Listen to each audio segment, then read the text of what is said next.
Ladies and gentlemen, boys and girls, welcome to the NECC Rocket League Finals. We're kicking this off with a great friend of mine and a new addition to the booth. We have Haughtsauce sitting here beside me. Haughtsauce, it has been a long run-up of a season, and you joining on a little bit late hand, but getting to see the excitement that we have in NECC. How you doing, man? I mean, I am tripping over my words. I'm so ready to get started.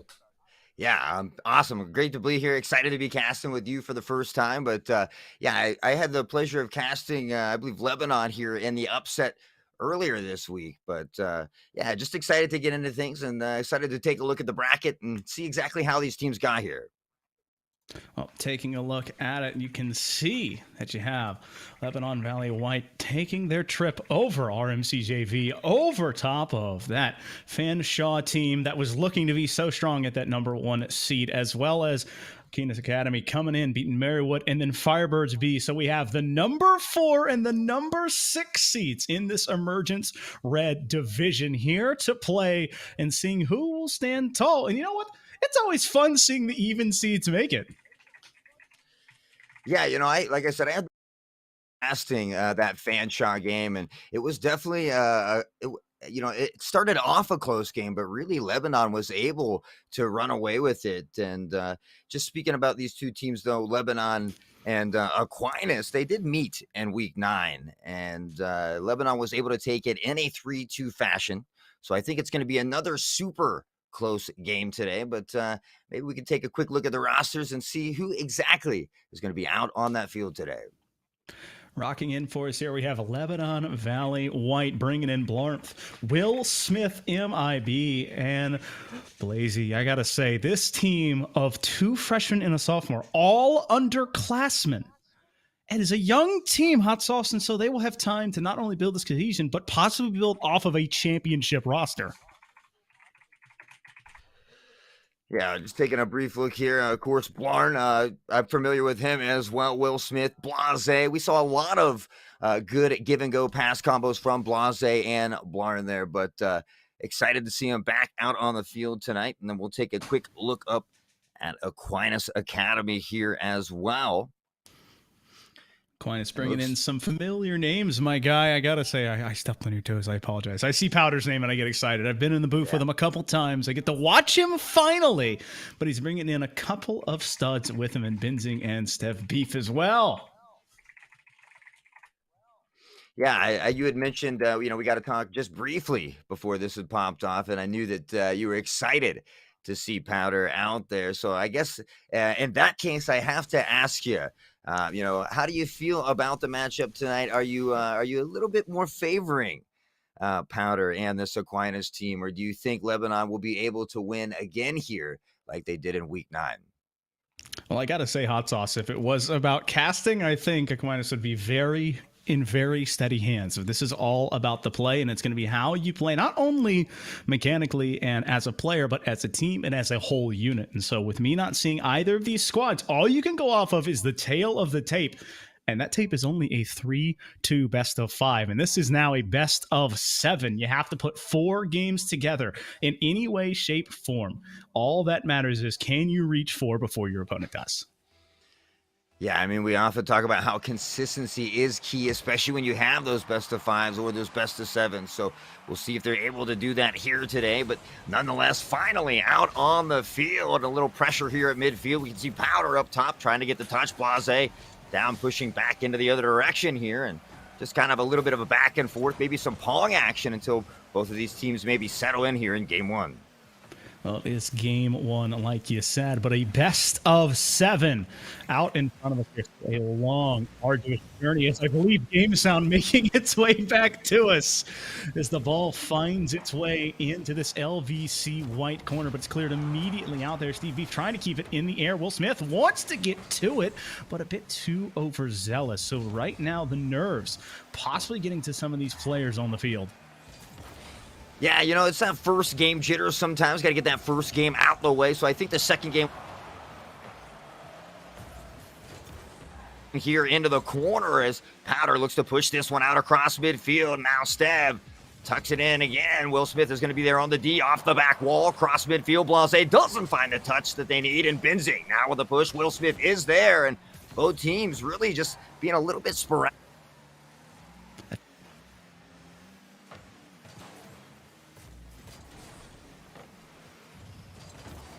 But either way, Benzing 50'd hard there, and it stays on this blue in but for a moment.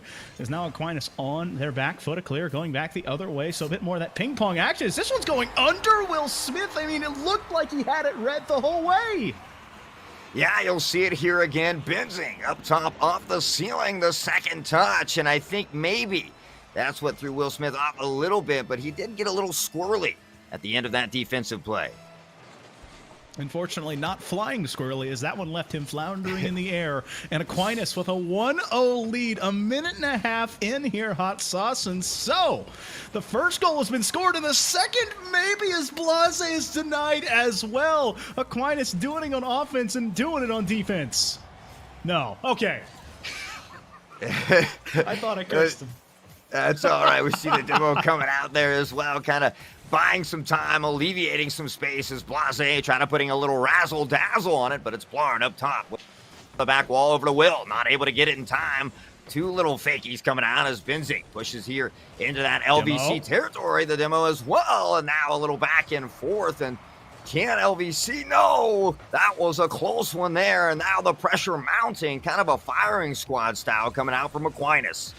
Just the old shotgun method, throw it at the wall and see what sticks. Unfortunately, there have just been two now indentions. One on the left post and one right above the net. Powder wishing he had that one back, but they have the offense. They have the ball. They might have the boost as Benzing once again in the midfield in a very decent spot, but a bit too far forward, so no real threatening touch coming from it. The ball at midfield. Steve Beef in control for now. Wants to find a second touch. That's a pass. He's got a lead bump. It's going to open the door. It goes off of Steve Beef. No! Aquinas set it up, but they knocked it down. Yeah, the beautiful pass. The shot was there. Steve actually able to get the bump on the goalie as well. Unfortunately, not able to get out of the way, and he blocks the shot from his own team. We'll see if they can regain here. As Powder with a touch across midfield. Both teams trying to get to the ball in time, and a couple fakies coming out. Blase with a touch. The flick overhead. Can they make something happen? Will the pass off the back wall, and nearly there, but the save again.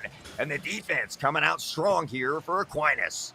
I have to fight the urge to throw my hands up in the air every time. I mean, this is perfect positioning from these offensive players, and Blase able to catch up to this one, but the shooters are just lining up a bit too close at times. Blase able to sign off on that one and tie it up.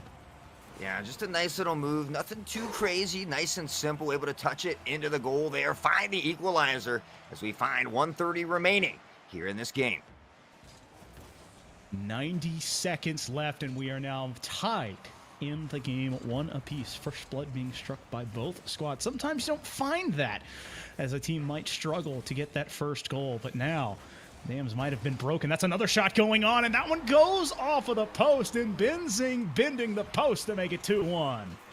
Yeah, you'll see it again. A pass to himself off this wall. A nice shot. Maybe a little bit of a double commit there as well, as they had the one in front. Will behind, unable to get control as well. And Aquinas finds themselves here up by one. Up by one, and now just about 70 seconds left for Aquinas to hold on to this lead, or LVC White to score, possibly two, to make it go their way.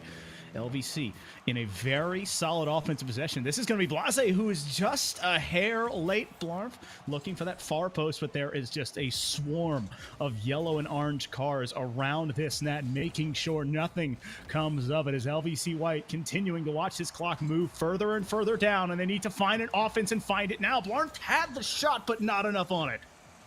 Yeah, nearly there. Blase with a second chance opportunity. That one not going to fall as well as the defense is there. Will looking to go up and keep this one in that Aquinas territory. Misses the touch there just barely, though. Blarn able to keep it in here. Can he get one more? Not a pinch he needed, as it's cleared back out toward midfield, and now time ticking away for LVC White. 18 ticks left. They have the offense, they have possession, but can they find the shot? That one goes off of the only defender and stays in the way. Blarn's able to close in on it and tie this game up. What a shot by Blarf. A near block there by Steve as well, but I just love to see it here in game one. I am just amazed right now as it stands at a 2-2 game. Deuces Wild in the first one of a possible best of 7. Both of these teams coming to play, and we already knew that these squads were going to be hotly contested with a 3-2 showing in week number 9. But now we see it on the grandest stage that NECC has, tied up in game 1, and we're going to overtime. Couldn't ask for a better finals in this first series of game 1 overtime. Both these teams fighting here. Now tooth and nail to go up by 1. Blarn with a D. The demo coming out. Powder looking for that opportunity. Maybe a little bit of a banger off the wall. Steve able to keep it in here. Another demo from Powder. Really opened up space for Aquinas, but now back into the midfield wheel looking for an opportunity here. And we'll see if this works out in LVC's favor. That was dangerous there on the side of Aquinas as they were knocking around each other, not the opposition. You talked about the physicality coming out from Powder, but unfortunately, I think that was Steve Beef that we ended up colliding into at the end. But it's no harm, no foul as he kept this possession on and pushed it all the way back down the pitch, flipping sides and trying to get that boost back. Blase had the idea but did not have the angle. That shot was there but unable to take it and firmly grasp it. Will Smith off the backboard. Blarn has 26 boosts. He's going up high. Benzing, though, standing up to that challenge and denying it. Yeah, Blase across midfield here with the flick, but the D from Aquinas. Beautiful midfield presence here now. Looking to pressure off the corner to over to Powder. Now the pass across midfield. Nobody there, though. Off the back wall is Blarn. Able to carry this one out, and a lot of little fakes, if you will, but Aquinas fakes, not mistakes. Yeah, that's right, absolutely. Aquinas able to regain off the back wall into the corner as they pressure out here again. 1:30 into overtime, and both these teams still going head-to-head. Yep, just almost at that 100-second mark here in extra game, as that's a soft touch coming over one. Powder wants to find the second, but unable to get there. Benzing another shot, but Blase quick to shut it down. The ball resting in midfield, now immediately going into this corner. Gameplay starting to slow down a little bit here, Haughtsauce, as both of these teams looking to build more of a connected passing play. As Benzing, I thought we were maybe looking for a pass, but instead was trying to steal it. The demo opens the door. Another double commit, so everything out the window. Team play doesn't matter. Jump for the ball, and maybe you'll find it as Steve Beef just waits for it outside of this goalie's box. Yeah, 2:14. I can't believe here we are in this game 1 in overtime. Absolutely insane. Blarn here into the corner looking to pressure out, but it's been all Aquinas here. And the latter part of this, the pressure is theirs. Benzing looking to make something happen. And as we say it, back and forth, the battle here, Steve, now Will. And really, I don't know who is going to score this first goal. I mean, it has become a war of attrition. We're going to see Hugh either oversteps here, Haughtsauce, or makes a crucial mistake that is punished. We've seen both happen, but neither has found an answer. A big dunk there coming from Benzing, but it's not on. And so another one that these squads are going to be wanting back when they watch this VOD. Steve V putting it up high, want to control this one, but realized 8 boost is not the number he needs, and so it's just a clear back into Aquinas' half. Powder chasing up, that's going to be a shot coming on, but Steve Beef is there. Solid rotations coming from this Aquinas side, but solid rotations won't get you free if you don't have a clear.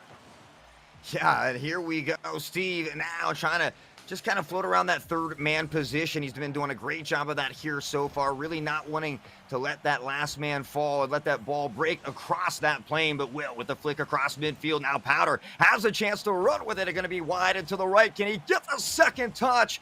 Just to the left, and nobody able to capitalize on it. Back and forth across the goal here is Aquinas, but still not able to capitalize just yet. I mean, I feel like I'm watching both teams in a very unfavorable position here, Haughtsauce. I am a very big proprietor of playing to win instead of playing not to lose, and I feel like there's both of these teams have found themselves at points doing in this overtime is they're taking the safe route. They're trying to make sure we check all the boxes, and that's a great thing to do, but now we're at 4:03. If you continue to rest back and hope for a mistake to happen, you give that chance of it possibly being you who misses on the touches. That's a flick coming up high. That's a pass to set up Blase, but he can't get to it. Will Smith opts to pull off as well, and so Benzing, given the free space but with no boost, is shut back down. Will Smith has a near post, and it hits the post as well. We're still going. Yeah, the double touch off the wall. I thought Will was going to secure it there, but just not quite enough power on it. The angle just wasn't there, and now Aquinas banging back to the other side as LVC looks to push out again. Will Smith just high, but he has backup. And somehow LVC White literally able to dodge a bullet there. And we are 10 seconds away, folks, from having an entire second game in the first game's overtime. And it looks like we're going to be hitting that mark with some to spare as Blarnf going off the ceiling. But again, Blase diving too quickly. Will is the third man. There's no one home. Benzing, though, using too much boost to catch up to it. It's now just all mechanics, raw car control to push it midfield. Will Smith, though, able to catch back up. There's no one home. Powder pulling the trigger. Blarnf able to catch back up with that one. Another shot coming on near post, denied by Will Smith. We are walking on the razor's edge. Yeah, both of these teams really settled into their gameplay, especially here in overtime, and they are fighting this out tooth and nail. 5:30 here to go as Benzing finds the banger down to the LVC side. Off the wall across midfield. Powder can't find the touch he needs as Will Smith able to drive it down here for this LVC team. But again, back and forth midfield, a little pong action here. I'd like to see him settle down, get some more of these pass plays, some more of that mechanical action from LVC, and a near shot and a beautiful save from Aquinas.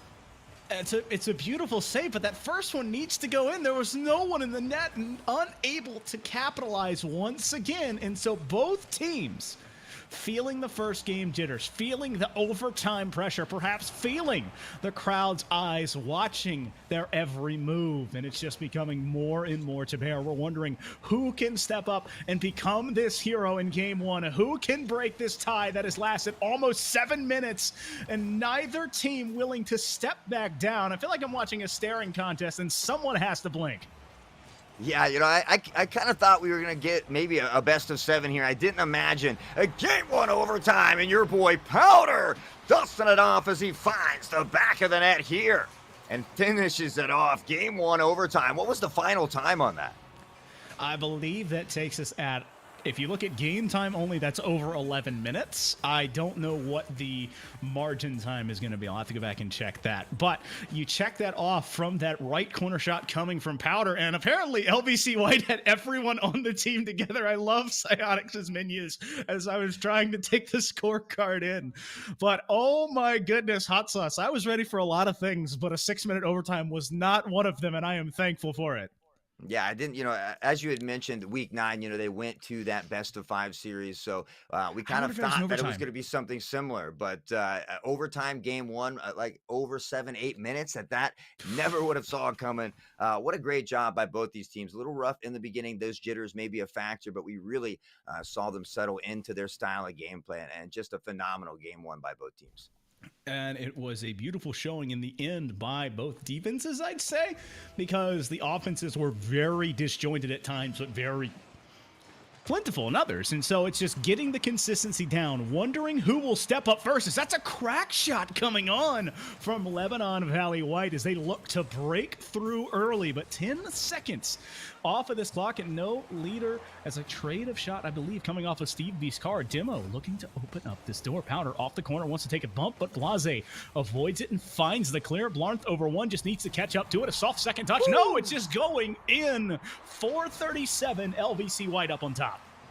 Yeah, Blase with a nice touch across midfield. You can kind of see the little 50 action there. It just goes in Blarnf's favor off the car, and just one of those goals you have to look at, and, you know, GG's go next. It's one, but it's early, 4:37, right? Plenty of time left here for Aquinas to do what they do best.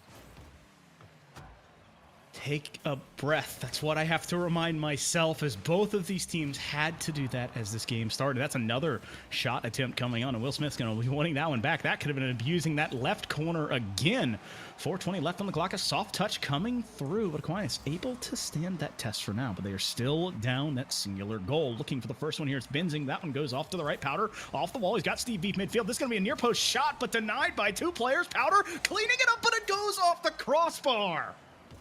Yeah, I'm saying, and please ignore that score up top. We'll get that corrected in just a moment. Aquinas actually up by 1 here in the series. As Powder looking to do it again for his team, but unable to find that goal. Benzing with a nice touch up high here. Can he get the second one off the wall? But it's not there. Now across midfield is Blase, but Powder quick to the ball again, and he has been very fast out here on the field tonight. Near post play once again, and so that's something you'll start to see from Aquinas is they seem to attack near post spots. They look for passes on the same side, have shooters on the same side.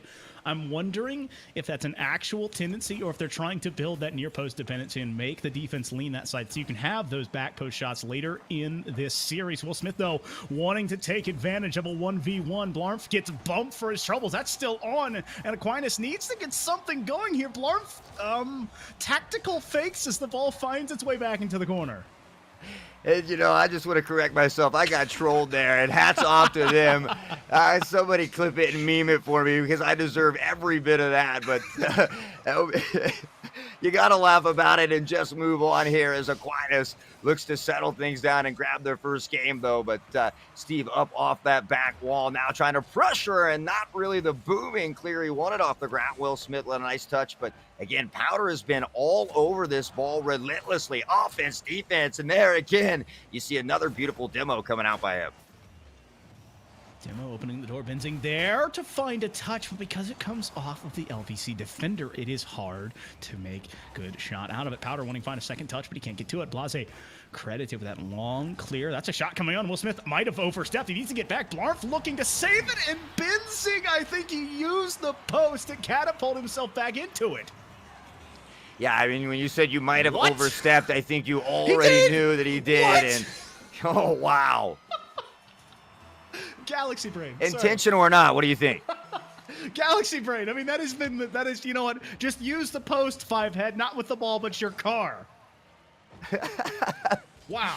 All tied up at 1-1, 2:05 as Steve carries across a banger of a shot from Powder. No! But he misses the second chance opportunity somehow, and hopefully that does not come back to haunt you if you are Aquinas Academy.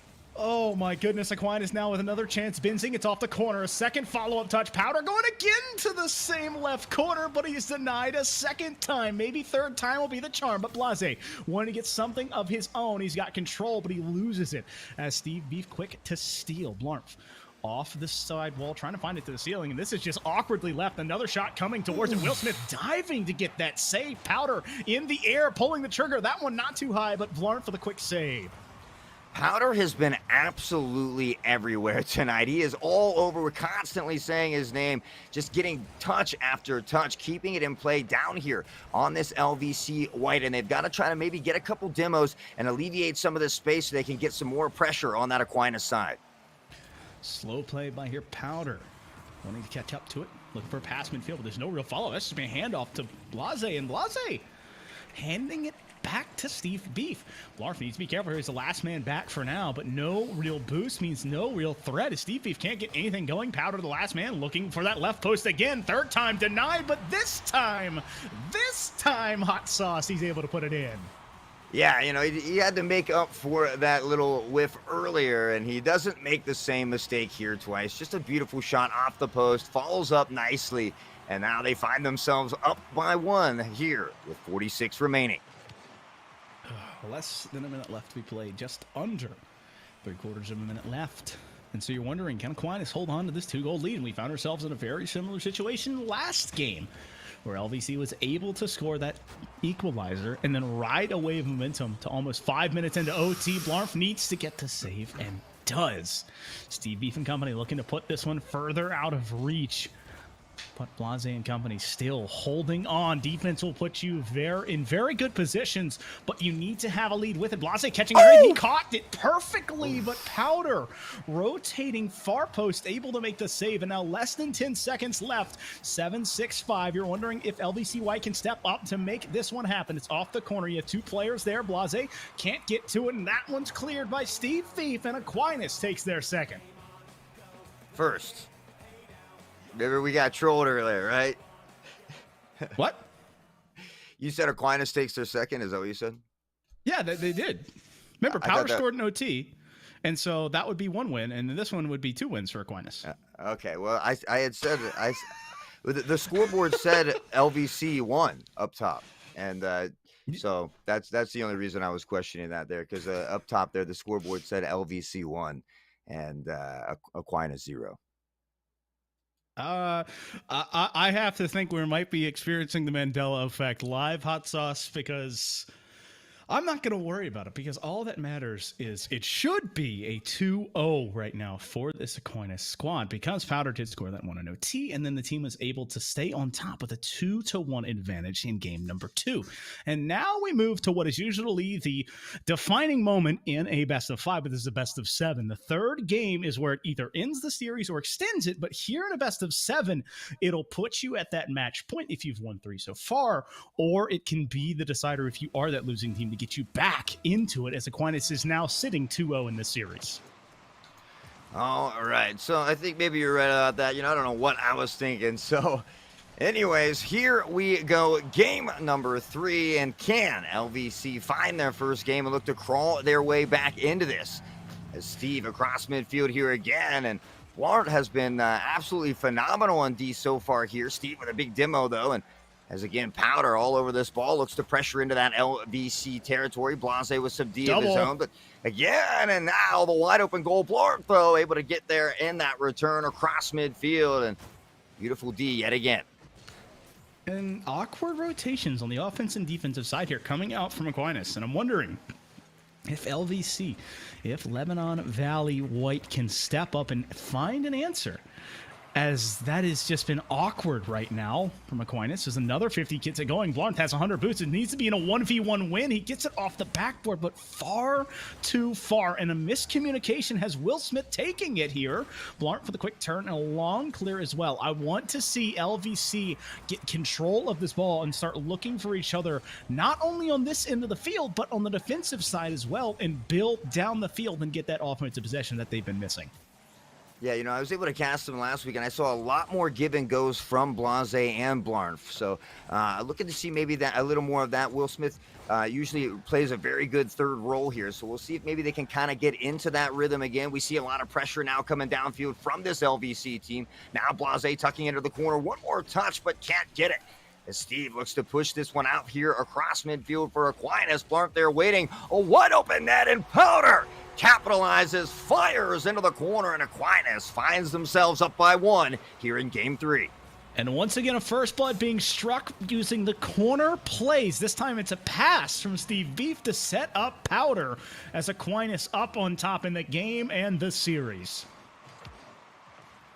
And the kickoff now, it kind of in Aquinas' favor. Powder able to get to the touch off the back wall. There's Steve, and another demo from Powder as well. And Powder always looking for that demo or that bump after he gets that initial touch. He is just an absolute juggernaut out here today.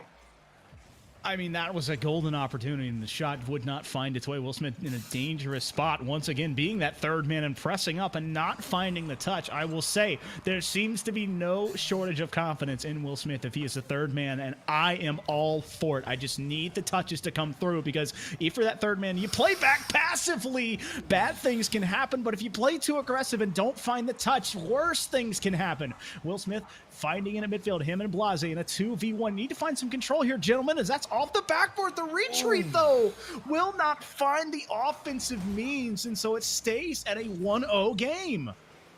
Yeah, unfortunately, it's opportunities like that that you definitely want to capitalize on if you are LVC White, but here they are. They find themselves on the back pedal looking to regain some traction here, find some pressure, and get this ball on that Aquinas territory, but it's been all Aquinas so far as they've maintained good possession here in roughly the first half of the game.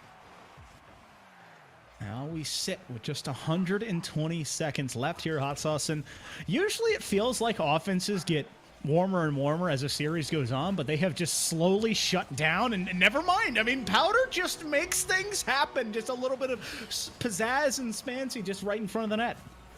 Yeah, and just as we go to talk about the lack of scoring, of course he goes and scores. But yeah, great job by Powder there. Again, nothing too crazy, just a nice little touch into the net. And now they find themselves up by 2 here, starting to pad that lead. And if you're LVC, do you start to feel a little troublesome, or what does this LVC team do to try and kind of mix this up a little bit? You know what they need to do, Hot Sauce? Their best, because that's all they can do. They need to do exactly what got them here. And if they're not playing like that, then they need to get back to playing like that, because Aquinas is now sitting in a 2-0 lead, not only in the game, but in the series, with a possibility of moving to match point. Is LVC White back on the defensive stand once again, and Benzing doing his opponent's job for them as he ended up catching the clear, looking for a bump, I believe. Blase need a backboard pass. A soft one, he got it over one. That's going to be the follow-up. Wait, no, Will Smith didn't get it. Blase scored? Yeah, I'm not sure if that ended up being an own goal just because they were both jumping there. I didn't get to quite see it, but that one goes in from Blase. It looked like Will touched it in the replay, though, there. I'm not sure. It was Benzing who got the touch because of the angle, but I don't know if he bumped Will Smith or if Will Smith jumped and rolled to the left. All that matters is that the lead has now been bitten into, and LVC White back on the attack again, but stalled out beautifully there by the near post rotation. I am very much against near post rotations, except when they work, and so that one working out perfectly on the side of Aquinas. Yeah, we see Will Smith becoming more aggressive here as well, kind of being aware that that clock is beginning to tick down. They need to try to find this equalizer here soon. The ball flirting with disaster in front of that net, but Blase not able to bring that one down. Will Smith here in that third position doesn't get the touch he wants, but again, Blase has already rotated around. Will off the wall across midfield here, and again, a booming clear and a near goal for Aquinas as they are firing shots now. Firing on all cylinders, but they need to put another one in the back of the net to force another 2-2 overtime, or else it's going to be a 2-1 to move to 3-0, and a possible sweep being amounted by this Aquinas Academy. Benzing wanting to find a second touch, doesn't need it. Now he goes midfield, but there's no follow-up. Aquinas getting caught that near post doozy. If you have someone in the midfield, it's a 3-1 game, but it might not matter. Powder just keeps it away, and the ball falls down, and Aquinas Academy able to now stand 3-0 in the finals, looking to make it a sweep. Yeah, Benzing's own goal there really not even coming into play. Aquinas just dominating out here, really a best of 7, but showing, consistency is key, and they definitely have it right now, up by 3 games. And Powder really, in my eyes, standing out as the MVP. I feel like I'm constantly saying his name. He's on defense, he's on offense. He's just all over the field and playing very well here today. Well, I got to say the importance of it here is, if there is any time at all between games, with this being a best of 7, you have another one. It's now 3-0. And so if Aquinas wins and makes it 4-0, it's over. That's a sweep. It's gone. But you have another game to do it. At any time throughout the regular season, 3 and done. You need to take any time and just get that mental right and say, hey, we beat this team before 3 times and won a series. Just breathe. Find our offense, find a defensive stance, find a good 50 and build off of it. Yeah, I think you just, as most people tell you, right, you look at it at one game at a time. It's a tough, a reverse sweep is a tough thing to do, but you also have to remember you upset the number 2 team, only within the last 7 days. You upset that number 2 team to get here. So you definitely have the talent, the skills. I'd like to see them be a little more aggressive. I think they were more aggressive when I cast them last week. Maybe some of those demos could help alleviate some of that pressure, kind of create some space downfield for them to get more opportunities. But yeah, they definitely need to kind of pick up the pace here a little bit in game 4. I like to agree on that a lot of the times, Haughtsauce, because when you talk about Rocket League and you talk about the height of play, you talk about pace, you talk about the identity. I think pace isn't as strong of an issue here in this game as a whole as this series as a whole. You see the hands flying in the air. I think it's identity, because we have seen this team do a lot of things good, but none of them consistently. And it's like they're trying to figure out, what can we do? Let's build with a defensive, like if you want to have my list, my recipe for a win, let's start on the defensive side, have good rotations, good boost management, get a pass to a clear, and have a solid transitional play, and then set up either a near post option that isn't too far forward or a far post option that's looking to demo. Yeah, I mean, and again, I'm actually kind of surprised that Lebanon hasn't even taken a game by now. They previously met in week 9. And like we said, it was in favor of Lebanon, where they went 3-2 in those 5 games. We had a phenomenal first game overtime. But again, I feel like mechanically we lost some of that in game 2 and 3 from that LVC team. And I feel like that's where both teams have probably looked at this matchup coming into it, Haughtsauce, and you kind of wonder, was it LVC resting on the laurels? Like, hey, we did win 3 against this squad, and we feel like we could do it again, so we don't have to adjust.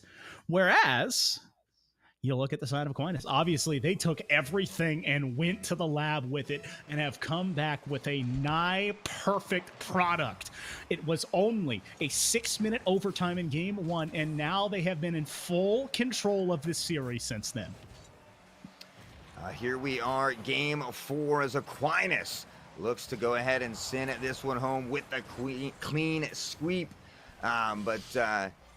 Excuse me, they'll need 2 more, but Powder into the corner here now, looking to pressure out from the field. Not really the touch he wants. Across midfield, there's Steve and Will with that defense. Maybe playing less of that third man role now and being a little more aggressive here. Yep, it's just the race to 4 in a best of 7, you know.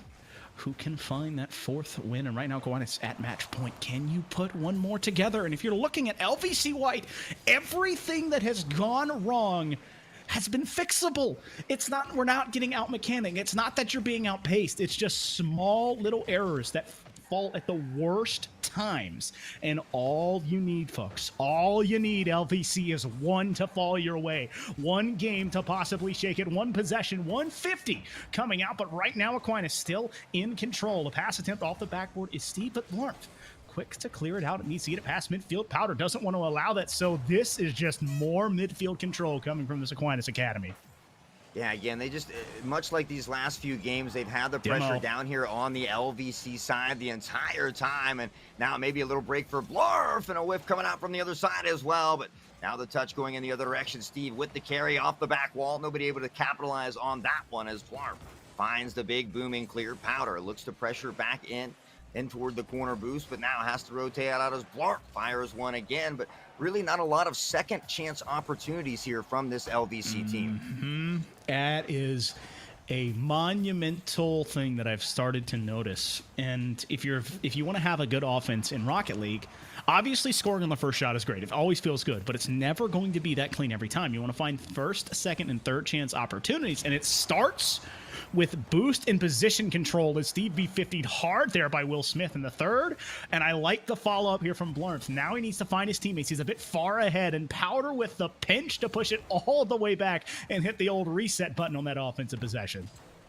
Yeah, Steve's going to go ahead and bang this one off the side wall, but LVC there waiting. Benzing sniffs out the play, looks to carry across midfield here, but again, a little back and forth action from these two teams as Steve tries to settle, but Blase nearly gets the goal, and Aquinas able to save that one. Now tucked into the corner. Powder looks to carry out, but Blarf now looking to create some of these second chance opportunities off the ceiling. Blase looks to get there, gets the touch, but doesn't quite get the one they need. Will Smith off the back wall is now, and now we see LVC firing some more shots. I'd like to see maybe a little bit more quality of shot over the quantity, though.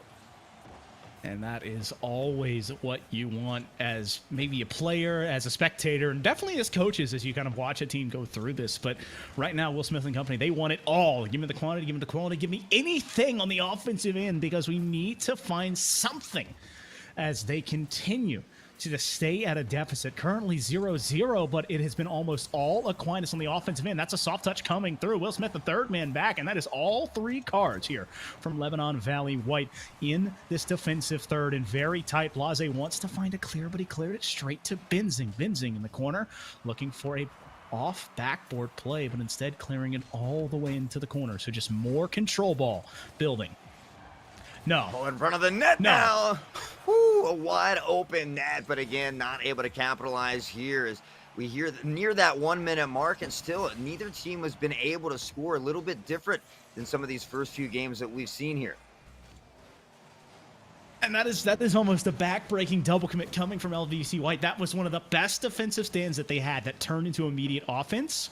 They had good positioning, they had good possession, they had good boost, but when you double commit, you lose almost all of it. Blase, backboard play. It's going to set up possibly for one of these collapsing second teammates, but no one wanting to come too far up for that one. Will Smith wants a 50, but can't find it. Benzing winning it at the midfield stripe, as Aquinas has done so many times. That's a shot attempt, but not going in. LVC White has done enough possibly to stall this one out and still have a 0-0. It's only going to take one, and Will Smith trying to distract, using his octane in front of the ball. Another one coming from Blase, but another one being sent away by Aquinas. Yeah, and again, still the pressure over here. The ball just on this LVC side as they look to get it out of here, but Steve maintaining that possession here. No, across midfield. Powder looks to keep it in. Nice little catch here. Looks to the dribble. Finds, no, can't get the flick. Doesn't quite win the 50, but the ball stalls out across midfield. And it looks like we're going to have our second overtime of the night here, possibly. I want to put it to you simply right now as the ball follows its way down. The shades are on its overtime and match point. One touch, one shot, one chance, one moment is all that it might be for Aquinas to make a sweep or for LVC White to continue this series on. Benzing and company looking to put their stamp on this series and make it a sweep one for the 1v1. Powder, the last man back, but that's an early flick, and Powder just waiting the whole way for making that save, and now it's cleared out to midfield by Aquinas Academy.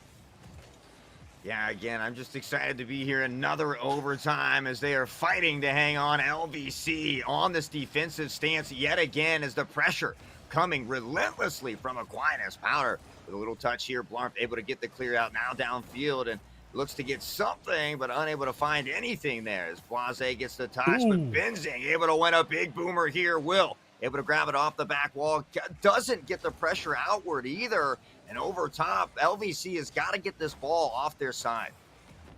Steve Beef putting some pressure on not only with the ball, but with a bump attempt as well. But you need to be careful not to push past the ball as Will Smith is there, but doesn't have that powerful of a touch.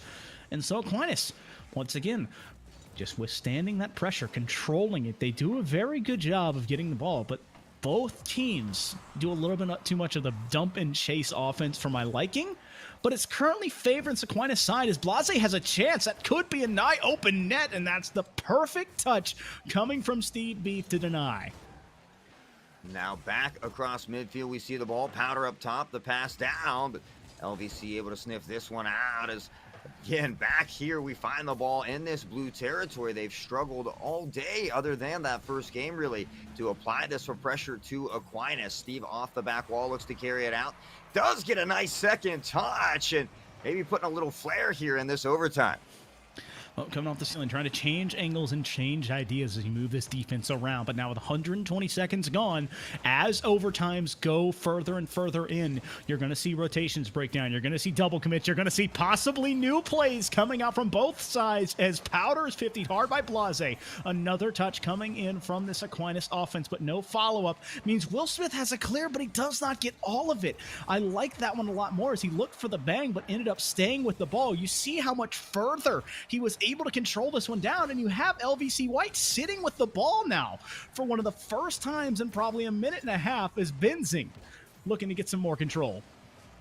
Yeah, I mean, both Benzing, Powder, we see it a lot from the Aquinas team. After they get these touches, they're looking for that secondary bump or demo on the other team. They've done a great job of that here today as they look to pressure on. Powder off the back wall. Can get in! No, and a near miss just high off that crossbar and just a little above where he wanted to place it. But still, the pressure from Aquinas down here on the LVC side is the ball flirting with disaster here into the corner. Benzing able to push it across the middle.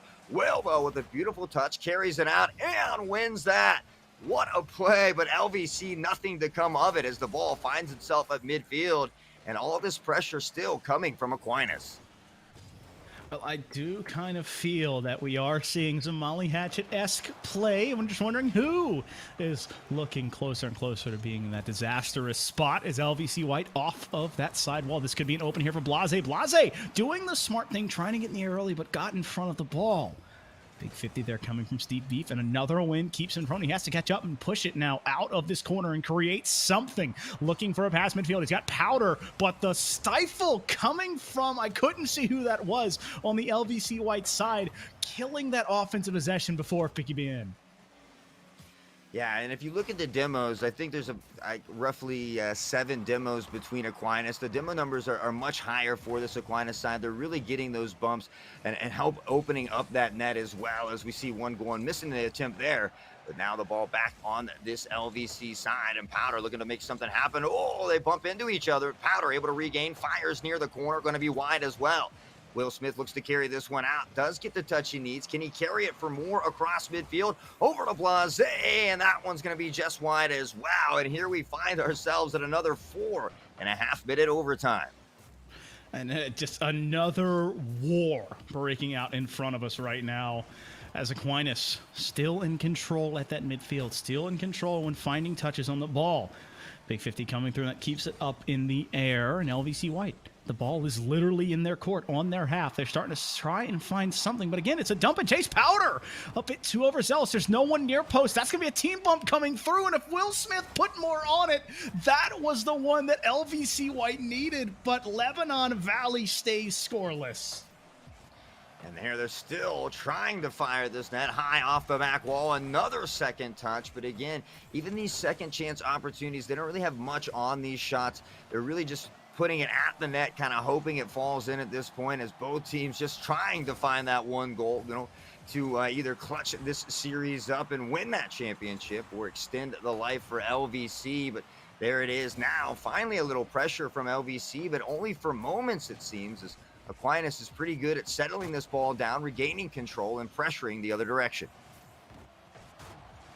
Now you need to create something here. As Aquinas says, it's been the most awkward I think I've seen them on defense this entire time, with two players waiting for the ball to fall.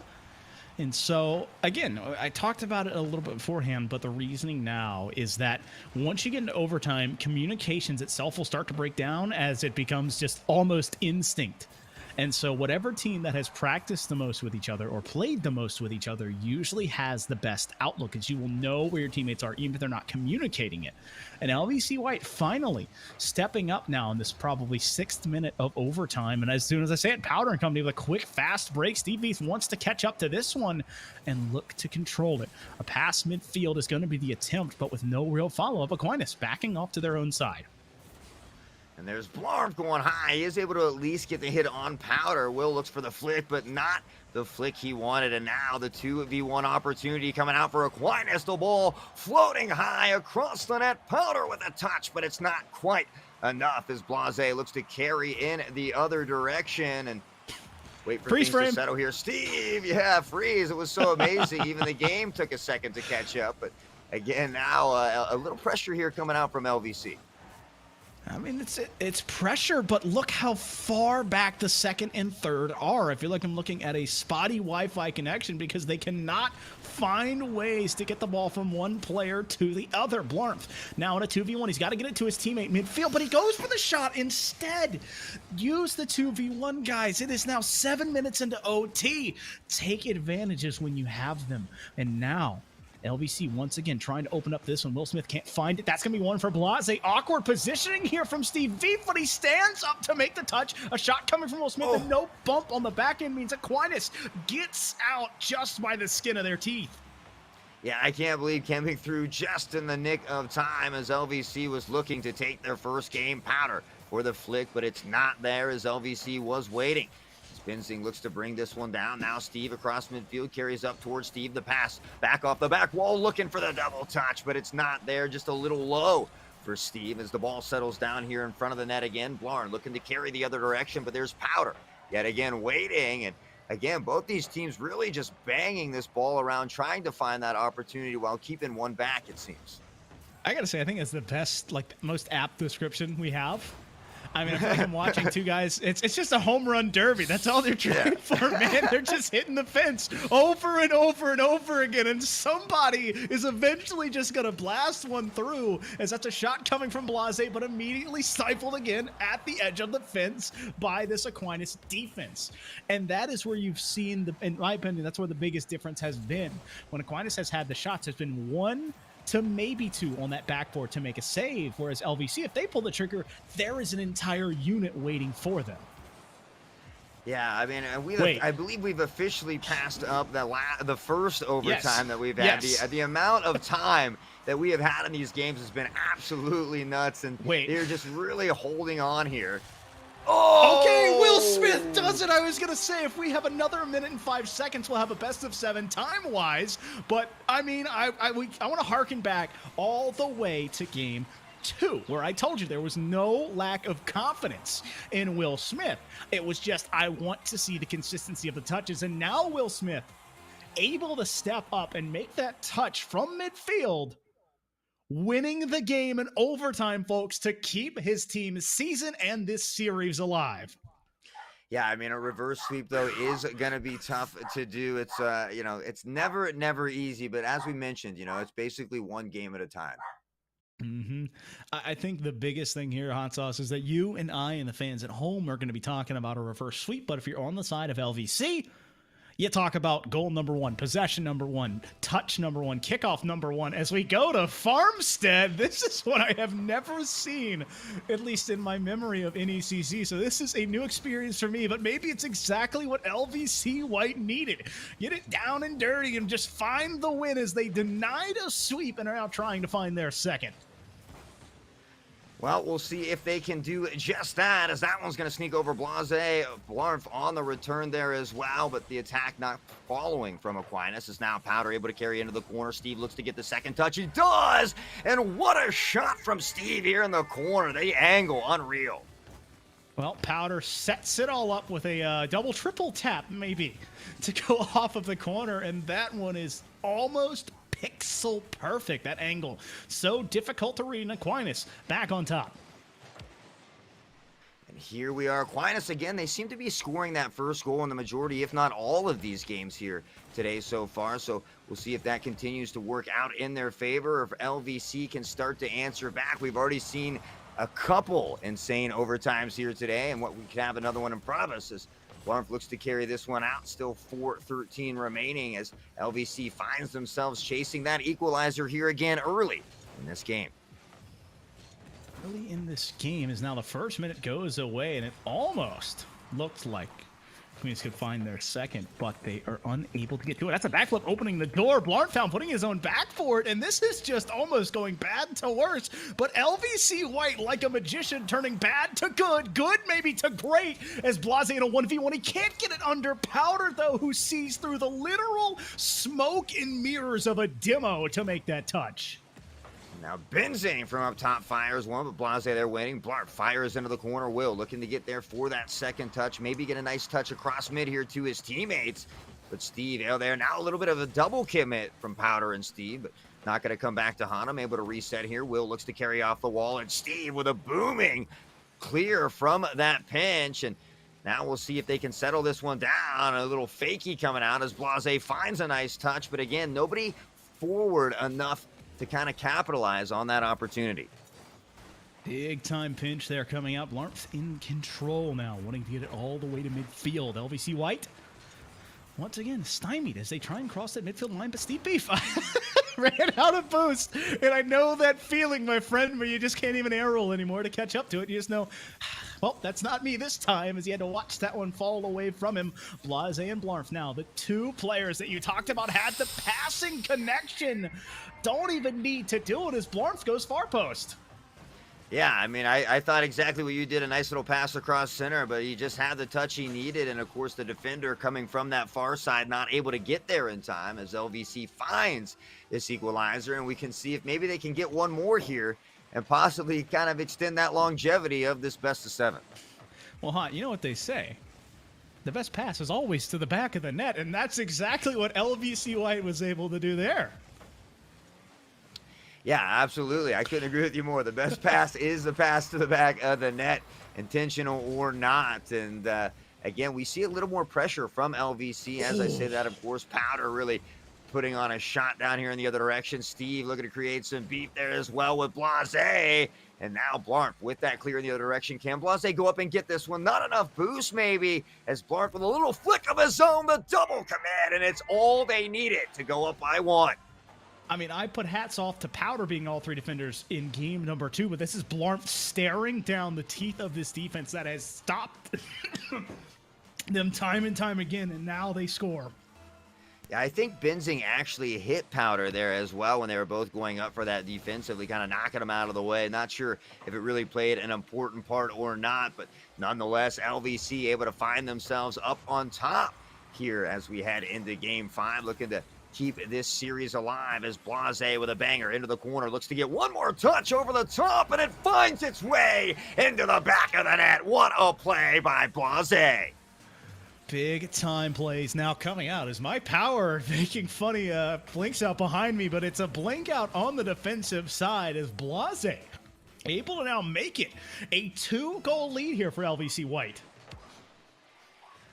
Yeah, up by two, 140 remaining. Obviously, plenty of time as we've seen so far in this game, but it does give you a nice little padded cushion there.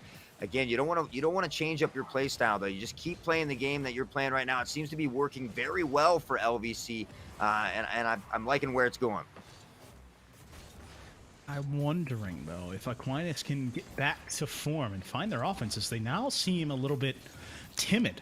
As you saw, all three cars parked on that goal line. And so it's one team getting to form and the other falling back down. And I hope that's not what we can see as this series possibly goes on. It's a 2-goal lead. We have seen that overcome in this series, but it turned into an overtime. And it's up to Aquinas now, who has to come back, as they have been the ones usually in control. Blase just pressuring on, making Powder almost go into his own teammate.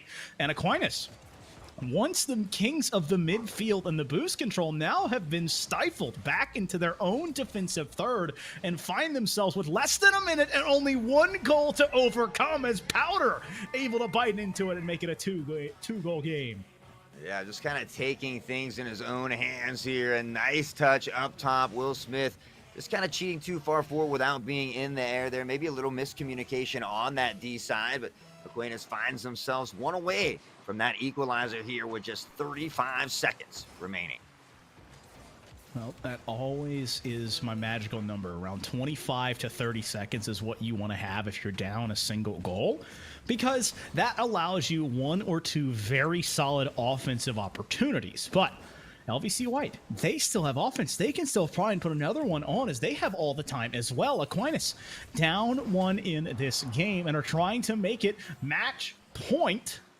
But 8 seconds looking to say otherwise. Will Smith in control. The ball rolling back down. Powder wants to get it kick-started here. Now rolls up the sidewall. This will be the last touch when it hits the ground. Blarnf 50'd hard.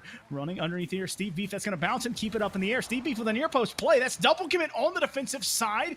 Benzing, though, jumps and misreads it. So LVC White, Lebanon Valley College, able to find their second in a row and make it 2-3. Yeah, here we are, right? One game at a time in those trenches. Here we are. are. Lebanon Valley doing just that, crawling tooth and nail, trudging along and finding a way back into this, just one away from tying this series up. As an old meme that I won't say where it's from, but just the guy gets up all disheveled, bleeding in the mouth, beaten half to death. I ain't hear no bell. That is not what LVC has heard. They are standing up, Haughtsauce. They want to take it the distance if they have anything to say about it. Yeah, well, they went the distance in week 9. They know they have the skill set, and we'll see if they can put it to use out here on the field as we head into game number 6. And there's the passing. Really, LVC having all that control last game. It's looking like it's kind of spilling over into this one, and see if they can kind of maintain that momentum, keep that consistency. But an early demo and an easy goal here from Powder to put them up by 1. This is picture perfect 2v1. Steve Veef, so selfless here. I got in a dangerous spot because he does have a save to his name on his own teammate's shot, but not saving this one. And Aquinas up by 1. Yes, I do recall sometimes that it can come back to haunt you. You might have had a little flashback there, but nonetheless, a phenomenal job. Good situational and game awareness there to get that demo. Make sure you're out of the way so that Powder could capitalize on that net. Steve across the center again, and he's been quite the juggernaut here himself. A lot of demos for him already too. And this game, as Blase here tries to make something happen, Will there looking to keep it alive, and Aquinas kind of coagulating together in this corner, but able to find the clear. It doesn't end up hurting him much here as the ball now floats across midfield. Floating across midfield is Powder, though, who looked for Benzing, and that was just a couple of milliseconds and probably like half a foot off from being perfect. And I love the idea coming out from Aquinas. LVC White, they just need to find a quick touch here, and just no boost in that tank of Blase means no real follow-up. And again, LVC White looking and kind of grasping at straws, but coming up a bit short. But they have 1 and 2 in a row. The confidence probably in an all-series high right now, and they need to find an equalizer soon, because you just want to get that momentum immediately back on your side when you've been winning. Yeah, and I feel like in these last 2 games as well, Will Smith has been, more aggressive or maybe playing a little more forward in that 3rd position, and I think it's kind of favored him. Obviously, we mentioned that it can come back to haunt you, but, sometimes when you're down and you're looking for that equalizer to tie things up and give yourself a little bit of breathing room, it definitely is very helpful. Pounder wanting to find a pass here. It's going to go up high. Steve Beef so close to it as now it follows up from Benzing, and this is the 1, 2 to 3 that I've been waiting for. The pinch, the pass, the shot.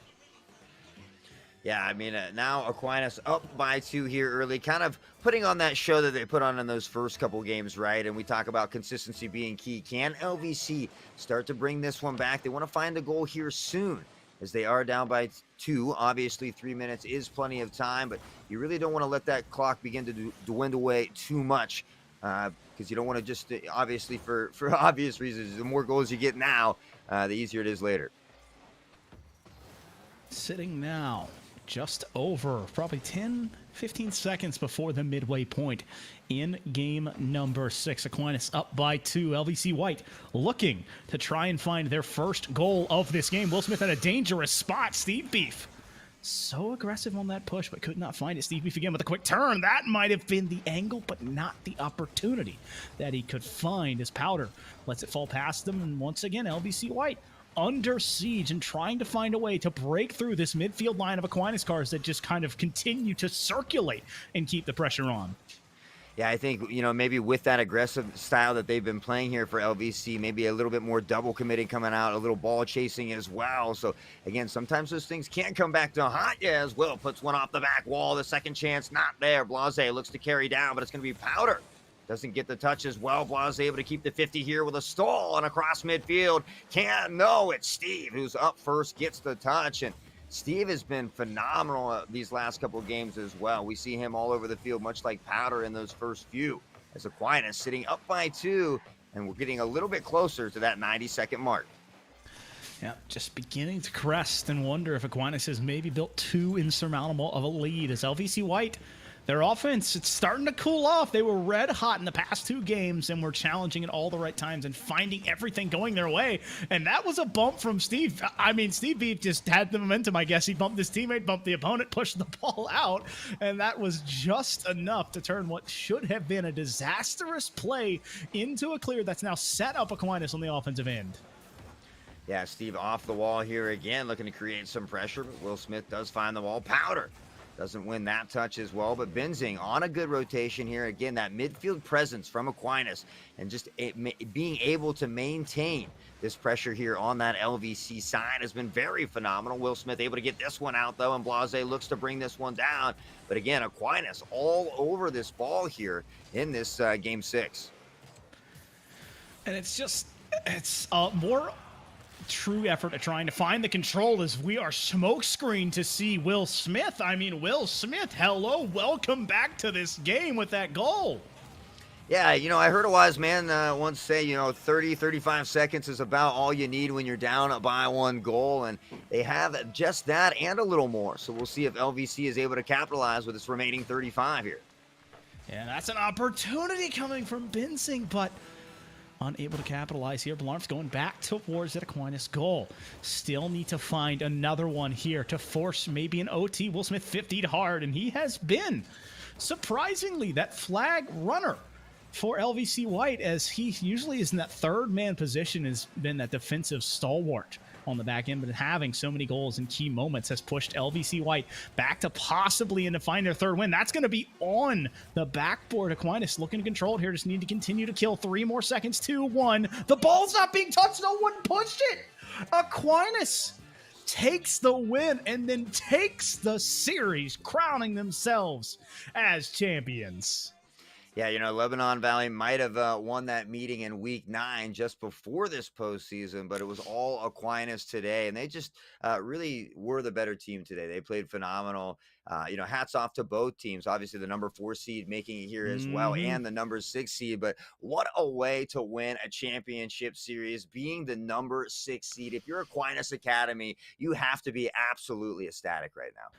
I mean, it is insane that they were able to both have these these teams come from the undersides of their brackets and then make it here, Hot Sauce. And then almost, I mean, they teased us, let's be honest, with the overtimes equaling more than a best of 7 and then threatening a possible reverse sweep. It was just too tantalizing. And that's only Series 1, man.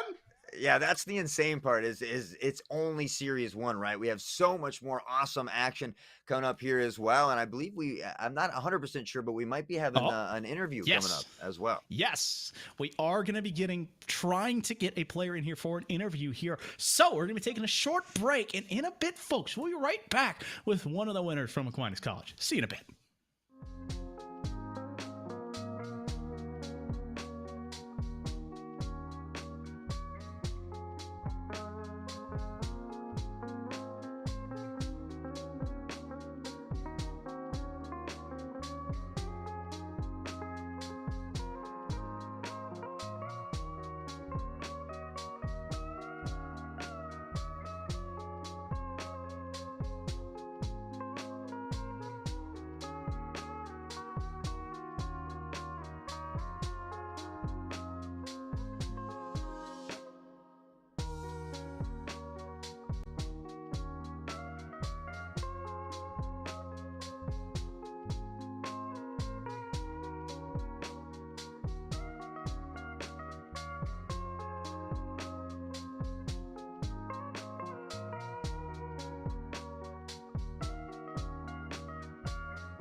Ladies and gentlemen, welcome back to the longest 0.000 interval that you might have had to witness.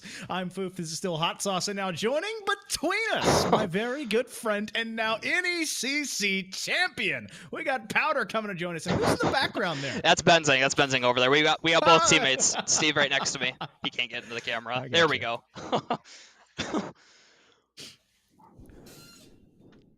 Well, I'm going to step in first. Well, obviously, congratulations, Powder. It is awesome to finally be back in a booth situation with you again, but it's so cool to finally say that I got to watch you play live. How does it feel, man, now standing up high as that 6th seed? I mean, it feels absolutely incredible. We came into this season, into NECC. This was our goal, was to win the Emergence Division. We knew we had a good shot at it. Had a rough spot in the middle of the season. One of our subs had to step in since I had to step in on another roster, but she fought hard. She played well, so shout out to Ashley for playing half the season. 100% her championship too, so it feels absolutely fantastic. Yeah, let me go ahead and congratulate you as well. And I wanted to pick your brain a little bit. I mean, going in, I know week 9 you guys had met, right? And you lost 3-2. It went to the best of 5. So, going into this being the way it was, was there any different steps you were taking or different play styles because you'd played them before, some adjustments that you were making, or were you just out there playing your game? We just went out and played our game. We knew, especially coming off the streak we had in playoffs already, 2 3-1s in a row, we knew we were in the driver's seat where we wanted to be. So we just came in with that confidence and started off hot. Fell a couple games there, but still felt good and ended up taking it. So is that why you had guys you guys had to repeat there, keep the 3-1 streak alive? Yeah. Was that for the content there? Oh yeah, absolutely, of course. Well, I have to harken back. Obviously, you guys are up 3-0 and then drop 1 and then drop 2. What was the comms like? What was that to have to readjust heading into game 6? Honestly, the mental was still pretty okay. It was a little bit rough losing those, especially the one that went to 9-minute overtime. So it was a little bit mentally exhausting. But like I said, we had the confidence, so we reset immediately and we were able to take it.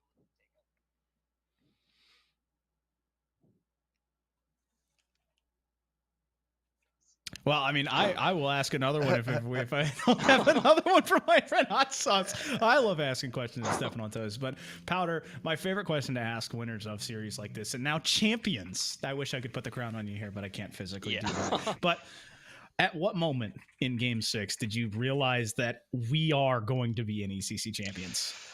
A little bit when we went up 2-0, but we knew there was a lot of time left, so just had to continue playing our game. And then, not gonna lie, it got a little bit nerve-wracking there towards the end. So honestly, I didn't 100% know until we got that last challenge there at the end when I saw nobody was in the vicinity. So literally not until seconds before it hit the ground. We knew in our heads that we could come out and be the champions, but we didn't know that, or we weren't feeling 100% secured just yet. We just wanted to finish it out.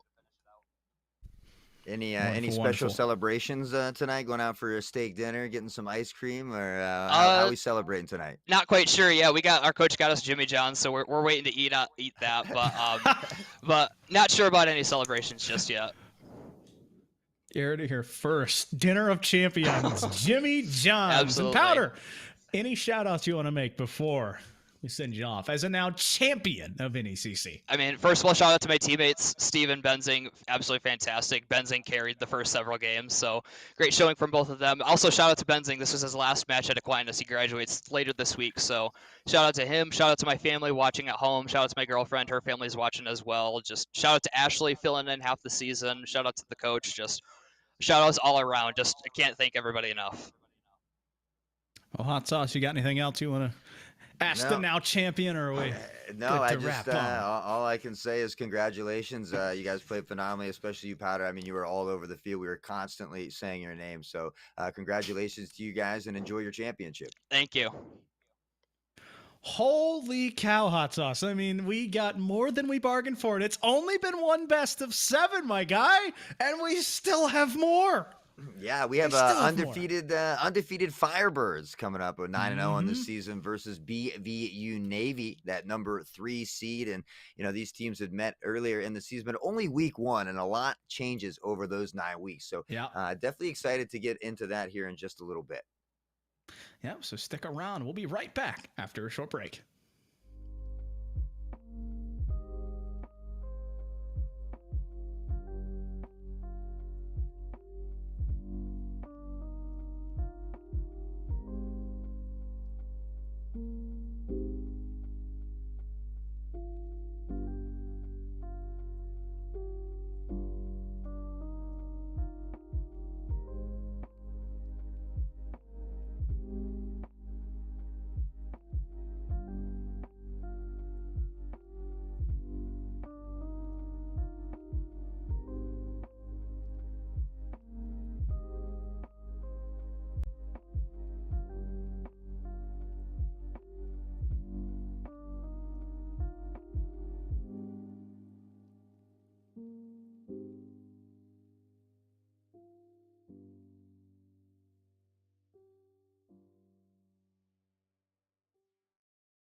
Ladies and gentlemen, welcome back. And I got to say, Haughtsauce, another long 0-0-0s here. But we are finally staring down the barrel of another best of 7 in Rocket League. My name is Foof. This is Haughtsauce here, and we have more NECC Rocket League action coming at you.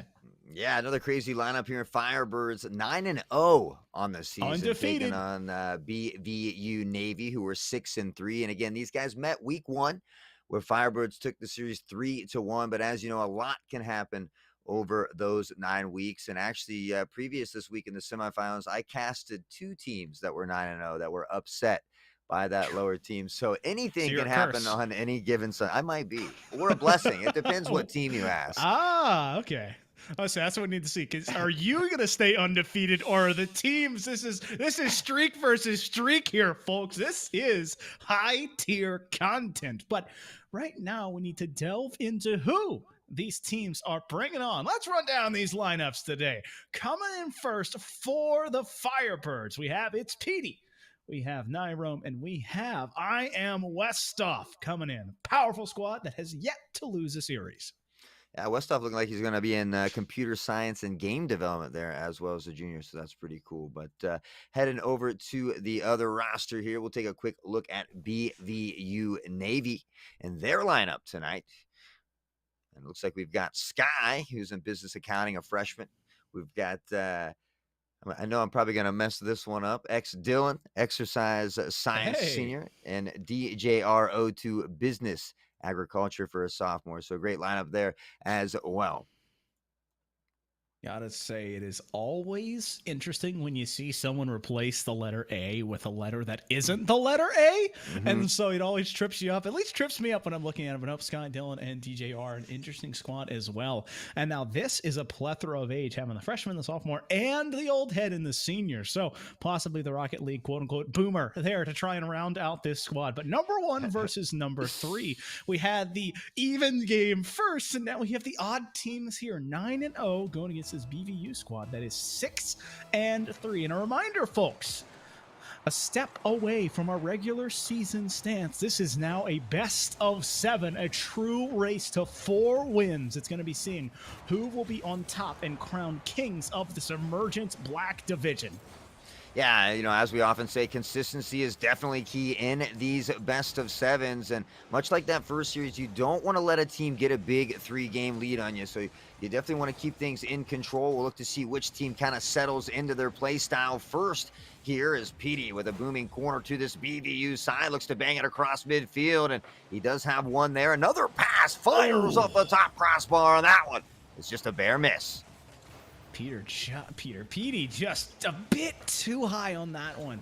Wanting to find that angle, but just a bit too much pepper on it. Now, double commit coming here from Petey and Westhoff, and so maybe not calling off correctly as that's a pass midfield. But now going the other way, Petey, the last man back, able to collect it and slow it down. So at times in this very first game, the ball is going at breakneck paces, and both teams trying to see which side backs down first. That's a shot from Westhoff to find one early. Yeah, a little breakdown on the defense. I think he thought the front man was going to go up for this ball. I'm not sure if that was DJ there. He started to go up, maybe out of boost, didn't get the second jump, not sure. But nonetheless, the Firebirds able to steal away that first goal, undefeated on the season as they look to keep this postseason drive alive. And they are the first team to score here tonight in this best of 7. Yep, first blood being struck, and now the Firebirds looking to find their second goal of the series. Petey wanting to put it down and putting an exclamation point on that one. Yeah, we'll be fortunate enough to see that here again. Up top, a nice touch, redirect downward into that corner there. And really, just not much that BVU Navy could do about that one. Just find themselves in a better spot, unfortunately, is now the Firebirds fully in control. Dylan with a... I really like that touch, but a better defensive stand there from Petey. And now the Firebirds once again poised to find their third goal of this game. And it's only been 95 seconds. And the Firebirds, more pressure, more shots, and almost more goals. Yeah, Sky with a nice touch, but nobody there at midfield yet. Couldn't quite get the banger across, but as Firebirds just get back to that goal just in time, that's going to be Nyrome to carry it out. Looks to touch across midfield, has more there, and Dylan doesn't get the touch he needs, but he does get the bump on the Firebirds as Nyrome quickly turns around, tries to keep it in play here for the Firebirds, and BVU Navy trying to get it clear and just trying to get a little breathing room here. So I want to take a moment to harken back, unless Firebirds will score one quickly here to make me stop. Let's think back to that 2-on-1 fast break that the Firebirds had running down this exact sidewall. If you do not push up that far to far post when you're Nyrome, you will have an easier chance of scoring. But by going to that far post the entire length of the way, you make it more difficult, and Nyrome making it look easy outside of the goalie's box. Yeah, he just fires that one in there. They have already found their third goal, and really the reaction, just not much you could do to go up and get that one. 3 goals here at 2:35, and the Firebirds looking to run away with this first game here. I mean, they come in with all of the confidence on paper, and they are in full control right now, exerting their will on the offensive side as they played a little bit of defense, but it's just been kind of waiting for the boost to return as BVU Navy wants to find one here. Dylan in quick transition, and that's a transitional play that'll get you right back into a game. Yeah, I mean, obviously still need at least one more to get closer to that equalizer, but Dylan going up over top midfield, a nice booming shot on the back of the net, nobody able to get back in time, and now just allowing yourself 2:16, which is plenty of time to find those 2 goals here and get back, but possibly find ourselves another game 1 overtime here. Game 1 by way of the Firebirds. They're up by 2, going to be up by 3, this time coming off of Westhoff, and it's the old 1-2-1 to set it up. Yeah, the assist from Petey there, right back at him, and just a nice little side touch. Again, nothing spectacular. They know what they need to do to put that ball into the net, and they're just, you can tell they're really playing their game. There's really no first game jitters here for the Firebirds, it seems. That's another one coming in as Westhoff dunks it, I believe, through his opponent. Nyrome setting it all up. Yeah, you're absolutely right. Just went right through him, straight into the back of the net, 110 kilometers per hour. And Firebirds up by 4 with 2 remaining. And what does BVU take from this game here? I mean, all they can is just take the positives, which was a beautiful transitional play, and that you still have 111 seconds to try and find something else. But their defense is being picked apart. The backboard is very vulnerable as that is a pass to another shot to a Westhoff who is taking off in this game. Yeah, just great. I mean, these second chance opportunities as well, right? You can already see Petey there in position in case that doesn't work out. He's able to turn on the ball, give a third attempt if necessary. The rotations, the comms from the Firebirds seem to be on a whole nother tier right now. And BVU needs to just maybe take a deep breath, settle, maybe get a bump or a demo here, try to create some pressure, see if they can find a goal or two here near the end of this game to create some momentum. I like the idea they're coming from Sky, making sure that that Firebird defense was where it needed to be. And sometimes you might steal a goal like that, but the Firebirds living dangerously. All three players are up, but it's the old saying, Haughtsauce, you don't have to play defense when it's in a replay. They are just absolutely relentless out here. 7-1 already, non-stop, just shooting. And obviously, the more shots, the better. You're going to find the back of the net, but really a lot of quality shots and passing plays coming out from this Firebird squad. All I gotta say is the score eluded me until I physically heard you say it.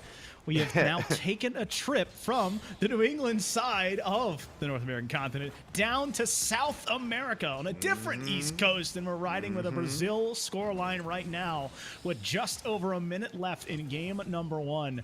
And you want to talk about a statement game when you're coming in as an undefeated team, as a heavy favorite possibly in the finals to win possibly by 6, if not more. Yeah, I mean, they're just really putting on a great performance, a great show here in game 1, really setting the tone and the pace for what's to follow as another dangerous shot at this BVU net. Dylan now off the wall, looking to pressure out, but again, these Firebirds are there. They have great midfield placement, great rotations, a little bit of a fakie coming out. Can they find another? The ball flirting with disaster in front of the net as it's settled down and pushed back again in the other direction. Pass attempt there. I like the read here coming from DJR, but not a lot of control. Means it just finds its way back to Nyrome. Nyrome has a teammate. He wants to find it off the ceiling here. The soft touch could do it, but the double commit means no goal coming of it. But you know what? That's something you can't afford when you're up 6 with no time left. Sky letting it drop, and Firebirds A on the back of an offensive explosion by that man there, flipping and twirling on your screen. Westhoff putting his team on his back in game number 1.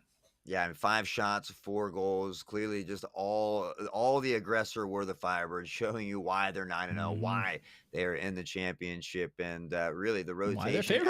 Everything was just on point that game. I mean, I saw little to no mistakes from the Firebird team. Really just firing on all cylinders right now. You could say they are certainly lighting fire under their tails as they stay on top of it here, and it's really all in BVC's court. What can they find to answer it? And, you know, when you have a game like that where everything doesn't go your way and the offense is just firing for another team, you have to kind of put it behind you. And it's really hard to do, especially when you know you're in a series where we have to answer in a hurry, because if you have another 2 games like this, you're now at match point. Yeah, you don't want to see another team run away with every game, right? That you want to have some close competition, stay in it, try to win a couple of these as you extend that best of 7 series, but you certainly can't allow the Firebirds to do what they did in game 1, and we'll see if Dylan can pressure this out, but it's Westhoff with all the pressure here again, looking to get a second touch in the corner. Now he's going to rotate off as Firebirds already pushing in toward that net, high and dry. And can he get it? No, Petey just a little high as he tries to put it back in. He gets another touch. And this Firebird squad is, again, just all over this ball.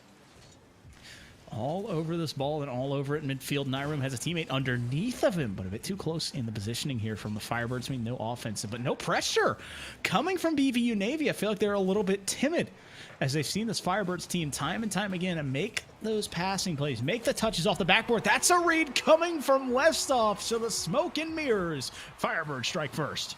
Yeah, this Firebird team is just so fast at getting to the ball. The cars are always in motion, and I think right now, the BVU Navy team is just struggling with that a little bit. Do I go forward? They're kind of second guessing themselves on committing as well because this Firebirds team is so quick. But I think you need to just have a little bit of confidence. Yeah, they're 9-0, but you're here in the finals for a reason. So just go out there and play your game and see if you can win some matches and just progress from there.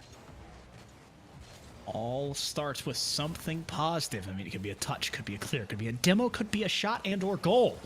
But right now, you just need to find something to hold on to. Your BVU Navy being down by 1 is not the best place, but you're not down by 6. And so a shot attempt coming from Sky, but immediately dissuaded by this Firebird defense. Back in this blue in once again. We go. BVU Navy on the defensive side. And Westhoff going off the backboard. And I wanted to see what he wanted to do with that. Yeah, there's DJ with a little razzle dazzle of his own as PD is in the corner here, and a little bit different style in the first game. Obviously, 8 goals there coming pretty quickly within those first few minutes. Still at that nearing that 3-minute mark with only 1 goal from the Firebirds. So maybe this BVU team is settling down a little bit, and we'll see if they can maybe find that equalizer here soon. Equalizer, perhaps, but they have to get off of this defensive. Third is diving into it there. I couldn't see that name was as far as what way, but Nyrome still in possession. Still the ball waiting. The Firebirds looking for one near post, and Nyrome had to take it off his nose, but just waited patiently for it to come back. Yeah, again, I'm surprised that he was able to wait so long for this one. You see how Dylan, though, on that rotation, just way too far away. And the positioning of this Firebird team has just been a big role in that as well, right? We're able to keep the pressure down here on this BVU side, and Dylan and crew unable to kind of get away from that as they finally get it down onto this Firebirds territory across midfield. And net there, no, it's not Rome able to carry this one out, and BVU's attempt quickly thwarted away. That's an opportunity here for Nyrome, but another double commit. Haughtsauce, my heart hurts every time I see 2 cars of the same color going for the same ball. But again, they're an undefeated team. They are confident. They're riding high, but the post is the all-time equalizer. It does not care how many wins you have. It doesn't care how many shots you put on. It will never bend or break. You have to use it in its own way. And we will see if they can continue to do that. A nice 2-0 lead here as we get closer to that 90-second mark. PD with a banger off the wall. And now the touch, the bump from the Firebirds as they look to keep control down here on this BVU side. And now getting to midfield, Nyrome, but it's going to be Sky with the push off the wall. And the teammate for the Firebird already there, well read off the wall. The Firebirds are doing a great job of reading the plays coming from BVU, not to mention the give and goes that they've consistently had here in both game 1 and 2. Game 1 and game 2 has been a good showing here, but I was wondering if Dylan could find the pass a little bit earlier. PD had the read, but did not have the boost to stay with it. At midfield once again, PD putting it. Sky in a dangerous spot. PD just needs to softly turn to it, and it goes off. The follow-up being saved by Sky. That Finnick looked 2 stories tall as he was able to make that save. Yeah, it's really crazy that they weren't able to put that one in, and BVU maybe dodging a bullet there is already down by 2 as they search to find the goal again. Like you had mentioned, wanted to roughly have around that 35-second mark when you're only down by 1. So they definitely need to find one here and find it soon. 40 seconds left here, Haughtsauce, in game number 2. You have to wonder if BVU Navy is going to stay in this scoreless position right now as they are trying to find anything on the offensive end. As once they get here, they end up finding themselves in awkward positions and low in the boost tanks. As JR, again, awkwardly underneath of it there, a pass attempt off the backboard, following it up here, some Firebirds, but again, 2 players committing there, and it just ends up being more of possession instead of a shot, and that one being saved again by Sky, but saves only get you so far, especially when you're down 2. Yeah, just, the Firebirds being able to maintain the possession of the ball, continuously keep it on this BVU side, just consistently peppering these shots, being relentless on that attack. And I think that's why we saw that big score deficit in the first game. We see a 2-0 here in game number 2. And right now, BVU Navy just doesn't have an answer for what Firebirds are doing out there. They just seem to be the quicker, more aggressive team. If that scoreboard was correct and my eyes are correct, that was 11-1 in the shot column, Haughtsauce, and it felt like it was skewed towards the Firebirds, but not that heavily, and the stats don't lie. That is a rough time to be in. That means they were hemmed in almost the entire game. BVU had that one breakout and only got that one shot, but no goals off of it, and the Firebirds now up 2-0 heading into game 3. Yeah, I think at this point, maybe you be a little bit more aggressive if you're that BVU team down by 2 games. Maybe change up the style just a little bit. Hey, what else do you have to lose at this point? Go out, give it all on the field as they do come away with a beautiful block on that Nyrome shot there. And now PD up top into the corner. Looks to get more. Can they find the second touch? They do. And again, there it is. PD DJ never even goes up for the ball, and the Firebirds find themselves with the lead here again in game 3. It's a beautiful pass coming out of the corner, and Sky has been the defensive wall for this BVU team, and finally it cracks just enough, and the Firebirds force their way through once again. Another game and another first blood and another goal going in off the nose of that Octane. Westhoff putting them up 2. Yeah, they're like a firing squad with an unlimited ammo cheat code. These guys are just putting shots into the net left and right, and I honestly would like to see BVU put a stop to it and make this a little closer, but I don't know how you do it to this team. This Firebird team is just firing on all cylinders right now. They're playing so well together and just maintaining the possession of the ball, the shot columns, as you mentioned, the saves, everything, all in their favor right now. Oh, I like this idea coming out from DJR, but again, the timing of it is the issue. You're in the air and you're only person for your team up with 2 defenders underneath of you. You need to have that follow-up from that offensive side to be able to turn that possession into an offensive threat. PD 15 hard there, ends up getting a demo as well. It sets up Westhoff, who just tucks it in like it's a bed, man. My. Good night, go to sleep, hush little baby, don't say a word. Look at that. What a beautiful display of skill and control by I Am Westhoff. Westhoff just trying to sign off on this series. It's 3-0 in the game, and they're trying to make it 3-0 in the series. And the Firebirds want to finish this season possibly on another big win as they look to become champions of NECC. BVU Navy, though, still have a ton of time. Just need to find one, possibly. That's going to be going towards the net, and DJR able to break through and get there first on the goal. Yeah, I love to see this here. DJR, making a good decision to go up for that ball, beating them kind of far forward there as well. So able to sneak in that first goal, get a little confidence under your belt, and let's see if they can maybe take this momentum and make a run for it here in game 3. 3 minutes and 30 seconds. It's only been just over 90 seconds. Haughtsauce. This is a interesting start to the game. That's gonna be another one going on, but the crossbar once again not wanting to work with this Firebirds team. They couldn't pay off the crossbar, unfortunately. You can try as hard as you want to make that crossbar work how you want to, but if you don't have the right angle, it will refuse you time and time again. That seems to be one of the defensive MVPs for this BVU squad.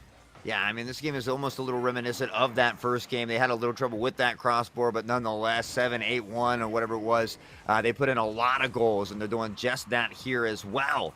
In game 3, the carry from the room as well across the center here. Petey able to push it back in. He's always at the right place. And Westhoff going in. Yeah, exactly. Knock, knock. Who's there? It's Westhoff yet again, and I believe that's going to be a hat trick for him. Westhoff getting his 3rd of the game, this time coming off of PD, and it might be it's PD, it might be I Am Westhoff, but it's more or less a we are the Firebirds, and they are fully in control right now with a 3-goal lead in game number 3. Yeah, the Firebirds setting the competition ablaze here today. Again, they have come out to play, and they have come out swinging in all of these games. Now here up by 3, excuse me. As we near that 220 mark, DJ looking to play this one off the back wall. The double commit again here from Dylan as well. And maybe a little bit of miscommunication problems coming out here from this BVU Navy team. Oh, that was an awkward space, and that's all 3 orange cars up. You need to get a quick change of possession here.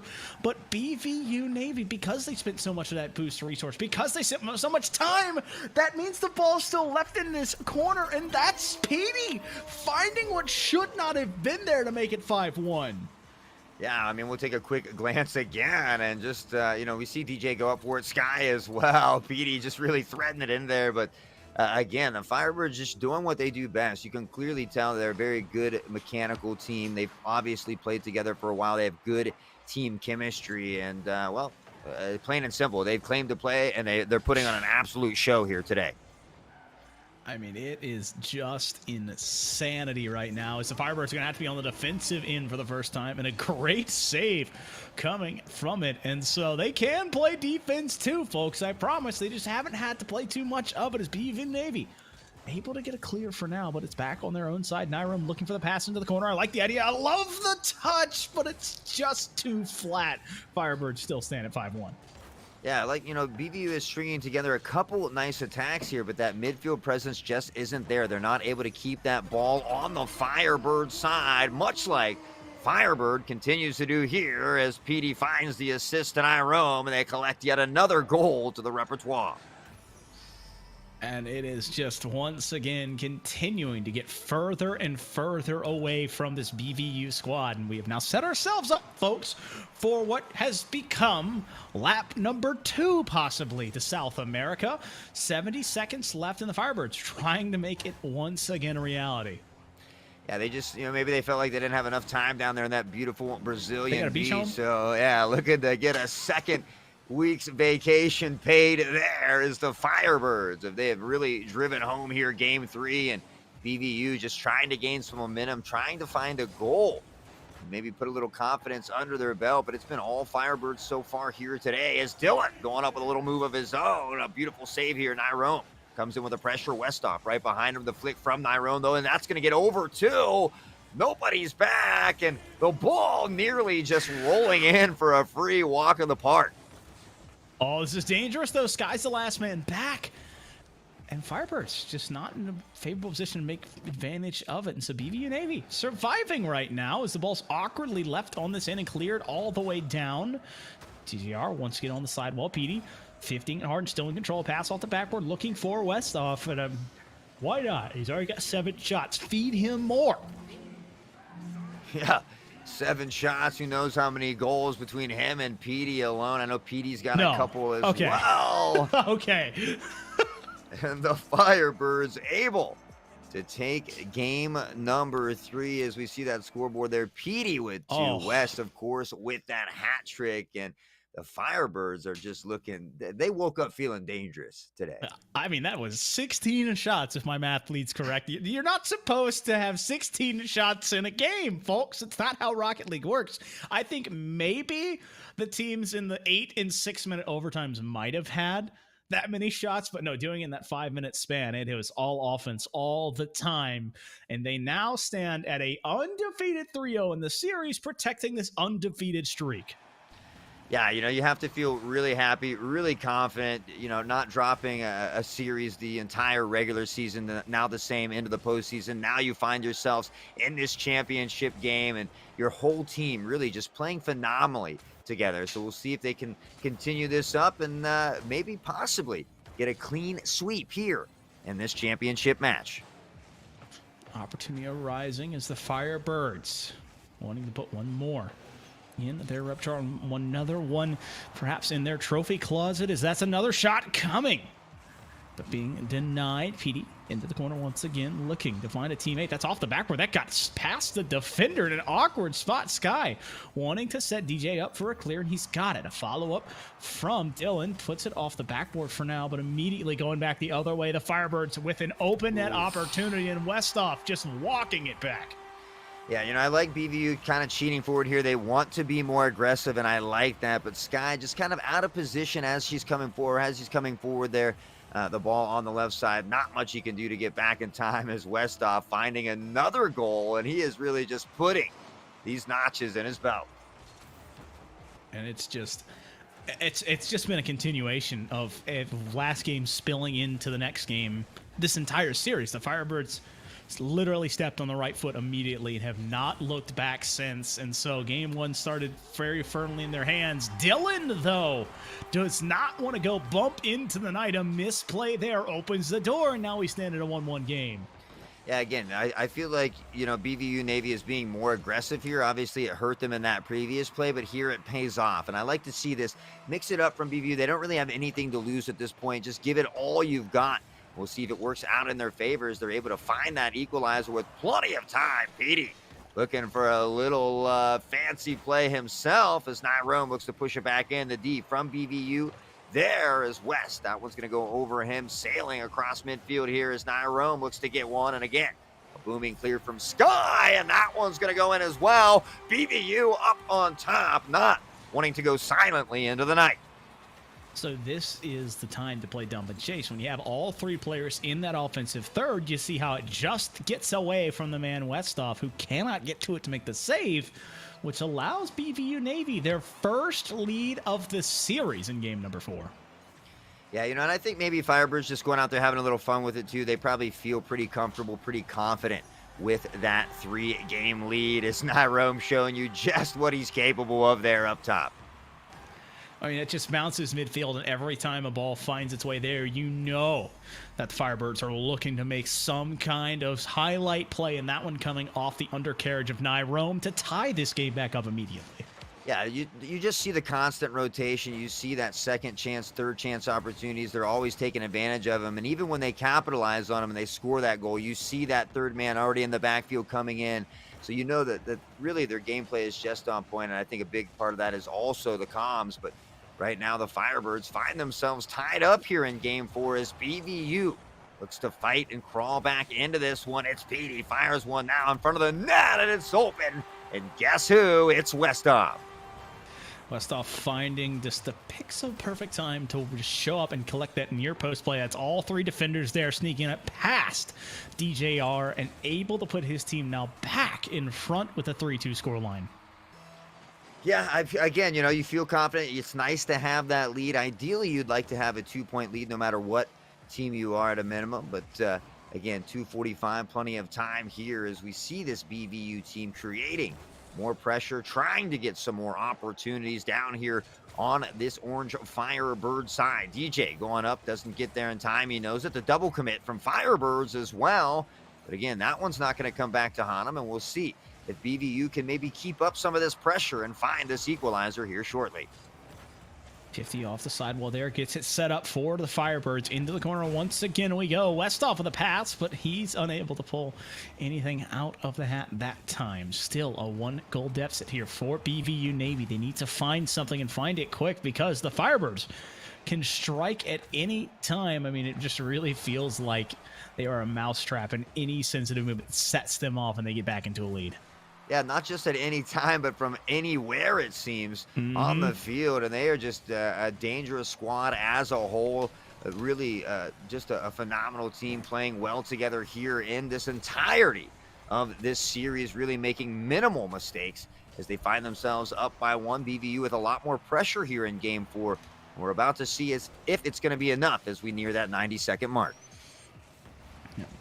Not really too much left in this game, but still a ton of plays to be made, and I'm wondering who will be the ones to step up to make them. Sky rotating back to collect this one. He's going to push it off the sidewall. You got Dylan following up midfield. I like the pass. I like the idea. The near post is there, but he opts to go far post instead into the Firebirds with holding on and just taking that pressure. Yeah, that one's going to go right by DJ as well. And Dylan on the back pedal. He does circle around, but the double demo coming out from Nyrone. Petey can't quite capitalize. And now the opportunity of 2v1. He looks to dunk it through, but he doesn't quite have the strength to muscle that one in as BVU is not ready to be done. 48 remaining as they look to find this third goal. But now the pressure mounting in the other direction. Dylan with a quick turn on it. Can he find at the open net? And it's a little wide. The second touch wide as well. And no hand in heads. It's unfortunate. That is a new meaning to post as he goes left to right and cannot tie the equalizer in what should have been the golden goal. Now Dylan with another chance, but again, too far away from the net. Petey, 50 hard, actually wins that touch as there was no follow-up from DJ. And DJ trying to be a nuisance, setting up Dylan. Backboard pass. Maybe BVU can find a golden goal. 8 seconds left, and that might be 8 seconds left on their season. That's a big dunk coming out. Dylan pushing it back up into the air, but in Nyrome, able to get that touch, and they just need to let it drop. And the Firebirds perfectly wrap up an undefeated season with an undefeated finals. 4-0 over BVU. Yeah, I mean, you have to be absolutely ecstatic. I can only imagine how excited they are, and that great performance there. Undefeated regular season, undefeated postseason, not dropping a single game in these finals. And I mean, the goals and some of those games, it's just high numbers, shots, just being relentless out there. So they really have to be happy with how they played today. I got to say, anytime you walk away with the championship, you're obviously happy, but then you walk away with games like that, you are ecstatic, Hot Sauce. But like the one before, we're going to be taking a short break, trying to get one of those happy Firebirds in here to have a little bit of a conversation with us. So stay where you are. We'll be right back.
Ladies and gentlemen, welcome back. And joining us in the booth today is NECC Emergent Champion Westhoff. Westhoff, congratulations, my good sir. Thank you. Thank you. I really appreciate it. Well, I got to start by saying, obviously, an undefeated season. We talked about it a little bit in this pre-production meeting, but how does it feel now that you're standing at the top of the mountain, actually, without dropping a single game? You know, honestly, it feels a little unreal. Like starting from what we were, just a brand new program, and coming to what we are now, it really feels like a dream come true, honestly. And I didn't get to catch your earlier games, but did you guys sweep all the way through, or were there any teams, I guess is the real question, in this postseason that gave you guys a run for your money? Are you talking about in terms of the playoffs or just in general? We could just go with in general. Yeah, that's Well, in fine. general, yeah, there were a few games that we had that were pretty close. I think we had one game that went 3-2, but overall, I think we had a pretty solid season. We kept it strong. Well, I got to say, coming into this one, I expected fireworks, and you guys did not disappoint. So, Westhoff, you found yourself in kind of a second man position almost the entirety of the game. Is that something that was planned, or was that just opportunistic that allowed you to get so many shots and goals today? Recently, that's kind of been the game plan. When we first started our general season, I felt I had to fulfill the role of third man, but I guess as time went on, as we practiced more, it kind of just evolved into this. So we kind of just we play off the game. Each game goes a little bit differently, and guess this how this one turned out.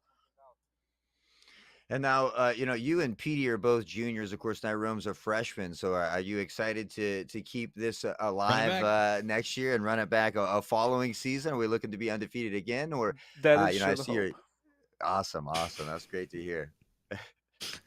Well, I got to ask you, Westhoff, before we give you a send off, is there any shout outs you want to say before we officially crown you as an NECC champion?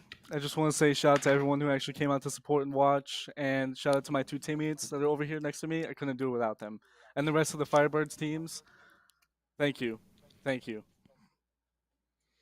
Well, Holy congratulations cow. on your championship today. And sorry, I didn't mean to step on you there, Oh, Foof, you're but good. just wanted to congratulate him, and also let everybody know that the next couple games that we're going to have are unfortunately going to be played off stream. So we do have a little bit of a couple hour wait, but A we little bit will of break. be back here. At 6 p.m. I think Foof is going to depart us. We'll be back here with Nelhad nonetheless, but it's been a great time with Foof, and we'll let him bid his farewell if you would like. Bid his adieu. Well, I gotta say, Westhoff, thank you for joining us, and thank you, Twitch chat, for joining us as well. And like my wonderful co-fort said here, we are going to be having a short break. Well, short break in a cosmic sort of sense, but it's going to be a bit of time. We'll be back at 6 p.m. Eastern, and so thank you guys for joining us. This has been NECC, and we have more Rocket League coming in a bit.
Ladies and gentlemen, welcome back to the NECC Challengers Cyan Championship Series here between UCSB and UBCO Blue. And I am joined by the legendary, the man, the Mr. Automatic Drip over here. Look at this flash, this style, Nelhad. How you doing? Glad to be casting with you here for the first time in the booth.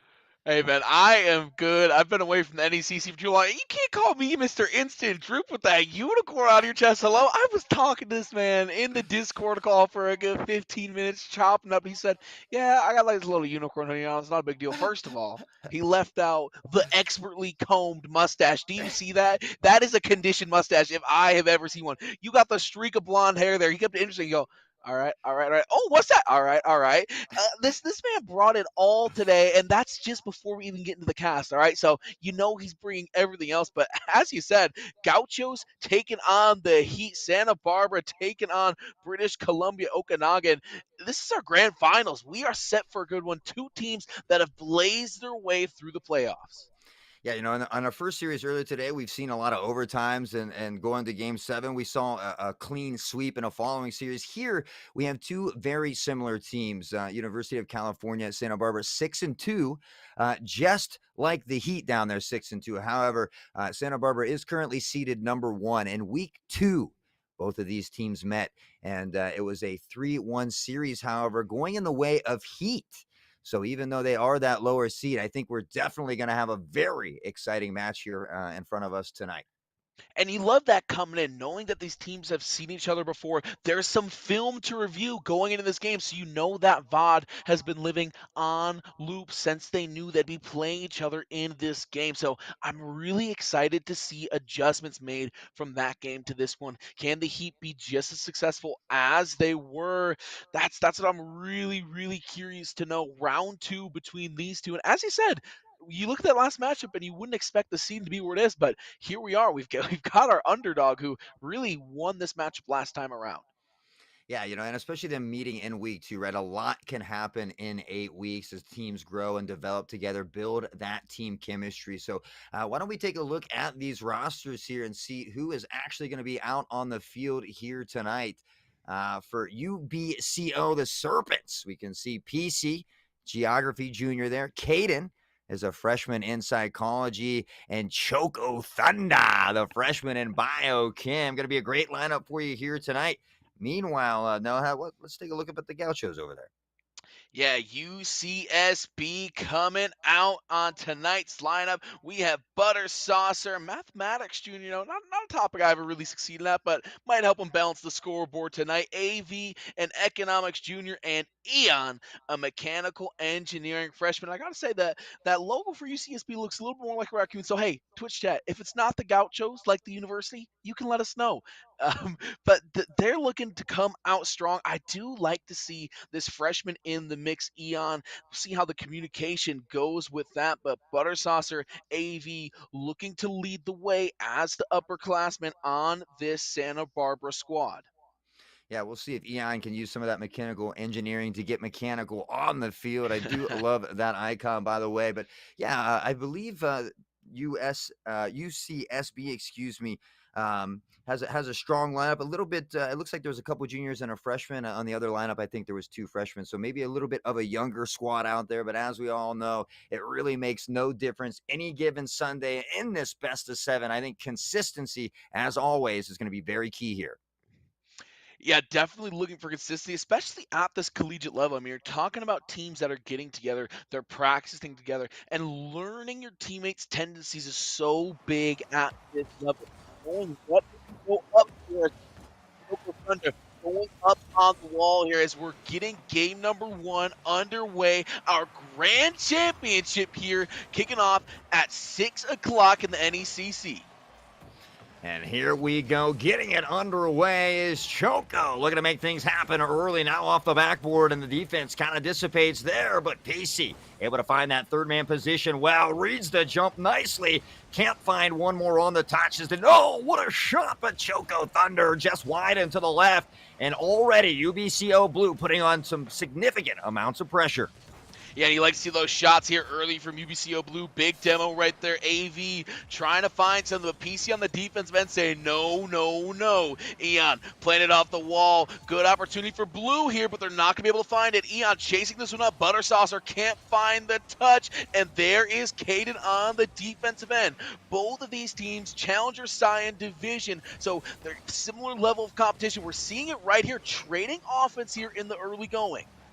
Yeah, I think a lot of times in game one, we see a little bit more of that sporadic play, that pong play, just kind of getting those jitters out of the way, kind of settling into that gameplay that you're used to. We'll see who is that first team to do just that, as both teams searching for that first goal, and AV up high, off the backboard, and Buttersaucer feeling buttery, slips it right in for the first one, UCSB. We talked about tendencies. We talked about knowing teammates. Look at the pass. Buttersaucer able to sneak it by 2 defenders. That's a great way to kick things off here, Haughtsauce. Yeah, being that number 1 seed, but they did lose to UBCO, so maybe coming out looking for a little bit revenge. And you got to like how they start off a first early goal here, 3:30 remaining. Plenty of time, however, for UBCO Blue to get things in action. We see Choco looking to grab it off the ceiling, can't quite get the touch he needs. Caden there with the second chance opportunity, and what a play Nell had. Can you believe it? I want to let this one breathe. I don't want to talk over. Let's just soak it in.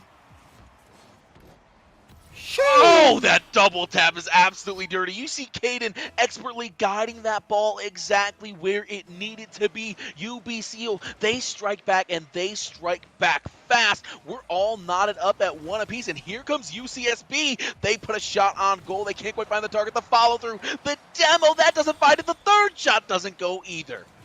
Yeah, UCSB now just peppering these shots left and right at that blue goal, and PC with another defensive stop. Buttersaucer up, though, and this midfield presence from UCSB has been phenomenal so far, keeping the pressure down here on UBCO's side, and we'll see if Choco can find the clear he needs. Buttersaucer with a demo, though, and both of these teams are playing very aggressive here in game one, and quite frankly, I absolutely love it. Love to see the demos, as you said, really gives you opportunities to push the tempo a little bit more. You can have great passing, great shooting, great defense, but the demos take a team to the next level. They get another one there. UCSB look to be in on another solid offensive possession, but can't quite find it. AV trying to keep it alive. There's PC on the wall going, taken away. PC keeps on going. AV, good defensive stop, passing it up to Eon. There's a good center, but taken away by Caden. Again, and another demo coming out. I love it to see that. You know, it is just as much a mental game as well, and those are types of things that can frustrate another team, as UCSB looks to settle it down, and Buttersaucer fires into the corner of the banger across midfield, and Caden just barely able to save that one at the goal line. AV looking to keep it alive, but Caden, the absolute brick wall, keeping it out. Now the return fire, and just why the defense is there, but Choco Thunder making me eat my own words. Look at this angle out of the corner from Choco Thunder. Buttersaucer trying to play it away, and Coco Thunder sneaks it right on through. That is an absolute beauty of a goal. UBCO back out on top, and has to feel good to do in such fashion. The kickoff, though, almost goes their way as well. There's the follow through, but Caden can't quite find it. AV doesn't find the defense. PC following through. That one's going to be centered up for Caden. Can they get it? Oh, this save by AV on the back end. What a save, as Caden and Choco Thunder have really been stringing together some nice plays. There's Choco Thunder trying to bring the lightning yet again, as he had a beautiful shot just moments ago. 1:10 left on the clock as AV looks to push it out. Caden with a nice touch, though. PC able to regain control, gathers the catch, looks to flick into the corner and bounce to midfield across the center, but no, UCSB waiting patiently, able to bring this one down. Plenty of time here to find that equalizer. They just need to settle into that gameplay they're used to. Oh, and that was nearly a beautiful goal. The passing was perfect, but UBCO just can't quite finish it off. 45 on the clock. Like you said, a lot of time left, but not a lot of time. You've given another goal. A 2-goal deficit's a lot different, and that one gets blocked by PC. Beautiful piece of defense right there. Caden trying to clear this one off the far wall. AV taking it away in the 50, but Caden regaining possession, fighting in the corner. Looks for the center, and that one goes a little bit long. PC takes it. 20 seconds on the clock. 20 seconds, enough time to find that equalizer. We're going to have to find an opportunity or a second chance. Rather is Choco Thunder looking to keep it out. A nice touch from Caden there, and a near goal just high and to the right. But PC piecing them together, able to find what could be most likely the nail in the coffin. This touch from Caden was an absolute masterpiece, and PC, well, they find themselves with an easy goal. The ball basically just dropping inches from being scored. 9 on the clock. UCSB, they're going to need a miracle, and they don't find it. They're on the kickoff with 5 to go. This one is in the books. Game 1 going the way of UBCO Blue. Yeah, just a phenomenal job by them. You know, it's a much closer game, I think, than the score really looks right there, 3-1, right? But I think both teams fought really hard in that first game. Both teams played well. They had good transitions. They had good rotations. But I think they're maybe in that last minute or so, you know, is kind of where it began to fall apart, and UBCO really took control there. Yeah, and I think UBCO pushed that lead to 2-goal lead. I mean, obviously that was the nail in the coffin, but I think it really happened because UCSB, they got a little down on themselves. Their rotations got a little bit looser. I think it's really because they saw they were down a goal. When things are knotted up at 1 apiece, yeah, they let one hard-earned goal through, but it wasn't from a lack of good defense. It was just the cause of better offense. They've got to keep their head straight on. They have to keep focused even when they're down, because you mentioned it earlier, this is just as much a mental game as it is a mechanical one. So you really have to make sure you're focusing on keeping your rotations tight, keeping your communication clear. Yeah, you know, we talked about demos briefly. I think that's a big part of it. I'm always a fan of the demos, even if you don't get the demo, but you get the bump, right? I think anytime that you're creating a ruckus in their gameplay, you help create more space, whether it be on offense or defense, and help alleviate some of that pressure. So we'll see if they're able to do that here in game 2 as PC coming correct. Already able to find one here in 8 seconds.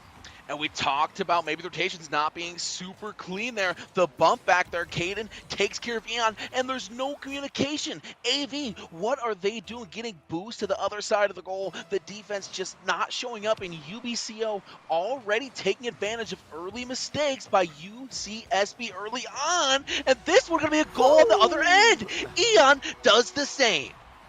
I mean, this is the type of series we have here for you tonight. Nothing short of exciting. It's going to be like this all night, but you know, it's been a close game, and they are getting goals like this right now. Though I feel like UBCO Blue mechanically on the field is looking a little bit like the better team. So I'd like to see, you know, UCSB maybe settle it down a little bit, get into some of those passing plays, get those bumps, and see if they can help create a rhythm for themselves going forward. And I think the transition game is a great spot where UCSB can get up some of that lost ground in mechanics. You saw a great defense there. It just didn't turn into anything. They have to make sure that these big stops turn into offensive opportunities. They find a clear there. Caden can't find it. What can they do with it? AV leading the charge. Has Eon and Butter in pursuit. PC takes that one off the wall, and Caden able to clear it. I like to see them do a little bit more with that defense and turn it into offense.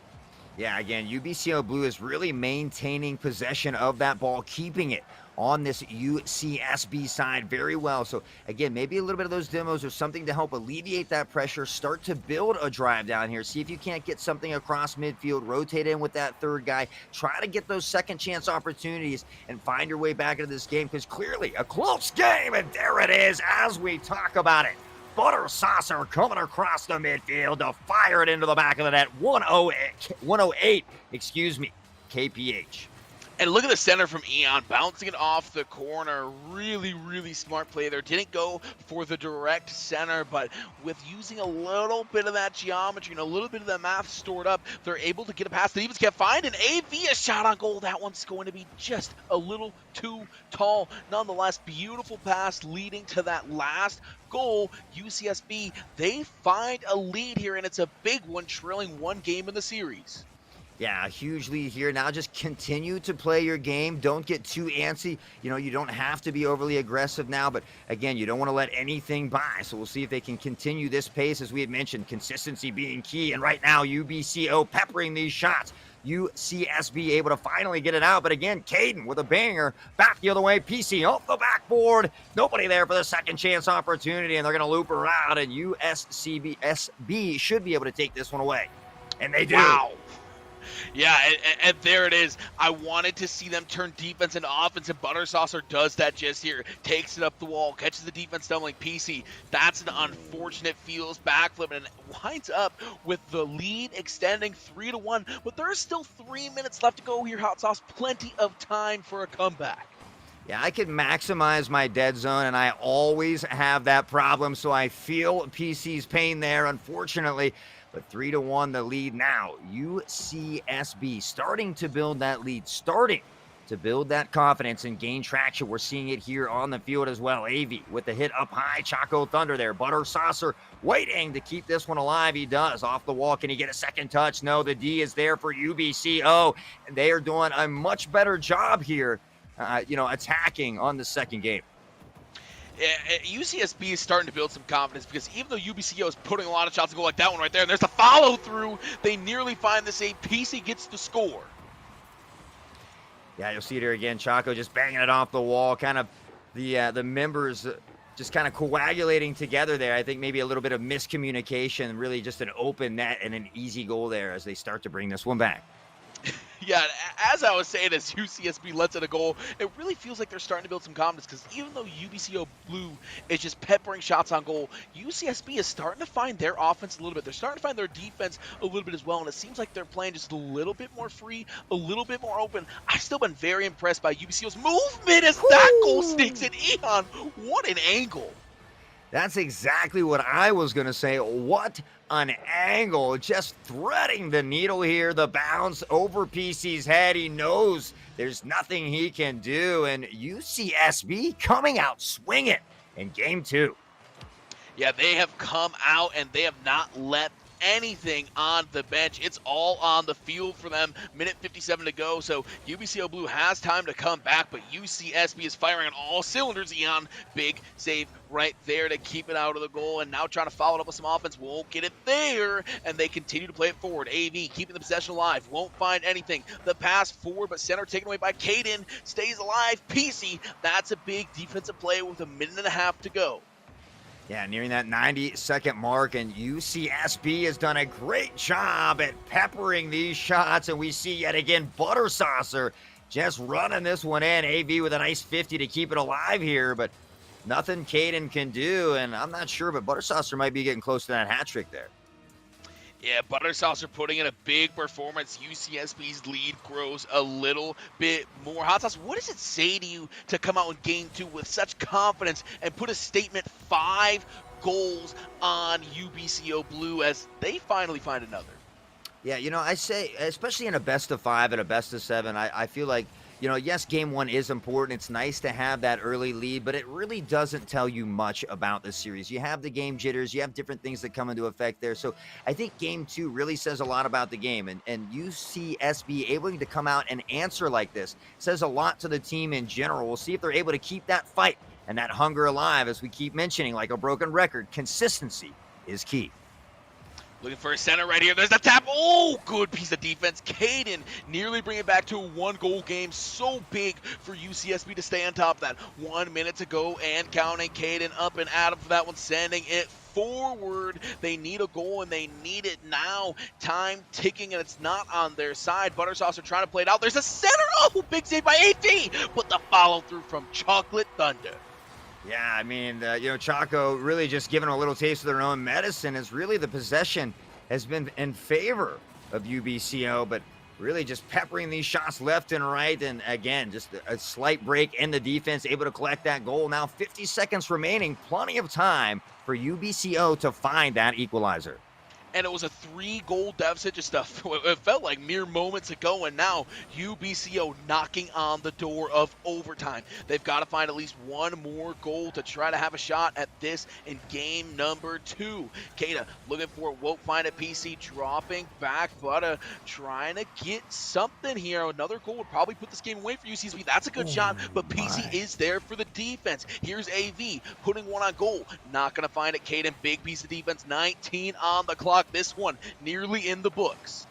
Yeah, and UCSB is just maintaining that pressure, peppering the shots, and now, just like in game 1, but in reverse, it's AV who puts that dagger into the coffin. and we are just in store for an exciting series. I can feel it. Yeah, AV sticks the dagger into the back of UCSB, and we're going to be all knotted up at 1 game apiece heading into the third. An exciting back and forth so far here tonight. Yeah, you couldn't ask for a better series here, as both of these teams really just playing reverse roles from game 1 to 2, which is just going to make game 3 that much more interesting. Yeah, definitely excited heading into game 3 to see how these teams adjust. You know, Rocket League a lot of times feels like a heavyweight boxing match where round 1, round 2, you're kind of feeling out your opponent. You're not throwing your haymakers. You're kind of seeing what works. You're feeling out their blocking scheme, their structure, and that's when things get really, really exciting. That's when the Rocket League gets really intense. Rotations, they get tight. Everyone's playing clean. So I'm excited for game 3 and beyond as we move on in the series. Yeah, and I'm excited to see UCSB take that one as well to tie it up. You never want the other team to get too big of a lead, especially when that team has beat you in the regular season, even though they are the lower seed. So a great job to come out, battle through that as well. Now the series all tied up at 1 as we head into game 3. Gotta like the tenacity by UBCO Blue last game, though. They're down 3 goals, brought it back to a 1-score game, and threatened to send it to overtime. Just couldn't quite seal the deal. Some great mental by them. They never gave up despite being down last game. Oh, and a nice little move from AV there as well. The touch back, and Eon up off the wall looking to create some room here. Able to get the touch. Caden can't find the or win the 50, and Eon looking for more. The powerhouse just pushing UBCO out of the way. Caden off the backboard with the save, and now they got to find a way to get this ball out of here. It is flirting with disaster. UBCO hits that one forward, doesn't quite find the clear though. AV running it right back. Eon trying to keep this possession alive, and there is Butter trying to do it as well, but won't happen. Chocolate Thunder passes up to Caden. These two working in the corner, but AV is there with the clear, as is Eon passing it off. UCSB, they're looking for their first goal of the game, but Caden gonna take it away in the air. That could be a center. It is, with a follow through just high. There's that second shot. AV there with the stop. Round 3. No good either. Yeah, but these shots from UBCO are relentless, and unless UCSB does something soon, it's only a matter of time before they get one to fall. And again, both these teams have really just traded back and forth in this series so far. Eon able to go up, finds the touch, gets one more, and with a razzle-dazzle, it's not going to be enough. Caden with the demo on time, and they should be able to settle this one down, find that clear outward as they begin to collect themselves, and still both teams searching for that first goal. Caden's playing the defense, man, absolutely sensational there. As that one's going to go in from PC, and it's all set up from Caden on the back end. Caden got the demo, then cleared the ball up to PC from there. PC, in the 1v2 situation, takes it off and finds the goal. Yeah, PC from the sidewall said, y'all don't see me. Put that one right in with ease. A nice shot up by 1 here as we near 3:15, and we'll look to see if they can keep that pressure up, or if UCSB will be able to return fire. And the little misjump there from AV. That one doesn't come back to Hana. Butter now carrying this one off the sidewall. Looks to pressure in. Nobody there. No, it's Choco Thunder in time, and able to push this one out is Caden. Dodging a bullet there is UBCO. Very, very dangerous ball. They played it in front of their goal, and they're very lucky to not give anything up. There is Choco Thunder, also lucky to not give that one up. Good dribble, the center, the shot, it's good. Eon knots us up at 1 goal apiece.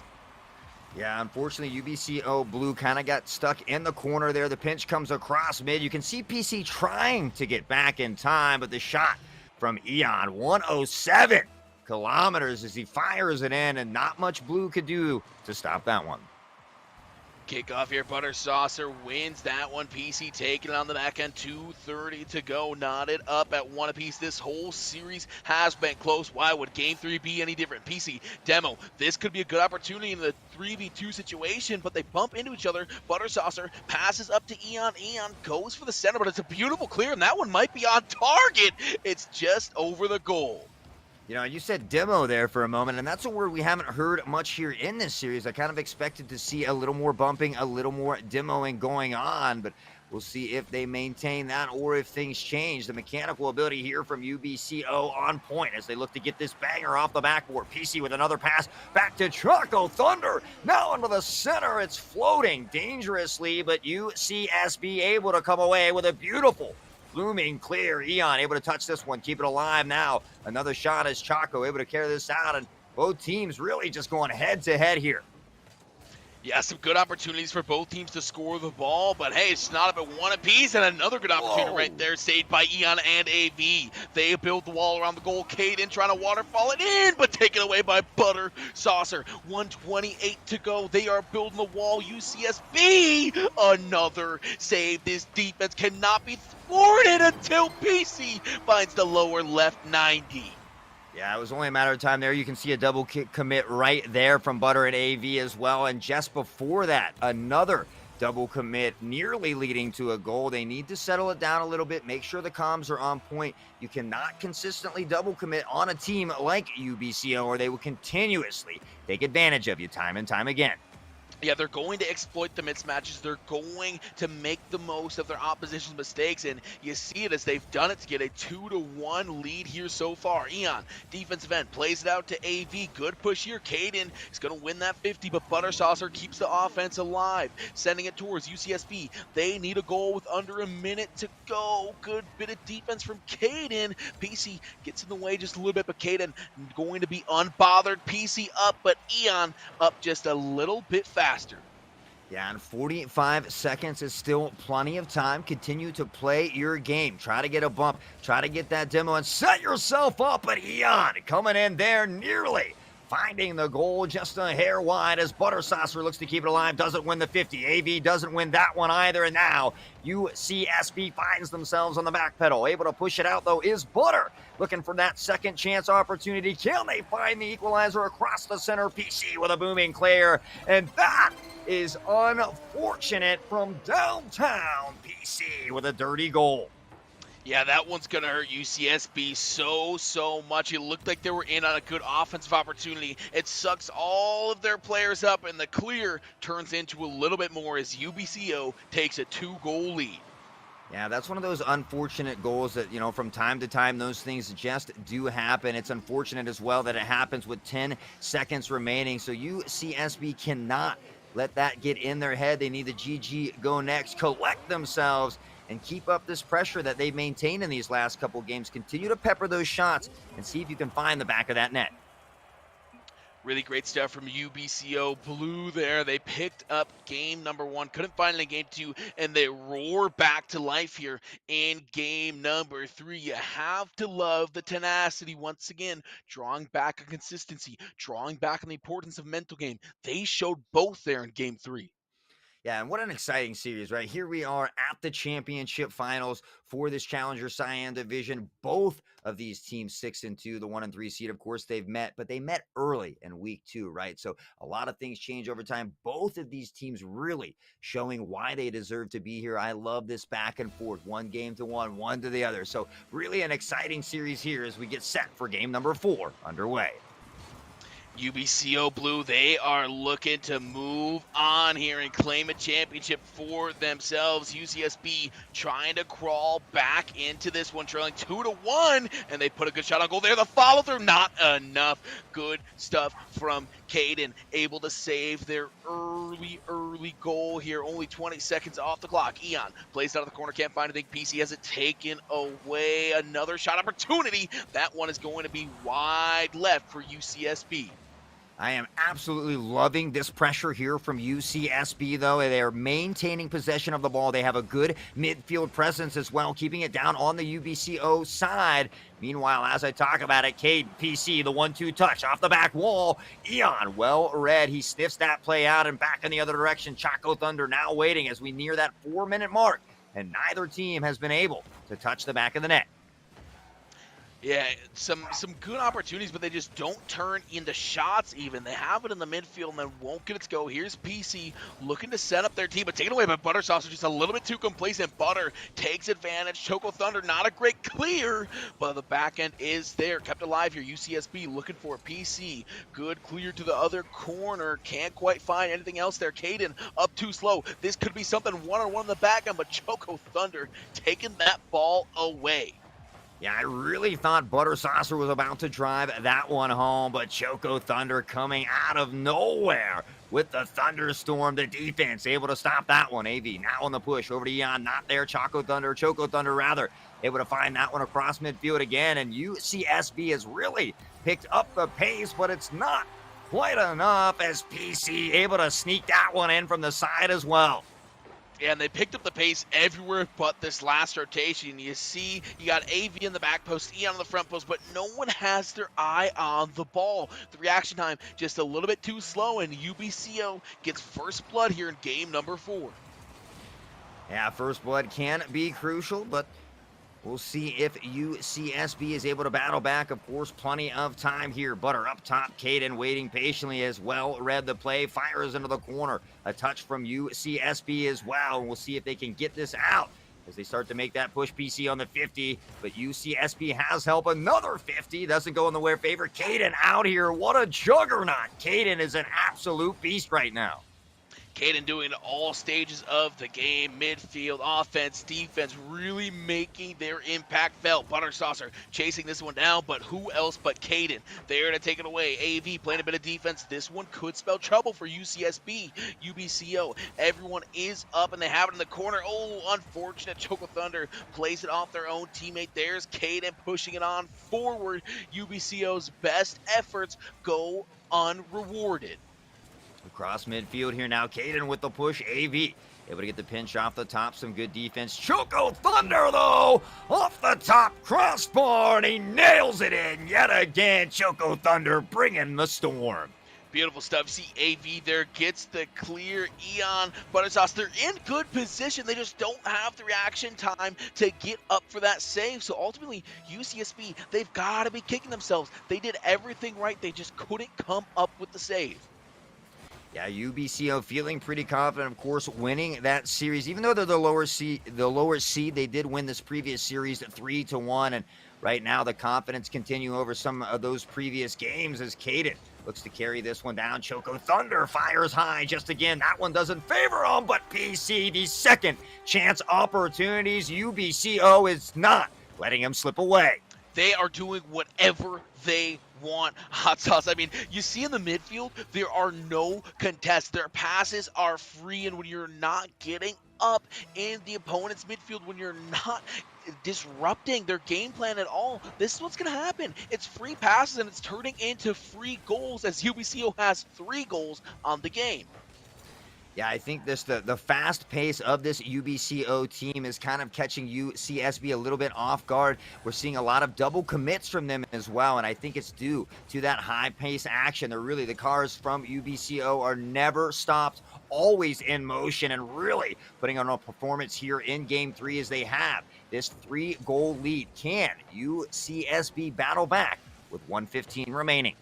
They're going to need every ounce of fuel they got in the tank to do it. I'm not sure if they've got it in them, but doesn't mean that this series is over for them quite yet. Choco Thunder trying to take it away. Here's PC putting it in the corner. Won't get anything. Who else? Caden, the glue member, putting it all together. No goals, but doing everything else on the pitch. A minute remaining. Here comes UCSB. They don't find it there. Choco Thunder on the crack back. Gets that one. A little bit of disruption. Caden plays it up, but here comes UCSB. Good ball moving, but taken away by Choco Thunder yet again. Up to Caden off the back while the follow doesn't get it there, and they won't get the second one. Yeah, the ability of UBCO to maintain pressure and keep it down on that UCSB side has been absolutely unreal and relentless here in Game 4. And really, UCSB has put up a good fight, but it has been all UBCO in Game 4. The mechanic ability, the pressure, everything, and the defense, as we see right there, as UCSB is just looking to get 1 goal here in Game 4.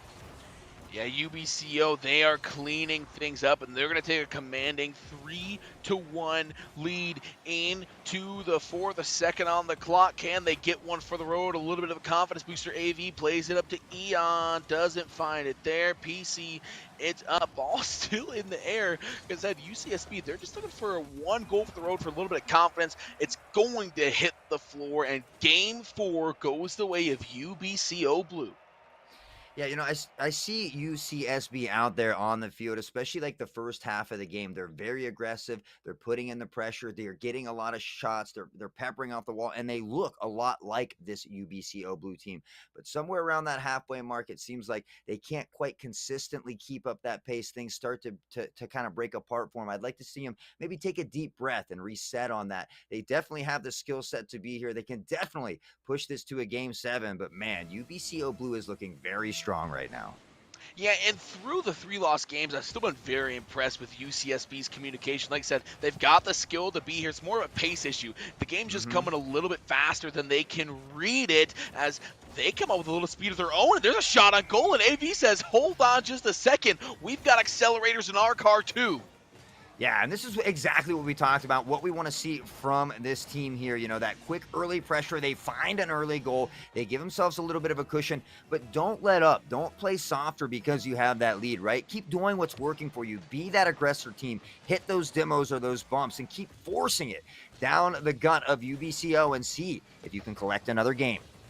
Butter saucer to AV. That was a good opportunity. Couldn't quite find the finish. Here's PC attempting to clear. Eon, good touch. Caden taking it away. 4:30 to go. The game is young, but UCSB's already found the back of the net. Something they failed to do a ton here today, so good to see them get going. Butter saucer looking for a little bit of offense, trying to get their second goal. Choco Thunder. Here's the clear taken away by Butter on the other end. The follow through. PC misses it. This could be dangerous for UBCO Blue, but PC able to find a little bit of a clear, a little bit of action in the midfield for them.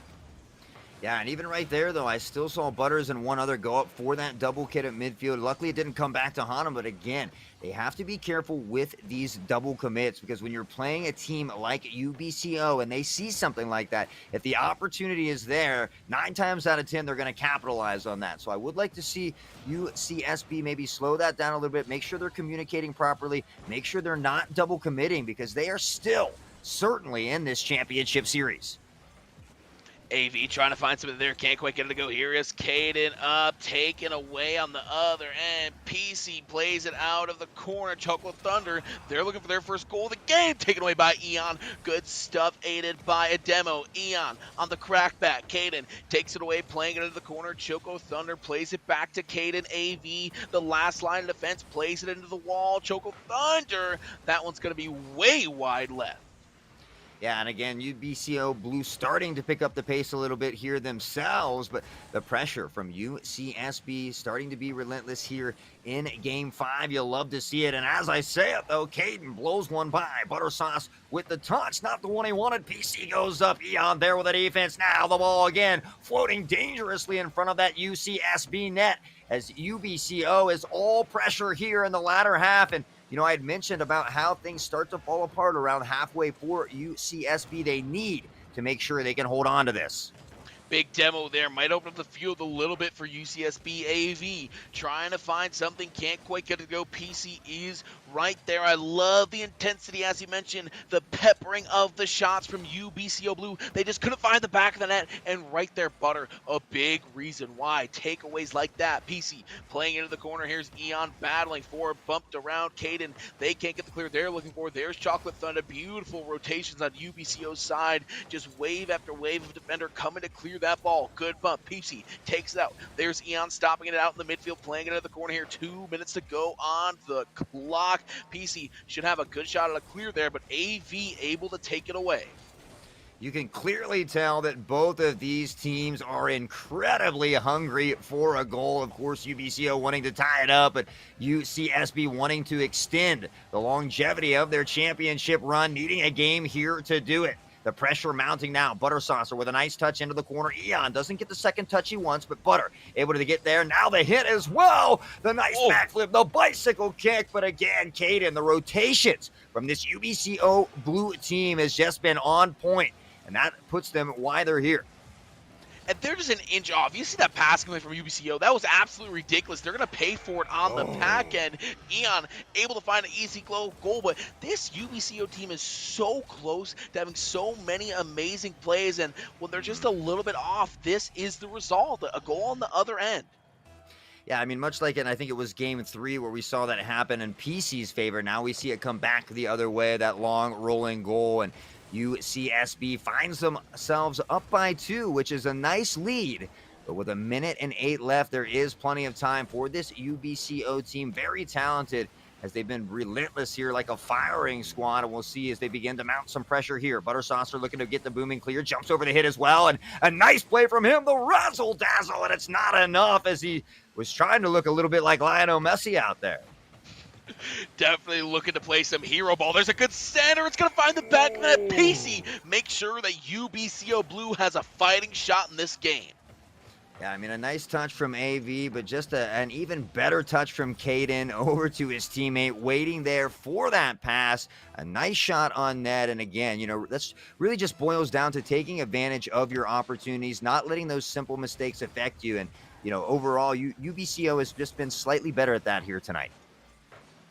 Absolutely. UBCO's mechanics have looked so clean. They've been a well-oiled machine. They just haven't found the back of the net more than once here in game number 5. Can they send us to overtime? AV taking away an absolute stalwart in the midfield. 24 seconds on the clock. PC! Oh, the last line of defense, and they hold strong. They need a goal. Just playing defense isn't enough. Buttersaucer trying to put the dagger in. They can't get it. AV, they can't find it either. It's up. 10 on the clock. Does UBCO Blue have a miracle in their back pocket with 5 to go? As long as the ball's in the air, they have a shot, but it's going to be in the air just a second longer. Choco Thunder keeps it alive, and with the ground pound, it is over. UCSB strikes back and takes game 5.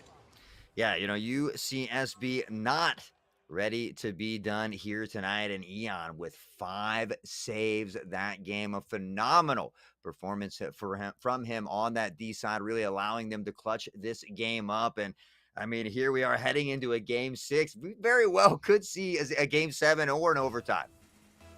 And it would be quite the Herculean effort from UCSB to come back after a 3-1 deficit. UBCO, they have got to be thinking about their missed cues, their missed shots, as they are trying to put this series away. They'll have a fresh opportunity to do so here in game number 6. Yeah, you know, and meanwhile, if you're UCSB, you have to be happy with that last game and carry that momentum, that confidence over. You know that you can beat this team. You know you can give them a run for their money. So let's really see you take it to game 7. The defense now on point is starting to break apart, though. UBCO, again, with these relentless shots, they've got to alleviate some of this pressure and get that ball down there on that UBCO Blue side. And UCSB finally gets a little bit of pressure of their own. They're making UBCO play some defense, but it turns into a great shot. Caden from half pitch there. A beautifully placed shot. Yeah, you'll see it here again, channeling his inner Steph Curry from downtown. He finds the back of the net, and UBCO getting that early goal. Statistically here tonight, they've done much better when they get that first goal, so we'll see if that can carry them to the victory. But we know how ruthless this UCSB team can be, and they are not ready to be done just yet. Hey, I don't know. I think Steph Curry might be emulating them there. That was a beautiful shot. I think Steph Curry only hopes that they can shoot this well tonight in the playoffs. You know, UBCO, they're setting the standard. It's not the other way around, and they might do it again here. PC, they're up. That was almost a beautiful, beautiful shot, but they can't find it in the air. They follow through. They can't get it again. Choco Thunder, that one's off target, just left, but UBCO, this well-oiled offensive machine, will not quit. Butter finally able to find the clear with 3.5 on the clock. Eon, they're putting a shot on goal. They won't get anything. Caden, Choco Thunder, toss it back up to Caden. That was beautiful. The follow-through saved on the other end by Butter. Yeah, not only a well-oiled machine, but firing on all cylinders with that high-octane gas. They are relentless here as UCSB looking for their first break, trying to get that pressure onto the blue side. Here is Caden off the ceiling, doesn't find that second touch he wants. Butter with a banger, and they can't get back in time. UCSB finds one from a distance.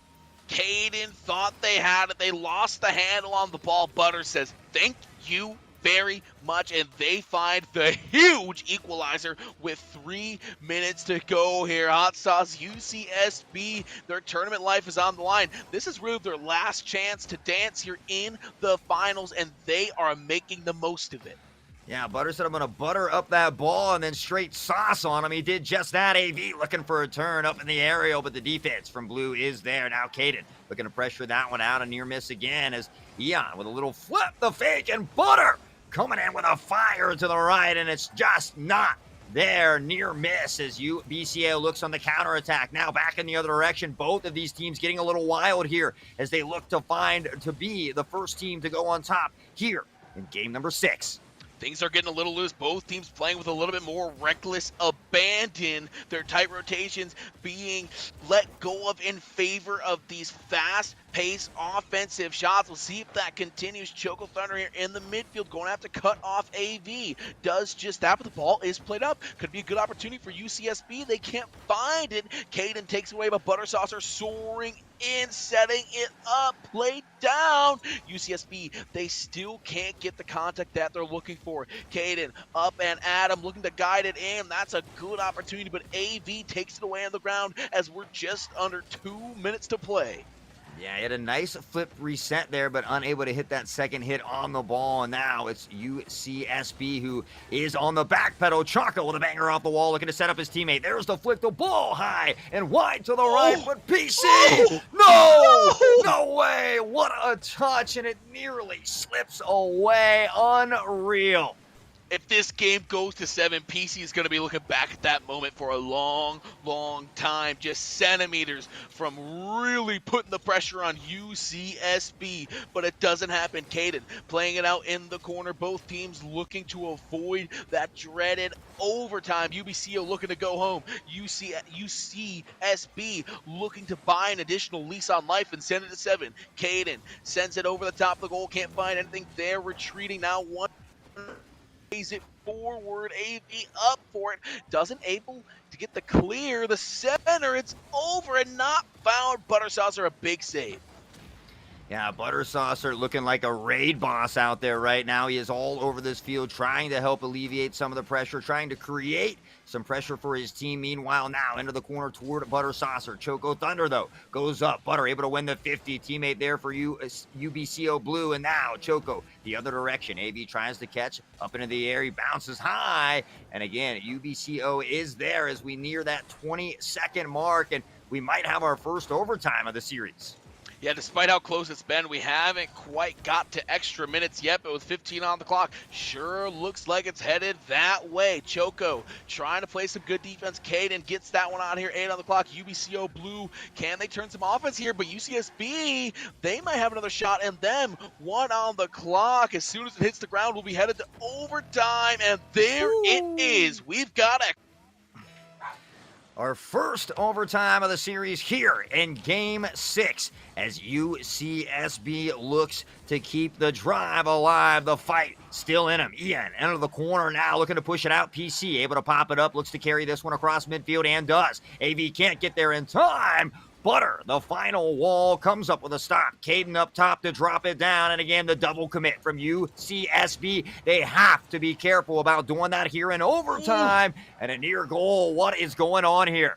UBCO is going on. That's what is up as Caden tries to find it. This offense has looked great the whole series, and they just have to find one more goal, and they can claim the crown. This one played to Caden. Beautifully passed to the corner. PC sends it back up to Caden, and that is going to do it. This game is over. This series is over. Your Challenger Scion champions will be UBCO Blue. Yeah, congratulations to the University British Columbia of Okanagan. Just a phenomenal performance. You know, they were able to beat them in the regular season. They were that lower seed, but nonetheless, they come out swinging. And UCSB able to grab 2 games, very close games all the way through, well fought. But in the end, truly I felt UBCO Blue did just mechanically were just slightly better, at least out on the field today. And, what an absolute performance by both teams. They both need to hold their heads high. But just a truly great series here. Oh, and a great season to look back on. In fact, I mean, there's no shame in losing in the championship, especially when your opposition is just that talented. They put on a great show. It's just so hard to stop the UBCO Blue offense. I mean, the rotations they had, it was just, get your shot on goal, get boost, bump, rotate back. They were just cycling through, and it's so hard to stop such a well-oiled machine. Yeah, you pretty much nailed it right on. They had the rotations were down. They had great midfield presence. Most of the games they kept all the pressure, down on that side. So just a phenomenal display from them throughout the whole entire series. But I believe we are going to take a short break, and when we come back, we're going to have an interview with one of those UBCO Blue members and just see how excited they are to win that championship. So guys, don't go anywhere.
All right, we are back with your NECC Challenger Cyan Champions. PC, the legend, putting in work out there. I like to see the mustache as well. How are we doing today, and how does it feel to be a champion? Feeling pretty good coming off that win, carrying the boys today, you know how I had to do, but, you know, just a regular day.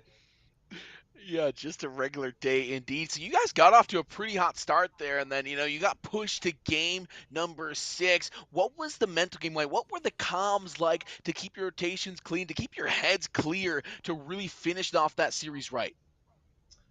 We just had to clear the comms there. We just had to say what we were doing and just kind of play together. That's all we had to do. Yeah, and you guys had phenomenal rotations. Your midfield presence was great. Was there sort of an added reassurance, confidence heading into this game? You had beat them 3-1 in week 2.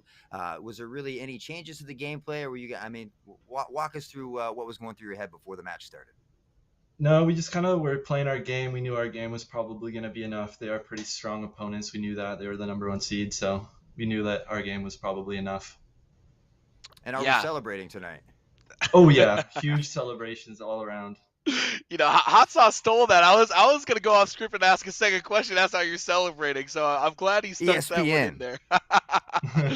Well, PC, we definitely appreciate you stopping by. We appreciated the gameplay. You guys put on quite the show today. Looking Absolutely. forward to seeing more of that in the future. Everyone in Twitch chat, you don't go anywhere because we've got Hofstra Gold and Hartford Red coming up. Haughtsauce, he's gonna take a break for tonight. Get some tea for his vocal cords. Got to rest those up. I'm going to stay yeah. here and be joined by Grant, CFO, for the Challengers Yellow Finals when we return.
Welcome back here to the NECC. A little bit of a change of schedule here, folks, as we do have a forfeit. Hofstra Gold has forfeited their championship match against Hartford Red. So Hartford Red are your NECC challengers, yellow champion. Congratulations to them. Congrats on a fantastic season. This will mean we're going to have a little bit of a wait as we're going to continue on our past schedule, that means Adrian College and SIUC Maroon are coming your way at about 8 o'clock. Going to be cast by Noventa and Captain Atsoka. It's going to be one heck of a matchup. So you've got this time, take a little bit of a breath, relax, maybe take a nap, because we've had some fantastic Rocket League. I know it's a little hard to stare at such greatness for hours on end. Personally, I'm going to go get some sour gummy worms, maybe a little bit of caffeine. I'm going to reload up so I can pop in Twitch chat and watch the next games. But once again, that is a forfeit, meaning that Hoster Gold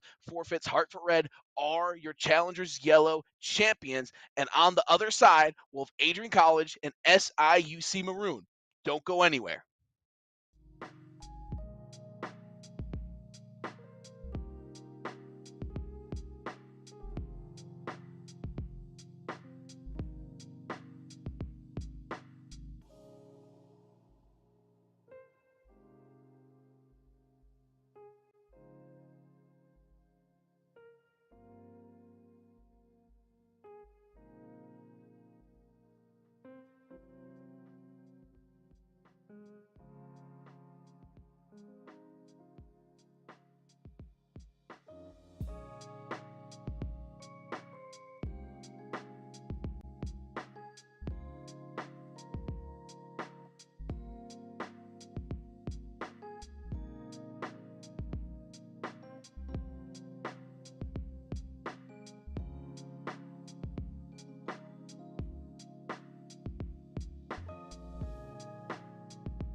Welcome back to the NECC. We've got our Emergence Navy Championship headed your way. Adrian College taking on SIUC Maroon. And we've got a dog fight brewing as the SIUC Saluki look to take on the Adrian Bulldogs. And hey, if you don't know what a Saluki is, open Google, second tab, SALUKI, and feast your eyes on that beautiful, beautiful dog. My name is Ethan Dolan, probably better known as Nellhead, and today I'm joined by Grant. How are we feeling?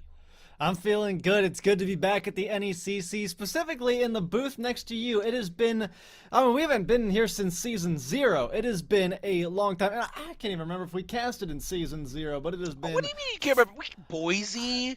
Come on, Grant. I can't remember the Huntsville? season numbers. I can't remember Oh the season my numbers. gosh. All right, look, caster math is hard. We covered this yesterday. It is a hard thing. Numbers are hard to keep track of. But what's not so hard to keep track of is when the records are being being kept track of for you.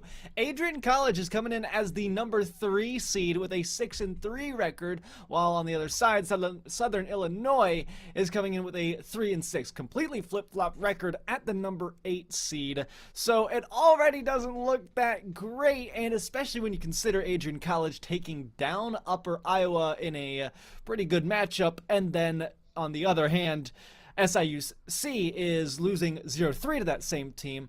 There are more statistics like that, but it's pretty worrying.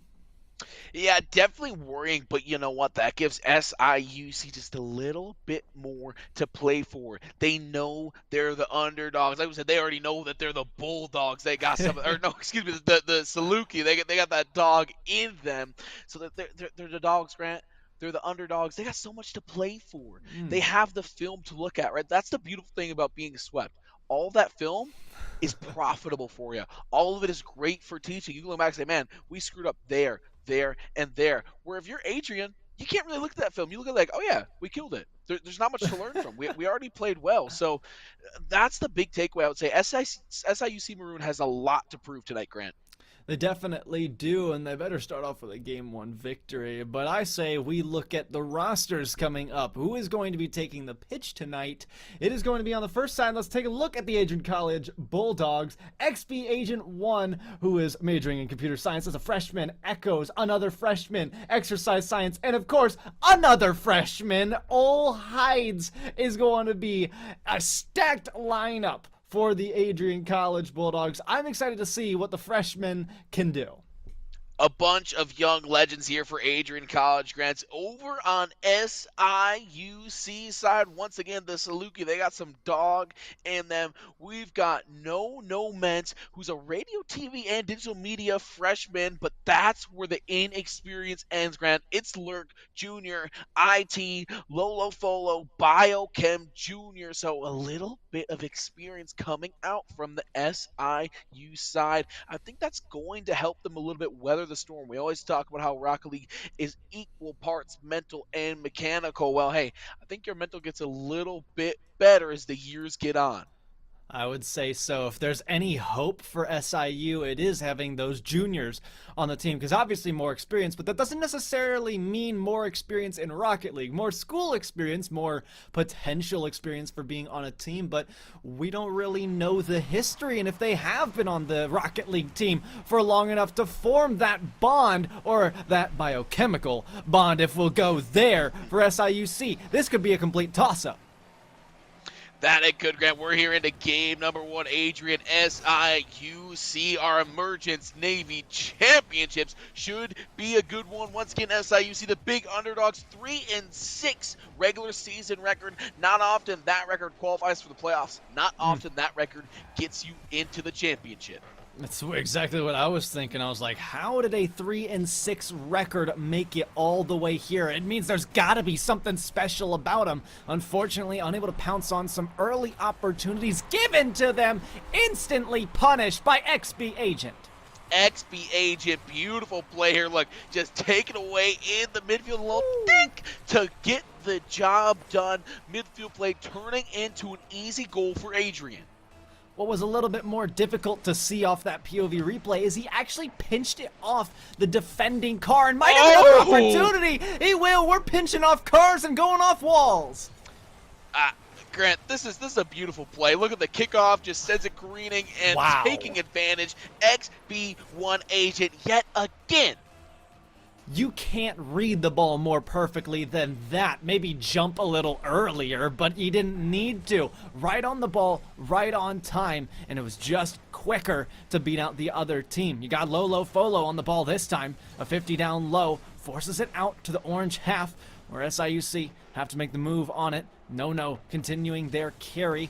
This has been the story, is using that back wall, but oftentimes it's too powerful, bounces off and out, and we just go back the other way. Yeah, Lolo Folo trying to find something here. Adrian really bullying SIUC. Look, it's not even leaving. SIUC's half, another shot on goal. That one going to be batted away. Lolo Folo keeping it alive, trying to find the angle. Good bit of defense there. XB Agent taking it away. This one played to the middle. Lolo Folo not going to find it there again. SIUC, they're trying to get on their first goal, but it won't happen. XB1 Agent finally gets the clear. Oh, looks like we might have lost out on a little bit, but we're back here. Echoes off of that corner. It does go under the defending car. Not a very good thing to see if you're SIUC, but I do like the 50s, at least progressing them forward in the field. XP Agent with their first whiff of the game. This one's continued out for Echoes. Difficult save, blocked to the side by Lolo. Continuing underneath, over and out.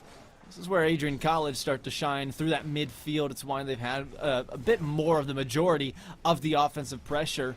The rotations are looking good. They've got everything down to a T at the moment, except for some more shots on goal.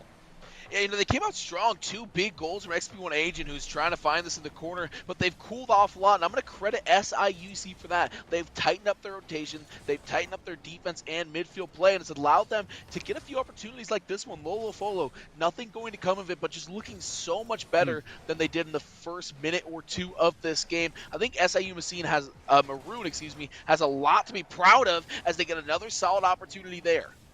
Right, but I think they're a little hesitant to push forward into that offensive zone. When they've got the time and space, they just need the pressure to add on top of that. They're not so quick to jump on those opportunities. Now they've got a bit of a 3-on-1 scenario. That touch crucial from Agent. Lolo firing a shot off to the far post and back across. Looking for each other again. Nobody to be found except for a defender. Great control by XP Agent, who I'm going to just put a star on him right now as that standout player for Adrian College. Definitely stealing the show here early on. Looking for it there. Lurg not going to find an XP1 Agent. Who else? Getting a good defensive play. Good piece of dribbling over the side in the corner, but handled well by SIUC Maroon. They have to make a move here at some point, Grant. Just a minute 30 on the clock. They're trailing 2 goals. A lot of time left as it is in Rocket League, but they haven't shown a ton of life. And XP1 Agent, taken away by Lurg.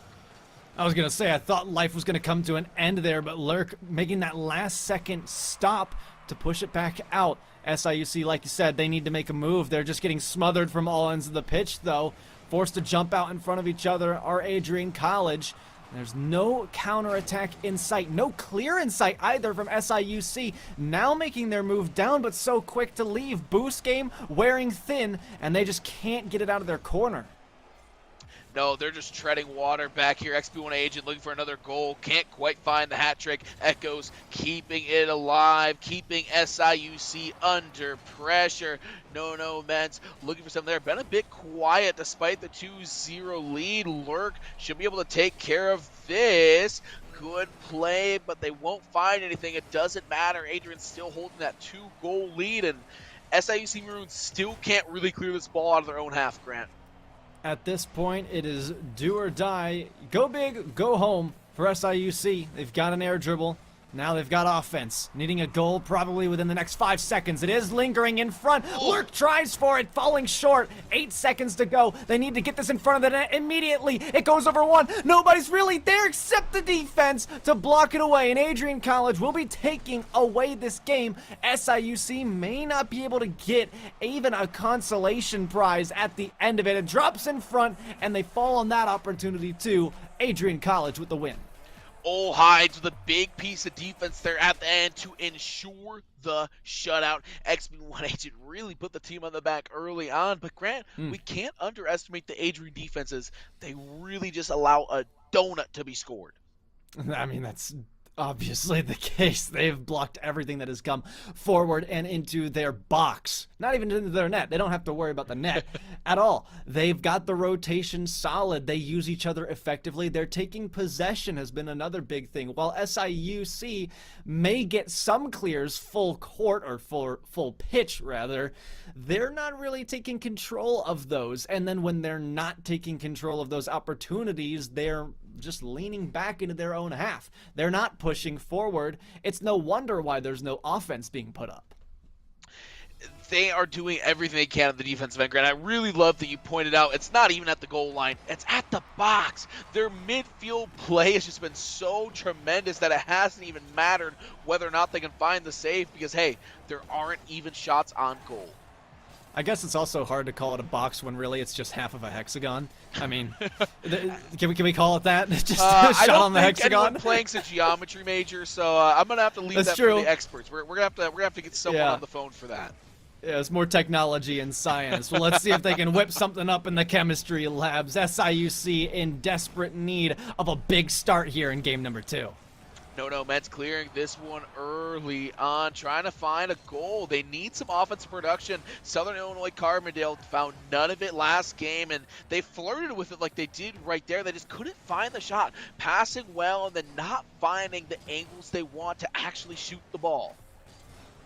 Lolo Folo has to leave out on this one, missing the boost. Adrian's got space, no boost though. Boost has been, I mean, the thing I've said the most in the last 3 seconds, and for good reason. It's a very important part of this game. When you're missing the boost, you're not able to produce much more, and when you've got none left in the air, you're not scoring that double tap, you're not giving yourself more opportunities, and even now, XP Agent out of it, leaving their team exposed. A big air dribble over the top, Lurk could score, it's off the post, can't even be finished by Lolo! You've got to be kidding, we have to be pushing on those opportunities! So close, you can taste it, Grant, but they can't quite convert and get that so delicious goal. We remain knotted up at a scoreless 0-0 dead heat. This one played at center, XP1 Agent able to get a nice touch and a clear. Lurk gets their lunch money taken in the corner. Lolo Folo up for it, doesn't get a great clear. Here comes XP1 Agent, good touch, but they'll get demoed for their effort. It brings me back to my point I'm making about Adrian College, who will push on at mistakes, and SIUC, who likes to hang back. It's also making me say, no wonder Adrian College is faster than SIUC, because while SIUC is still on the ground, Adrian's in the air, and vice versa. It goes both ways. Even right here on the defensive end, it doesn't even bring a question mark to why this goes in.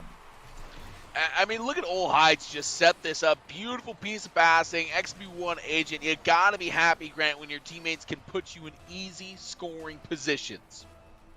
Absolutely, and if we can see a bit more of that quick play on offense that actually makes it towards a targeted shot, Adrian College will have no problem finding another goal, but SIUC continue to struggle to find their first. Multiple open nets now being missed. Wasted opportunity there. That was the one. Adrian had a player in the vicinity, but not really in position.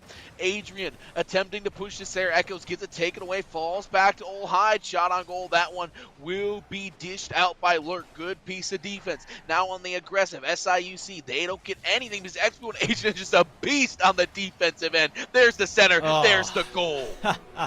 Quick flip all the way down the pitch. It's just too good. This aerial dominance has become kind of a theme for you and I when we've been casting in recent times, that whoever's quicker obviously gets the beat. We know that, but it's also just the fact that SIUC don't leave the ground, and when they do, it's far too late. Adrian College are back to that 2-goal lead, and SIUC still struggling to find their footing. Absolutely, Grant. Showing up is half the battle. So if you're actually there to attack the ball, even if you're not the most confident, even don't have the boost, if you're just up for it, good things are going to happen. As good things almost happened to XB1 Agent there. Echoes fighting in the corner. Lolo Folo can't take a big demo right there. Adrian bringing the heat here late in game number 2. XB1 Agent doesn't quite get the goal, but the follow-through is good. SIUC, if you give too much space to your opponent, they're going to do you dirty like this. AXP Agent with mostly a lot of the work here and almost got the air dribble all the way through, but that one touch, I mean, not even he was expecting it. I can absolutely confirm that one for you. It was too good, but his teammate expected it. That's what mattered. 3-0. According to Grant's sources, not even they expected it. Yeah, not even. My sources are mind reading. That's what I'll say. Grant on the telepathy, that one up almost good. SIUC nearly finds their first goal of the series. They don't find it, and the crackback might be deadly. That ball on target, and it is no good. They missed the dunk. SIUC survives the clear. Old Hides can't even get there.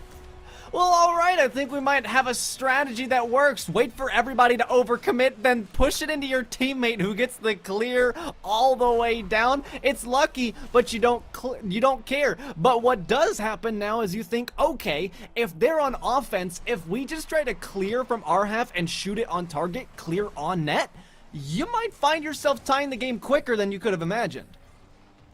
Yeah, only down 2 goals here, Grant. A minute on the clock. The thing you got to do is SIUC, obviously, get the goals, but you can't allow any more. Going back down 3 goals is going to be absolutely backbreaking. So you have to make sure that you keep up your defensive integrity while still pushing out to find scores. Echoes, they've got it. 45 on the clock. Can Adrian get the dagger? Not right there. No Mens takes care of it. Ole Hides on the other end and taken back by SIUC Maroon. Echoes 50 even caught up by XP Agent. Not enough boost to continue. This doesn't even need to. At this point, Adrian knows they have to wait for mistakes, and more things like this will occur. At the beginning, I said this was going to be a dogfight. I don't think I gave Adrian enough credit. Grant, these aren't just some bulldogs. These are some beasts. This team's looking like Jurassic Park. You know who's locked in there with these absolute monsters? SIUC Maroon.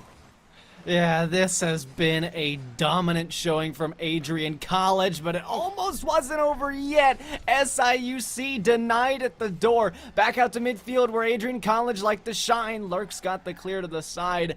As we know, this game has got to be over for SIUC. Still another one left to go at the very least. Lolo, another shot that will be shut down with 3 seconds to go. The clock will expire eventually, and Adrian College will be walking out with another victory.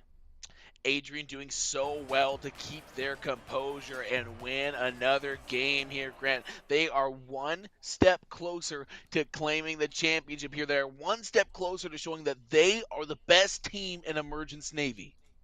Definitely, and I wouldn't doubt it if they were to claim that. Because, I mean, obviously they get the victory, but just what we've seen, they just feel like they're on another level. And typically what happens in leagues that have tiers, like the NECC here, is the person or the team at the top of one of the lower leagues finds themselves in that next league by the end of the season, just simply based on the improvement. I don't remember what it looked like at the beginning for Adrian College, but I would assume maybe not as good as this, because this kind of play comes with experience. It's just necessary.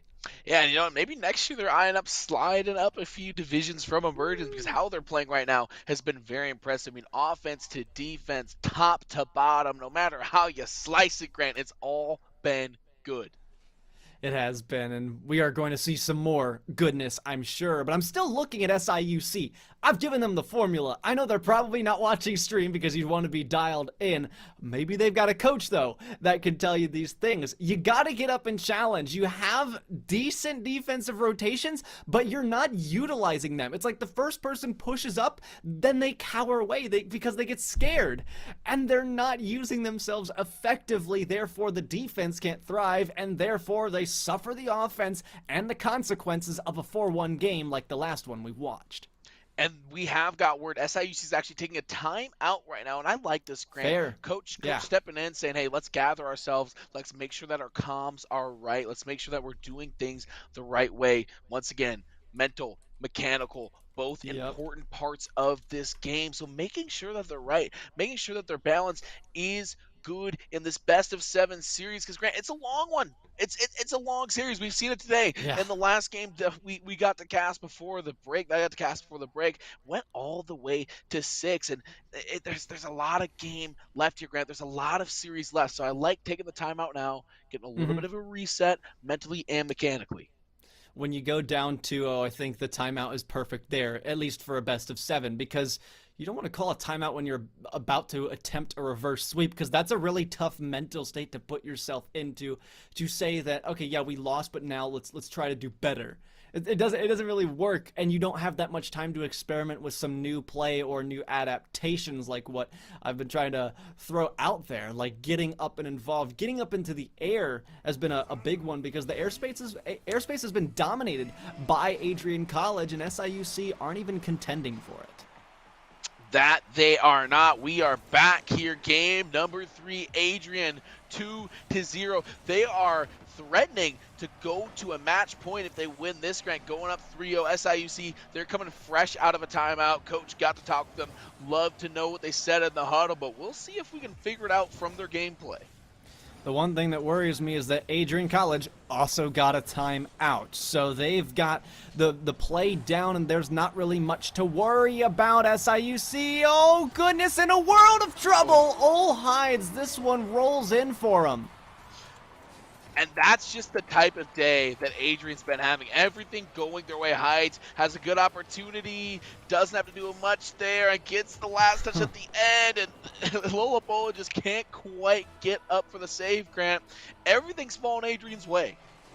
Unfortunately, I hate to break it to you, Ethan, Ol Hides did not get that last touch. That just rolled in off the defender. Oh my god. Maybe I need some glasses.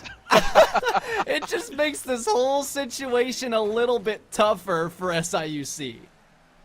That it does. And I mean, then even further to my point that everything is going Adrian's way as they haven't dropped a game. They've only let up one goal, and that a shutout in game number 1. They are looking so strong right now. SIUC, they have got to change the philosophy of their game. I like that pass right there, just no one up for the follow-through. They've committed some resources. Here's Lola Polo coming up. XB1 Agent trailing hotly. Okay. Lurk up in the air. That's a good opportunity. They just don't get the angle for the shot, Grant.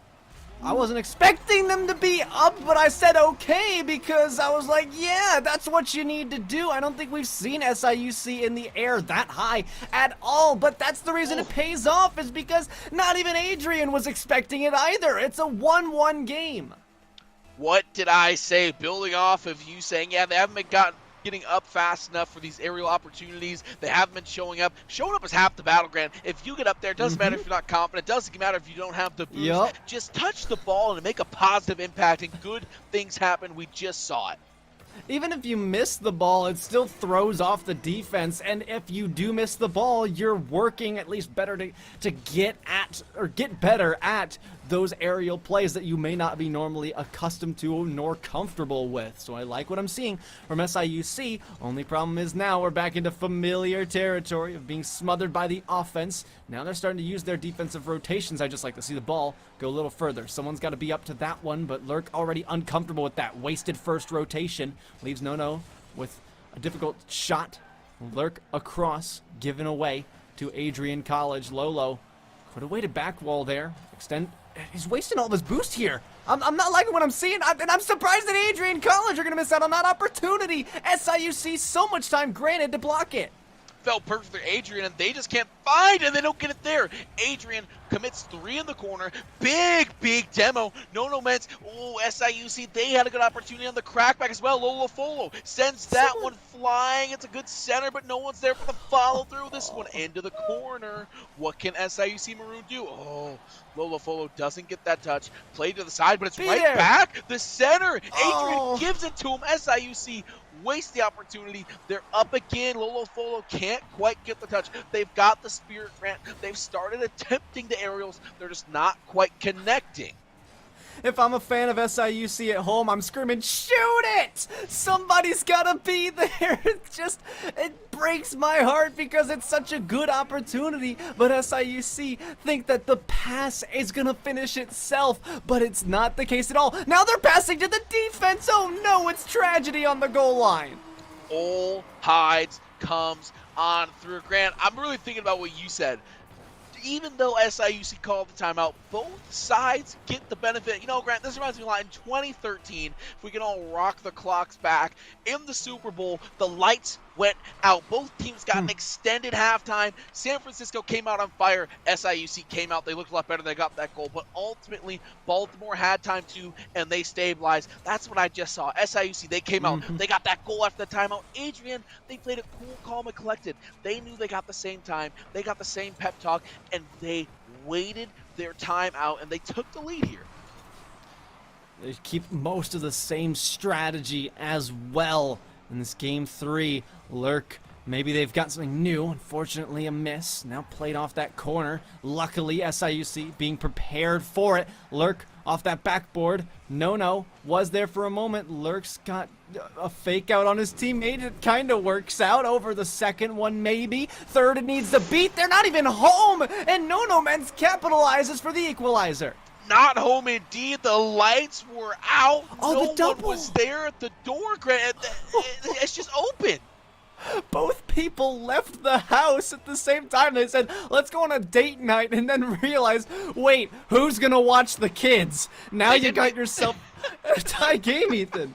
They didn't even lock the door, left it all alone with the dog. You know, just stroll right on I in. see what you did there. SIUC Maroon, they've tied up this game, 43 seconds, easily the most electric game we've got all series. SIUC, they are making this one a game, Grant.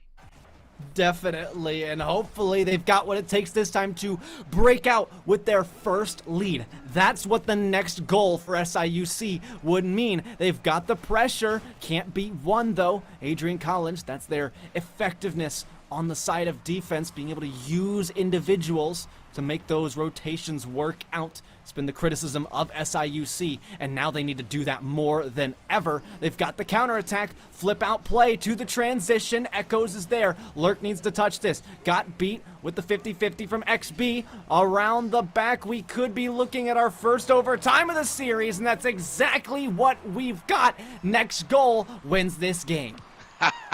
Overtime. It doesn't get better than this. Echoes, they're looking for the kill shot right away. Next goal going to walk away the game 3 winner. Ole Hides, good bit there on the offensive end, trying to keep the possession alive. Lolo Folo taking it off the wall, taken away by XB1 Agent, the star from game number 1.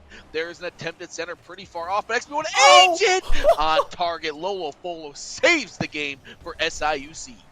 Oh my goodness, how close it came to ending just then. Adrian College, though, they still got the ball in their favor on an open net, and XP Agent, who else would it be, to finish this game and lock it away?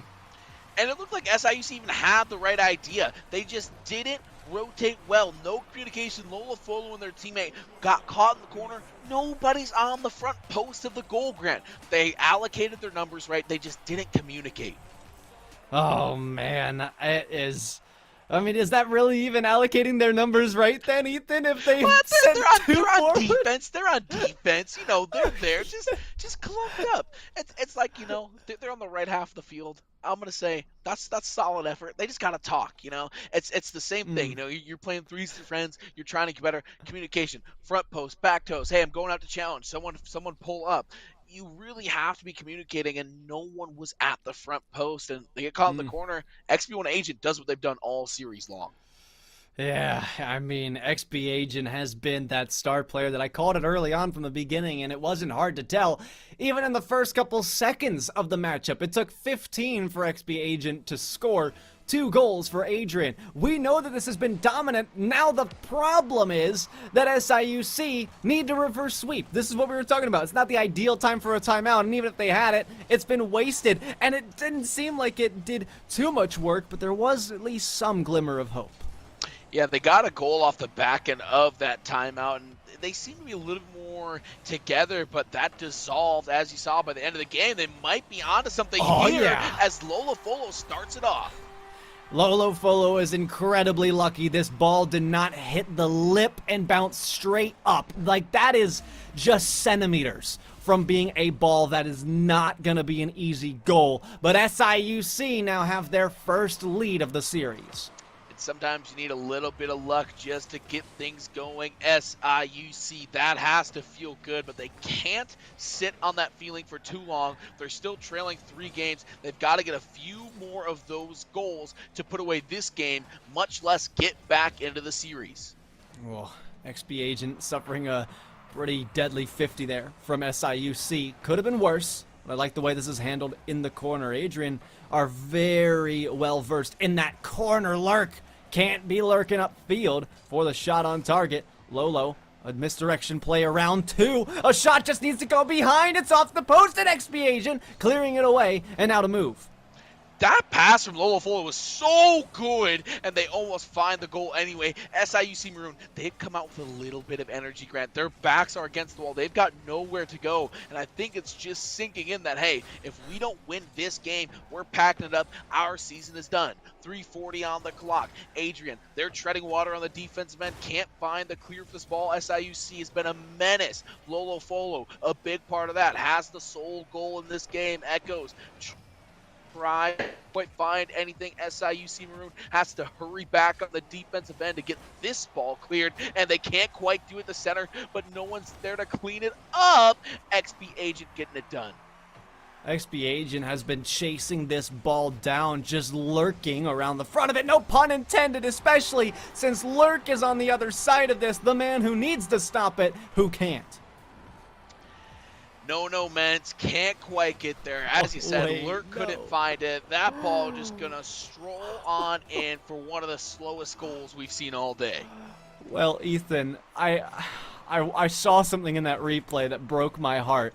That was actually an own goal that could not be further out of control for SIUC. It grazed off the nose of an SIUC player and skyrocketed all the way back to their net, and that's why no one was able to read it. Truly a modern tragedy of Romeo and Juliet proportions there, Grant. The own goal, always a killer, especially when it equalizes the game in what could be your last game of the season. Oh, now it's just an uphill climb for SIUC when they thought they at least had a chance, and then to have their own brother unintentionally turn against them, they're like looking down at their hands. They're like, what did I do? I didn't mean it, but it happened, and they can't make up for it either. That they can't unless they score a goal to get back out on top. XP Agent nearly has one of their own right there. 2 minutes on the clock. SIUC fighting for their lives. Adrian, if they win, it's all over, and they will be your champions. SIUC trying to prevent that from happening. Here's Adrian. Nice opportunity on goal. Good defense from SIUC. They are continuing to clear the ball when they need to. The only goal that they've given up, once again, on that fluke own goal. What an impressive feat it would be for Adrian College to get that 4-0 sweep, and it might just be happening, Ethan. I'm feeling it.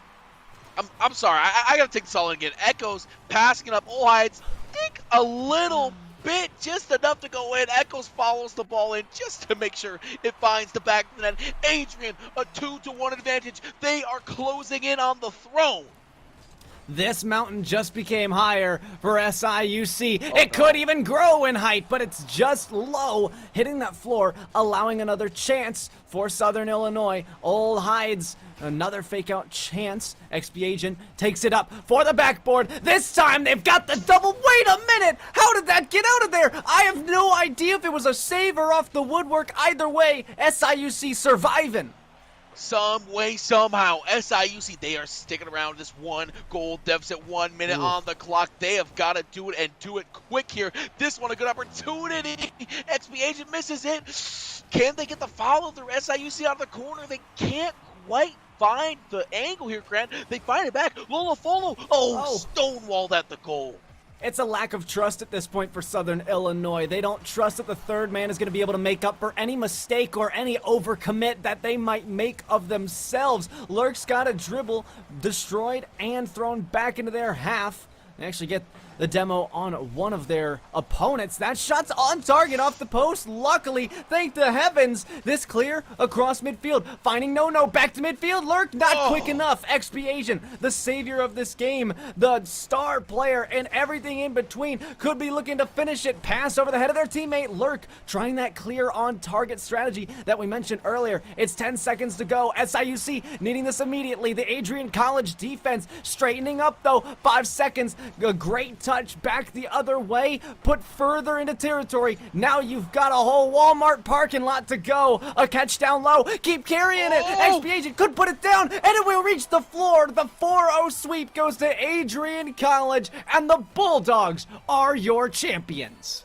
Emergence Navy has a new king on the throne, and man, does the Bulldog look good in a crown.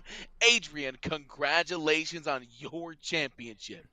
It was an impressive showing from those boys. I can't even believe that they were able to come out with that. I mean, I actually thought for a minute that SIUC were starting to pick things up when they took that timeout, got the goal that at least tied the game. They showed that we can score, we can compete against this Bulldog roster. And then in the next game when they came out with the lead, there was hope. Only problem was that they just couldn't turn it into something that lasted longer than a minute. They couldn't keep it together, Grant. Like you said, it was just hope. It never became anything concrete. It was all up here. We didn't see it materialize out on the pitch. We're going to take a quick break here, Grant. We're going to come back with an interview because I would love to hear how elated they are to be champions in that manner. So stick around. We'll be right back.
welcome back to the NECC. We're here with XP Agent, the newly named Emergence Navy champion. Let me ask you, how does it feel to be an NECC champion?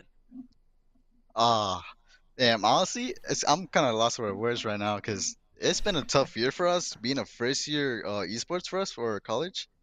And honestly, winning this our first year, it's just a huge confidence booster for us in general. I would imagine so. I mean, you say first year as a program, and you also mentioned it being tough. Is there anything else that made it tough? Like, how was the season coming in with what I would assume to be a brand new team, and what was kind of the work that led you guys to this point? Um, yeah. So at first, beginning of the year, it was kind of difficult trying to find some teammates. But overall, after we found our teammates, it was mostly just getting over like getting our chemistry together, being first year program. So all we had to work on was getting good chemistry again, so that we can be able to win the championship like just right now. Absolutely. One more question for me here. You talk about how it's hard to get here. I mean, you guys made it look easy in the finals with that big sweep. What are the expectations for next year? So you've got a bit of a foundation here to build on. First year, first championship. What are we looking at on the horizon for Adrian? Definitely looking at some other teams. I know for a fact that our Valiant team also won yesterday's for NECC, and I'm thinking that for the future, we just gotta keep working on what we did this year and improve on like some misses that we could have had along the ways and whatnot. Definitely. And you guys are an all freshman roster, so there's plenty of time to, I mean, come together as a team and form that chemistry. Is the team coming back next year? Is it going to be the same roster, you think? Yeah, it'll definitely be the same roster as this year for Awesome. sure. Riding it high. Riding it high. Well, Agent, thank you for joining us. Congratulations on your victory. We had to talk to the star player for Adrian College, putting up all the big stats, the goals, a lot of that. Are there any shout outs you want to give before we let you go? Honestly, I just want to shout out my teammates. Like it's been a tough year for us, but honestly, big shout out to them making our chemistry work together. Big props to them for sure. Absolutely. Well, hey, thanks for joining us. Again, go out and celebrate. Coming up next, we have here on the NECC channel, U Ottawa Blue versus Johnson and Wales University in the Navigators Yellow Division. You're not going to want to go anywhere.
Welcome back, everybody, to the NECC. It is time for Navigator's Yellow Division with University of Ottawa versus Johnson and Wales University. My name is Grant, CFO, and joining me for the first time in ages is the one and only illustrious Novanta. My man, it feels good to be back. Oh, I'm so glad to be here. Are you recording an underwater jazz album there, Grant? But either way, I'm honored to be next to you here. NECC Final Day. It's going to be a bang on the 1st of May. How did you know about the underwater album? I didn't tell anybody about that. People don't know that I'm releasing music this summer. Be quiet over there, Novanta. Giving out secrets. Goodness gracious. Well, hey, there's no secrets today. This one's going to be an absolute heater. Two teams coming together with the same record, and they just only difference really is that they had a number 5 and a number 6. And that's what was ordered on the menu for tonight. Oh, yeah, 5v6 is going to be a tight one. In the backstage, we're thinking of a Game 6 or a Game 7 series. I have met head-to-head in Week 1 with JW White getting the advantage, but you, Ottawa Blue, has a chance to upset the apple cart. Do they do it tonight? Only time will tell. Only time indeed. Well, hey, let's not waste too much time. Let's get into the rosters and check out who is going to be taken on the pitch. Let's look at University of Ottawa. It's the GGs. Today, it will be Joy Boy, Zylu, and Tomahawker, all sophomore rosters. We just witnessed what a all-freshman roster can do. Is there something about the chemistry in ages? I'm not quite sure, but it sure was something to witness, and they ended up coming out with the champions, Novanta. Well, I had the pleasure of casting this roster the other day. JW White has an answer for the GGs, if you will. You have that put up on the screen just momentarily. They're fielding the trio of Jack Blocks, Empty Realm, and Speedy. This right here is a different kind of attack that we're used to. A little unorthodox on the way they approach the net, but when they do, it's just buckets and buckets and buckets of goals.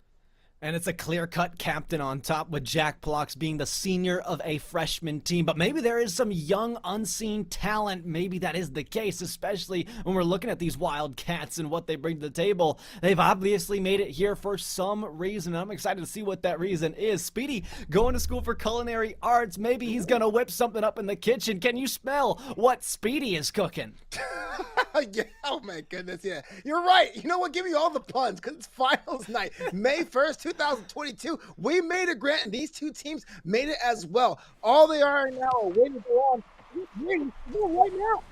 Ooh, I'm so ready for this one. This is going to be probably one of the closest we see of the night. I don't think there's been such a closer series. Maybe this one goes the distance for those who are just tuning in for the first time. This is a best of 7, as a finals should be, and Ottawa Blue has already got some of the offensive pressure.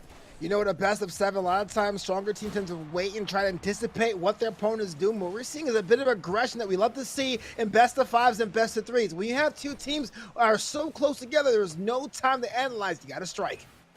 Oh boy, it's Ziyu Liu. All the way to the backside for Ottawa Blue. Joy Boy pushing forward. A lot of space to work with. This became the criticism of the last match that I was casting with Nelhad, is that the yellow side was not really doing a great job of pushing in on these opportunities. Ottawa Blue has been given a lot of space to work with, and not necessarily is it being shut out for either team at any given time. Oh, wow, a Nelhad flex. Okay, let's keep rubbing it in and have the chance to cast with Nelhad, but you're absolutely right. Space would be the name of the game here because of how equal these teams are. Who's going to be the one to challenge and who's going to be on the wait and hesitate on the back foot? Those are questions that are going to be answers very soon. Oh boy, Jack Blocks, sauces up one, needs to get the second, does so, back out, needs somebody from the third. Nobody quick enough to push in. This was exactly what we're talking about, why JWU will be handling the majority of this. A strong bounce outwards and over to the other side, uncontested for Ottawa. Nobody needs to touch this one, and now they've got some space. The beat from Tomahawker puts it backboard. Now off the back wall, Joy Boy could have had an opportunity, but well handled by the defense. I like what JW White's doing. I like to try to be aggressive with need be, but it is kind of weirdly. I kind of wish it maintained its shape just a little bit tighter. Ottawa Blue is not necessarily the quickest team in the division, but they're pretty smart. And so you take time to a little bit extra time on your rotations, take a little extra time on your attack. Ottawa Blue will figure that out sooner than later. Well, the blue side does have a lot of this pressure, like we've been talking about. but it's so often they give it away at the midfield line rather than taking advantage or preparing themselves to push it back the other way. They at least have positioning there, but when you're not getting power, you're not clearing that ball away. Now Joy Boy changes that fact, loses possession quickly. We'd like to be looking for more of those two-touch possessions that keep it close and controlled, and we haven't seen many people really succeed at the catch there. Even for Tomahawker, goes over their head and out to the side. I'm glad you brought that up. So many times you think about how do you get past your defense. If you go past your defense, your boost management's not good or not enough power there, it's kind of all for naught, right? You have to put that into your plan. I understand covering as much ground as you possibly can as quickly as you can, especially in the finals, but don't do it at the expense of boost, at the expense of positioning, at the expense of power. Expensive, a lot of things you don't want to be spending. Oh, Joy Boy getting dunked. This could be detrimental. Luckily, Tomahawker had 2 in the back to send forward.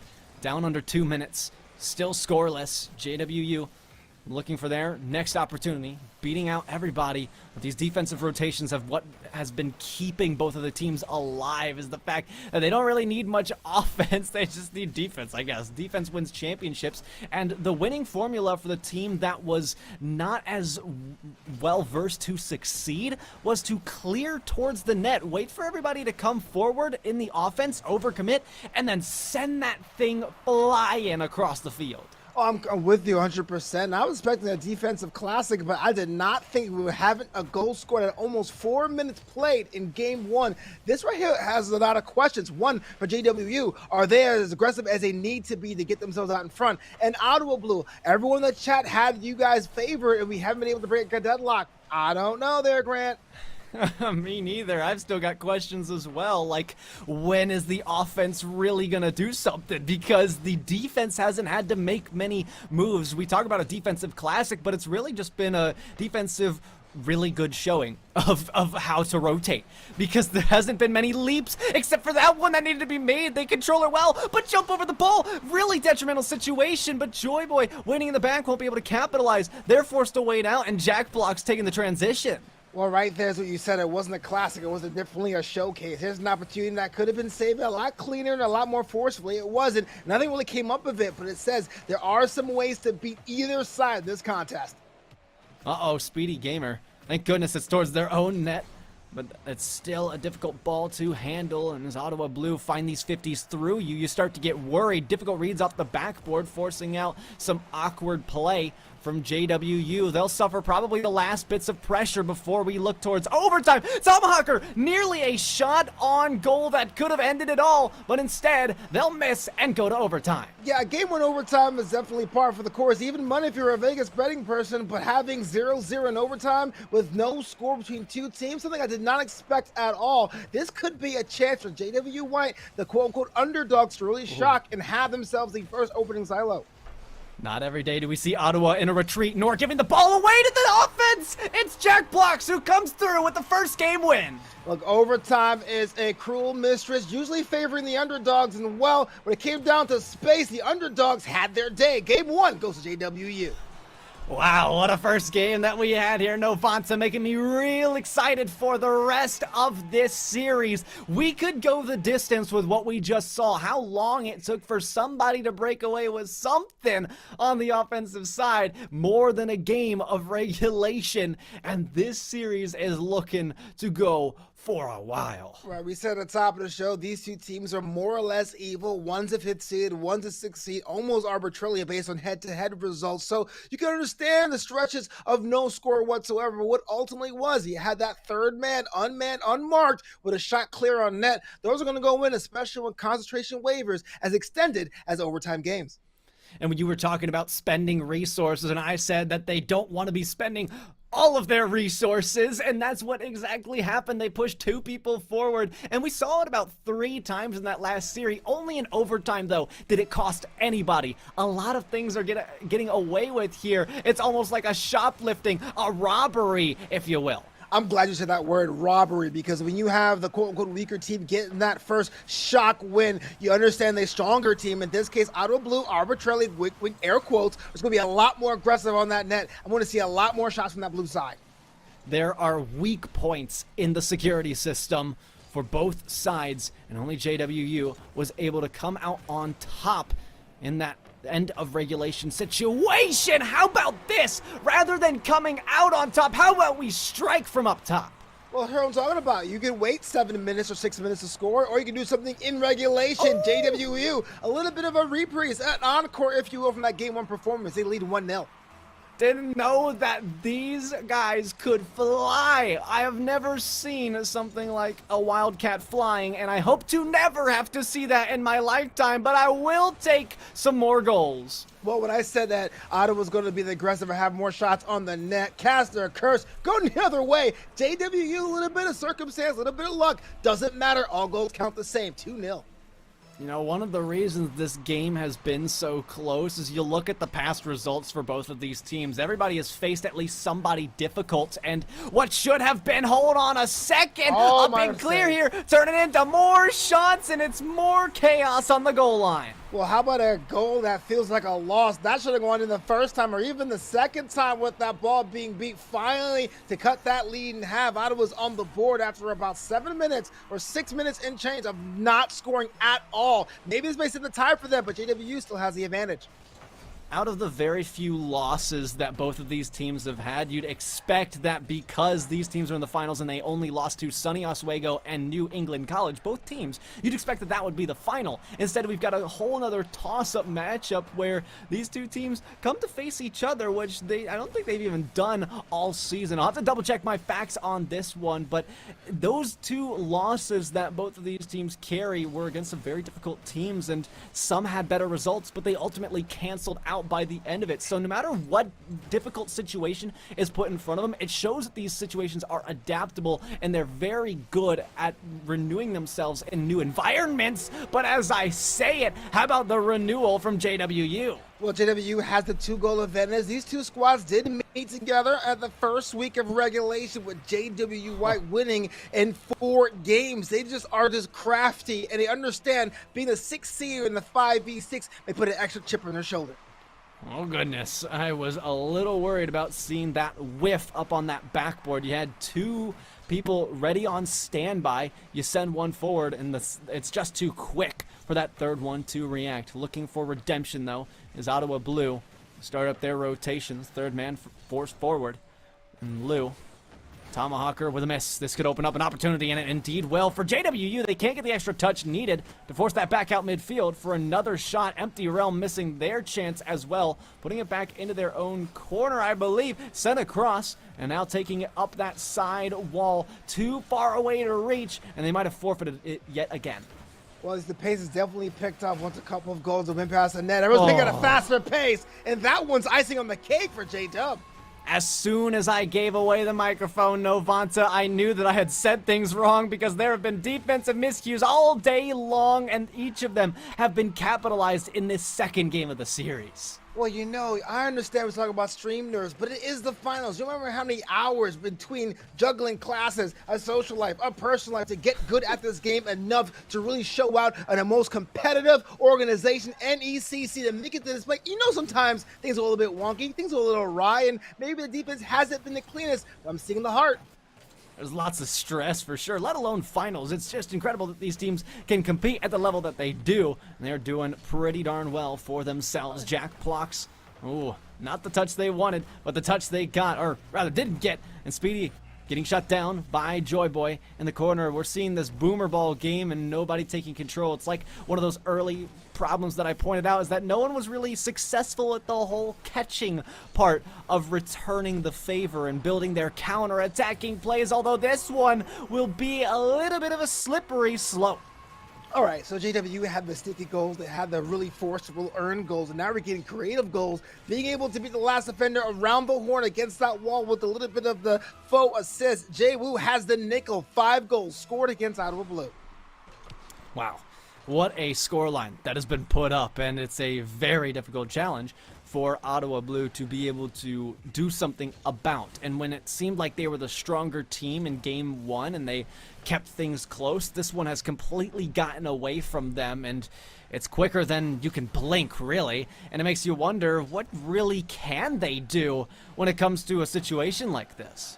Yeah, that's why I'm a big fan when you have these longer series that have more than one defensive tactic. Ottawa Blue really held JW to a, I would say, a calculated or even lucky goal in overtime. But now you're understanding what you're doing on defense. The rotations are not working. And so that man-to-man that drop back and get space and then move up and try to close the space has been figured out. What do you plan on doing? If I was Ottawa Blue, go more for zone defense, cover as much ground as possible to cut off those passing plays, because JW is finally getting savvy with them. Oh boy. Tomahawker, long distance clear. Joy Boy, not quick enough. Speedy on the return, leaves it to Lou. Thrown over their head, 60 seconds to go. They're looking for anything that they can get at this point. The defense retreated too soon, and that was too early for Tomahawker to strike on that ball, hence why they missed out on that opportunity. Now empty realm, lots of misdirection play off of the defensive miscues as well that Ottawa have been having all game. It seems like they have been poisoned at this point, and they just keep bleeding. They can't find the Band-Aids, and whoever that Band-Aid is, they better find it quick, or this series could be over before we even say go. Yeah, it could be over, but that last 30 seconds was one of the most wonkiest exchanges I've seen. I'm not sure what everyone's doing. Is it kind of a clock management tactic? Will that be part of that meta? But Ottawa Blue, you're right, Grant, is at a point where they're looking at a 2-game deficit in a game built on momentum. 10 seconds to go. They look for one more. At least they can get it. It's Tomahawker off of a reception from a pass. I'm not a big fan of calling these consolation goals or goals for the road, but it does make you feel good because Tomahawker had an opportunity at net and it was knocked away. Has to get your confidence back. Definitely, although you still look at that scoreboard and feel intimidated by JWU. Johnson and Wales have had a lot going for them in the series, specifically speed, positioning, and passing. That's been the main source of their success, and like I said, could they cook something up? I think that's exactly what's happening. Like I mentioned the last time you asked me that question there, Grant, I get the aggression of getting in the face of your opponent. Smash Mouth Rocket League works until it doesn't. I'm saying you occupy those left and right flanks on your side of the net to shut down any opportunity for passing plays. What did we saw in JW's attack? Top down, right mid, left mid, on the post. If you're using angles, cut off those angles. Absolutely. I mean, when you have a rotation, you've got people to go for those balls. And what's happening is they're not necessarily sending the first person forward as they should. This is just a common mistake at these lower level of competitions, although it doesn't even feel that way. But when we look at it, it's a common mistake between a large and vast majority of the fan base, the player base of Rocket League. They don't really like to send people forward, and it's why I scream all the time in ranked, is because when I'm getting screwed over because no one's going forward for the ball, Novanta. Okay, well, it's just a game, Grant. You can always disconnect, go for a walk, it's fine. But JWY has a 2-game advantage, and Ottawa is trying to get themselves on the board. Oh, goodness. Oh, no. As we're talking about things unfortunate, Novanta. Yeah, this is kind of like a mix of just luck, happenstance, and serendipity, just a doink going the other direction. And then you have yourselves, unfortunate as it is, you want to be Tomahawker in that case. Because the goal counts, but it kind of doesn't in my mind. Yeah, I mean, I think we're on the same page as probably the players are. I mean, at least it goes in favor of Ottawa. When JW are coming off of a pretty impressive victory from game number 2, it doesn't affect them far too much because it happens so quickly. You're like, well, okay then. Well, let's just keep going and do what we do because we know what we do and we're good at it. Well, I understand that. Sometimes you have that minute between games, you kind of huddle with your team and you have a meta you want to try to employ. But when a kickoff goal happens, that is a proverbial punch in your face. You go, oops, ah ha ha ha. That's enough to break a concentration in smaller teams and teams without as much resolve. So if you're Ottawa Blue, even though you have the lead, you can't get kind of laser complacent. And thankfully, right on cue, Zulu bails me out with another one. I was hoping I'd be able to talk about this soon because I wanted to instantly revoke my statement that it doesn't worry Johnson and Wales. I think it absolutely does. Momentum has completely shifted and gone to a halt, and they probably are thinking back to game 1 when this was a lot closer of a game, a lot closer of a series, because obviously it was 0-0, but it felt like a more even playing ground, like it could be anyone's games, and Ottawa's proven right now that just because you get crushed in one game doesn't mean you're getting crushed the next. That's absolutely. It takes a lot for a team to say, okay, a win or a loss, we're gonna put that behind us and go and treat this one as a BV1 every single time. And so look at JWU. They kind of sit their defensive tactic. They're dropping everyone back to be a counterattack squad. And what you're seeing is when you have those miscues or those whiffs, that opens up your chance to be scored upon. Outer Blues now figure that out. Now it's time for that second meta for JWU. If they want to have an opportunity, they can have another game to their tally. I was hoping somebody would be up to it, at least try to read it. Nobody wanted a piece of it. Tomahawker forced a clear long, and they succeeded at it for the time. Speedy underneath them. And they've got possession. Lou needs to push this. They do. Getting control, not for long perhaps. Johnson and Wales running out of boost and forced to retreat. Lou has a shot. Difficult angle, could have gone in, but they'll still keep their 2 goals that they have for now. Yeah, a bit overzealous in that approach. Had a little bit of time to slow down a car if need to be. Maybe it's just a lack of concentration, or maybe you think the intending attack was coming a lot quicker than it was. But still, I love the effort. Even though they have the 2-goal lead, Out of Blue is not putting off the gas. After a game 2 like what we just saw, it's become real uncharacteristic for JWU to be missing a lot of these balls on defense and having more holes that Ottawa Blue could patch with a goal, but that's blocked away, and Joy Boys got the possession, running low on boost, but JWU are wondering how and why.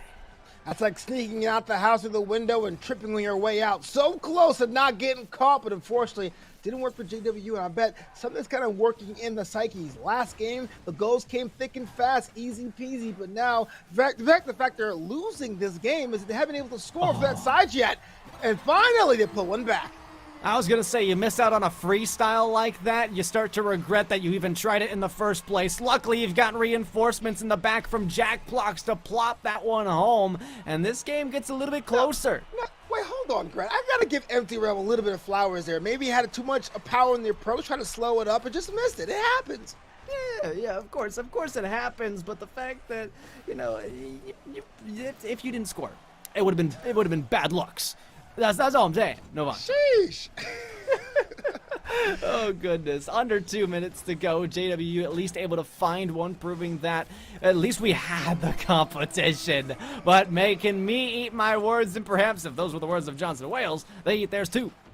Ottawa new rule number, I don't know, 11 of Rocket League. A 1-goal advantage isn't much of an advantage at all. Insurance goals are as important as regular insurance. Why not get one more for the road? One more, indeed. But one more is kind of just the motto for Johnson and Wales right now. Missing on the defensive almost. Jack Blocks able to control it from the side. Does have that one cleared out midfield. Empty realm with an empty canvas to work with. Joy over the top of Joy Boy. Lou pass back into the offense. This has been something that's happened a lot in the early stages of the series, where there's some passes into the incoming attackers, and it just gives away the ball. I would not like to see more of that, but I do like the demo play. It is something I can appreciate to open up more space for Ottawa Blue to perhaps find their way back into this series. This is a game that they need, so if they are really looking to finish this one out, you're starting to pray that JWU have nothing for the rest of this. Yeah, even though the last 3 weeks or say otherwise for Ottawa Blue, they're not really a sweep team. So it doesn't mean they're pretty much going to be able to overcome this deficit. They have all the tools. They found a way to beat JWU pretty handily. This game, as it holds right now, will be their first game win in this series. It really comes down to whether or not they have other ideas. Because now you see JWU is adapting to the Ottawa Blue offense and just pretty much handing down the corners, locking down any of those open spaces. Not sure I want to see, more of, I know we're talking about those posts, but when you're eager to get involved on the opposite side, when you're attacking onto those near posts and you just try to, for a really cheeky angle, not all the time is it going to work out. This one was sent all the way to the other side of the field where what we just saw unfolded. Sometimes you get a catch like that, you think you have an extra second to clear it away, just that life comes at you fast, and Rocket League does too. For sure, Jack Blocks almost had the exact same situation. They didn't even make contact, though, so we don't have to worry about history repeating itself. Back over to the other side. JWU, 14 seconds to go. Looks like Ottawa Blue will be finding their way back into this series. And you look towards the next one. We've seen one game go completely to the side of Johnson and Wales, and one go completely to the GGs on Ottawa Blue. And we've also seen one kind of dead even till overtime. Does the series wrap back around? Does it get closer, or does it keep going the way it's going? The short answer is I don't have an answer, but the long answer is it's really up to Ottawa's destiny. They found a way to take GWU and make them play their pace. That last game, even the game they dropped, it was really Ottawa's place that they got caught and punished on. They have to decide what they want to do. Are they want to stifle out that offensive attack of GWU, or they want to go and get their rewards themselves? I'm a fan of the latter. I know defense wins championships, but get the goals you can.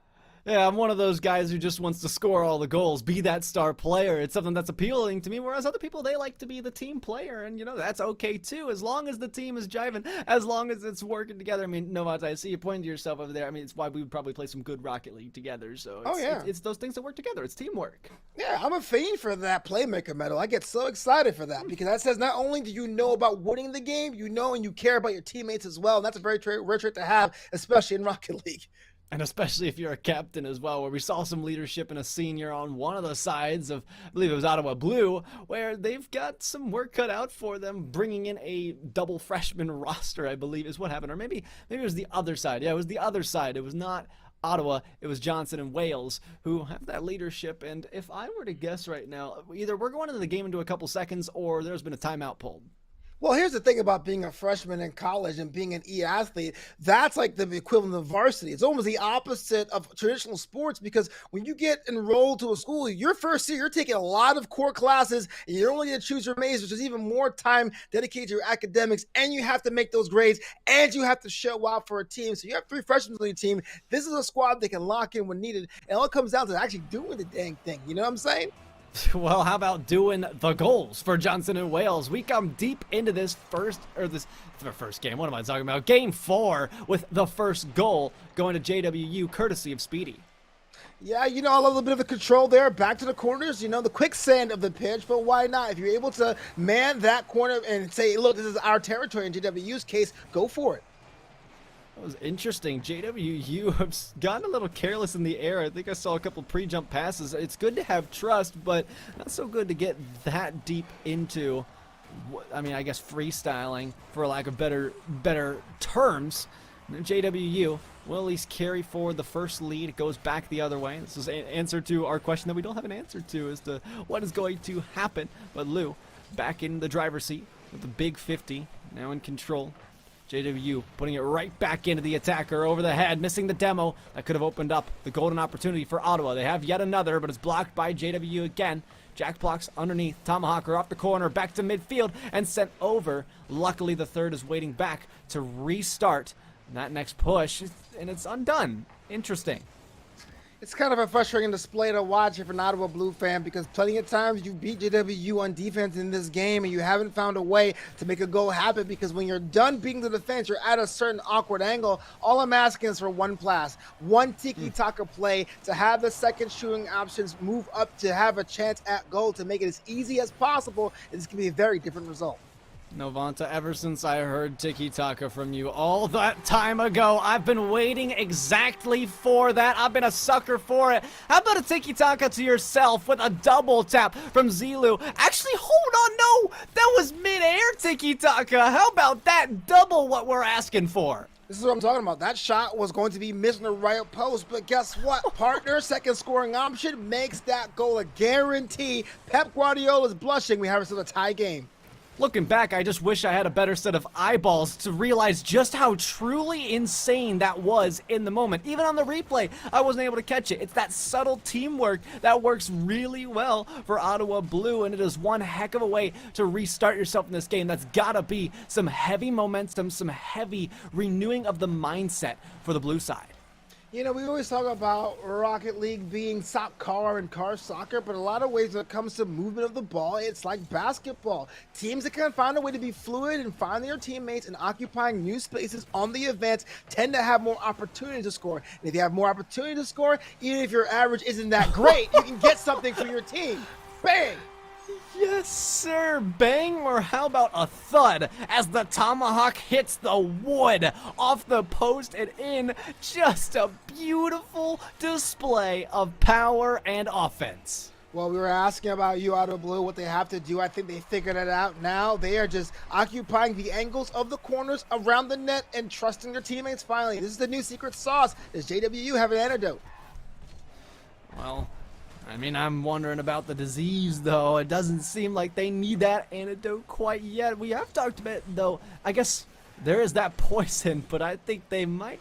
You know what? I just did a whole backflip there in my cognitive thinking, and you're absolutely right. There is something new. They do seem to have an antidote, especially looking at the scoreboard. As I use my eyeballs, maybe my eyeballs need antidote. I think I need the antidote. I've got the disease in my eyesight right now, Novanta. I just want to say, if you look at the last two exchanges, Ottawa Blue is kind of all over the place, which is a good thing because JW White tends to bunch. There's two in the corner right now, and now in the mid pitch, there'll be two more in the opposite corner. You can't really put yourself in any kind of position if you try to bunch up like that. Imagine this. Imagine if you were in a fist fight. Would you put your feet together and your hands together and try to punch people from your wrists interlocked? No. There's no power, there's no force, there's no leverage. And that's why JWU is looking. As I say that, they score. So you know what? Forget what I said. What do I know about casting? Good day, sirs. No, don't forget what you said. You said having their feet together and their fists together. That's exactly what just happened on that goal line, Novanta. That's exactly what we just witnessed. They tried to fight with everything locked together. They didn't bother to spread themselves out on that back post. Instead, they sat in the middle and turned it into their own net. And for that reason, the game's tied, and it's essentially a 0-0 scoreline with 30 seconds to go. Well, we already know that in an overtime situation, which is very possible and probable, JWU has the advantage. If you're out of blue, there is a clock inside of the clock now to put something past that net as soon as possible. They look to start it up right now with 20 seconds to go. Time wears thin. You don't necessarily need to overcommit anything, but if an opportunity presents itself, you gotta be there. How about Tomahawker? They get shut down though. Joy Boy, one more around the corner, sending it midfield, blocked away. JWU so quick to pounce. That's the quickness of the Wildcats thinking on their feet. They've got one more to block though. It's a miss. Joy Boy can't get there, and the disruption from the defense will force us into the second overtime. Ottawa looking to turn things around. A lot of times you have that overtime period, just having the ball reset really shifts the dynamic and energy. And I wonder if we're going to see a different kind of goal here, having that breather between the regulation and the overtime period.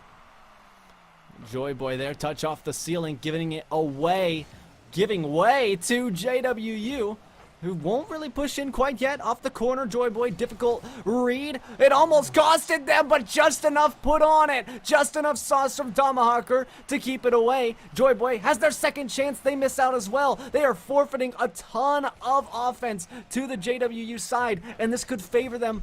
And, I mean, this could be the second loss in overtime, and indeed it will be for Ottawa Blue. We're headed to match point. Yeah, those situations when you have the quote-unquote weaker team, and I always use quotes when I say that because they found a way, JWU, to really show out in overtime, not once but twice, using that to tip the scales. They are at series point. Oh, goodness. This is not looking great for Ottawa. They had that last game. Had it kept going, we would not have seen overtime, but that own goal, everything just imploded on itself just when they had the win.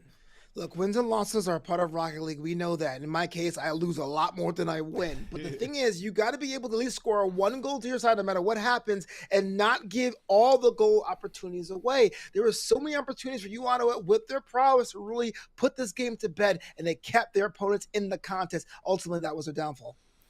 I hope they can turn it back around, though. Ottawa had one chance. They threw it away, and I'm not saying a throw, but, I mean, when you have that chance, it does kind of feel that way. I don't ever want to talk down on the players because everything was looking good. It's just you got to be more proactive, and you have to do it for the entirety of the game. When you're not, you're caught lacking. You're caught sleeping, and things don't go your way.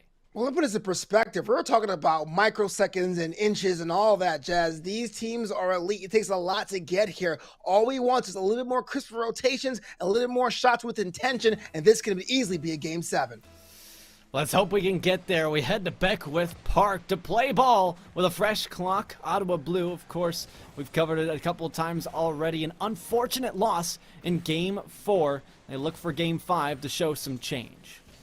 Well, change will have to happen as quick as possible because a lot of the bad habits we've seen, whether it's a more of the lackadaisical approach by Ottawa Blue or the bunching by JWU, seems to still be the meta in this series. So the first team to say, you know what, let's break out of our bad habits, they have the advantage. Oh, for a second I thought that was going to be a shot on. Then I realized it was their own goal, so I'm glad they got involved. Jack Block's doing a great job at that. But Speedy sending it forward, just over the head of an incoming attacker from Joyboy. Tomahawker up top, not the touch they wanted.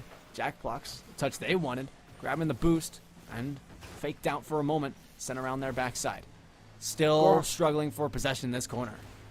Yeah, possession game has really been hard to tell in this one, which is a good sign. That means we're going to have a lot more ball movement, a lot more long-distance goals. It really gives something different else in this series after overtime performances and fantastic moments of what just happened there. But you know what? With all the flair when it comes to the game, doesn't matter if you walk that ball in, it has to count. I don't care if you're a JW looking at series point. You got to make sure there's not a Game 6 or Game 7 situation. Catching a dribble out to the corner, thrown away, back in the box, and it's a goal by JWU. Well, I want to say that I take credit for that goal because I was a pep talk they need. No, I'm just kidding. Right here, just making sure you have the right ankle to beat those two defenders that are planted in the corner. If it didn't hit, if it missed, you had a second option on the other side. Very smart play by JWU. They have the lead. The Wildcats, like I said, they're quick to think on their feet, holding true to their mascot, and they will hold true to this series as well. Just needing one more game, or really, they need to just hold out on defense. They don't have to do much. Of course, they'll do their best to try, and when opportunities present themselves, they'll pounce on it like a Wildcat would. Meanwhile, you look to the GGs of Ottawa Blue and what they can do. It seems like right now they're a little lost as to where to be on defense. And we've seen two games be a little bit closer in play, so where it seems like this series should be a tied game, and we know it should be, but we almost see that same fate play out for Tomahawker on the defensive side. They make up for it this game. Let's just see if they can put a goal away. This is the kind of pressure that's almost like street ball there for Rocket League. About 30 seconds were in the Ottawa Blue half because JWU found a way to scratch and claw to get their hands on the ball. Wasn't the most refined attack, but I liked it because now Ottawa was kind of like a back out of hell to get on the other side of that pitch as soon as they could, and that really nerfed their chances of scoring. So I liked a little bit of that aggressive play for JWU here.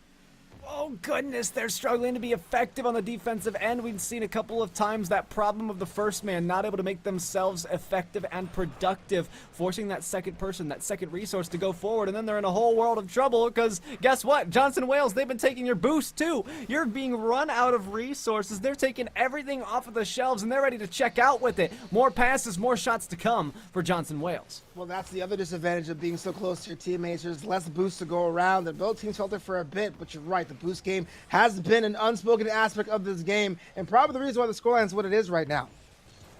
Goodness, pinch off the side wall. Blue over the top. Has a carry, out of boost though. Still space to work with. Drop down, barely blocked by Jack Block. Still in the box. Joy Boy had a touch.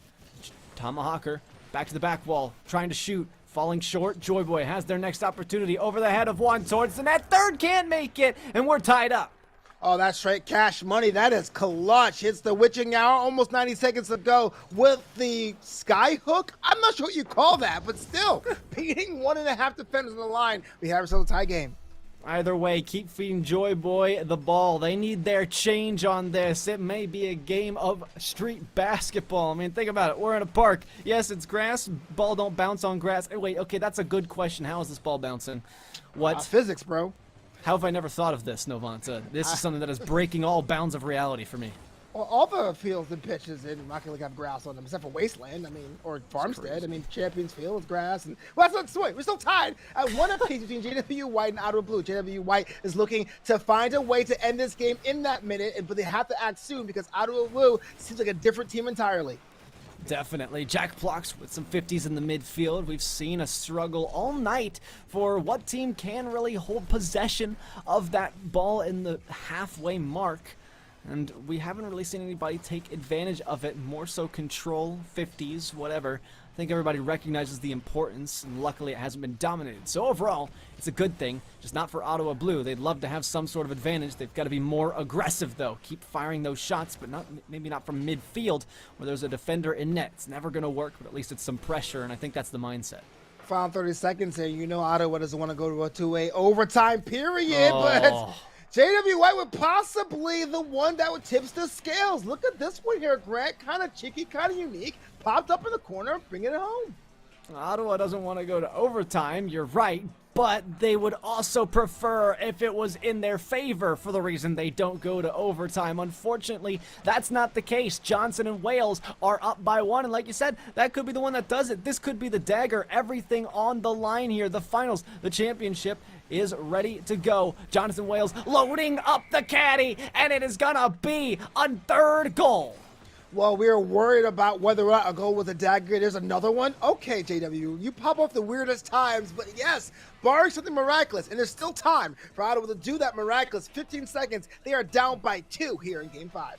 Probably going to need a strong kickoff goal to go in their favor. They get the possession around the second. Won't be able to get by. That 50 unsuccessful. 10 seconds ticking away. Everything being thrown. You got to include the kitchen sink. Maybe the whole house at this point. Pinch off. This needs to be shot. It just will not be. Ball is dead. And Johnson and Wales are your champions. Navigators Yellow should be honored of the resolve of JWU coming to Beckwith, walking away with the proverbial championship. Well, what a series it was. We thought it was going to be much closer, and it really was at times where that could have been a tight series. Maybe we could have had an extra match, but hindsight's 2020. You know what you need to do, and now you've got a whole offseason to think about what those strategies are. But either way, still a great team, and I believe a young one as well. All sophomores from the side of Ottawa, so they've got some time to work things out together. Yeah, absolutely. You know what? That was a fantastic series for 2 different reasons. We got some good Rocket League exchanges, and we saw how teams can shift and adapt their attack and defense to find a way to beat their opponent where it counts on the big stage. Well, all right, Novanto, we have an interview coming up. We're going to take a short break, and we'll be right back with that after this.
Welcome back, everybody, to the NECC. My name's Grant, CFO, and of course, I'm joined by Novanta, but this time, special guest, Jack Plox from the winning Johnson and Wales squad. They're now your champions. Jack Plox, how are you feeling? I'm feeling buzzing. Everyone's here. Just having a good time, honestly. It was such a good game.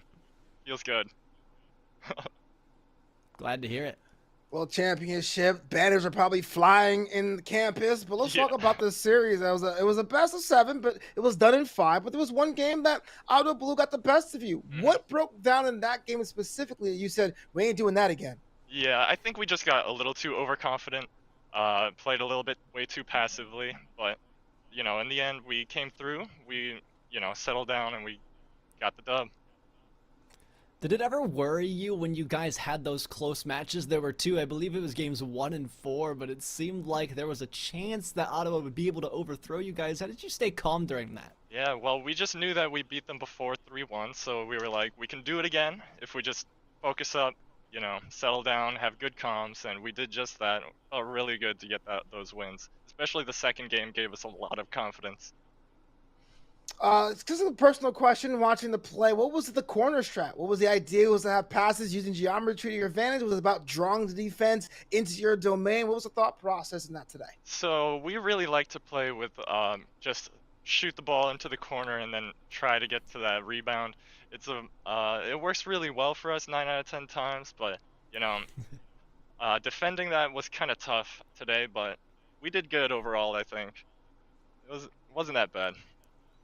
I would say so. Good overall, I guess, resulted in a championship. So again, congratulations on that. Before we let you go, are there any shout outs you want to give? Friends, family at home, teammates? Yeah, shout out to my dad, my sister, everyone that's watching this. Thank you for the support on the stream.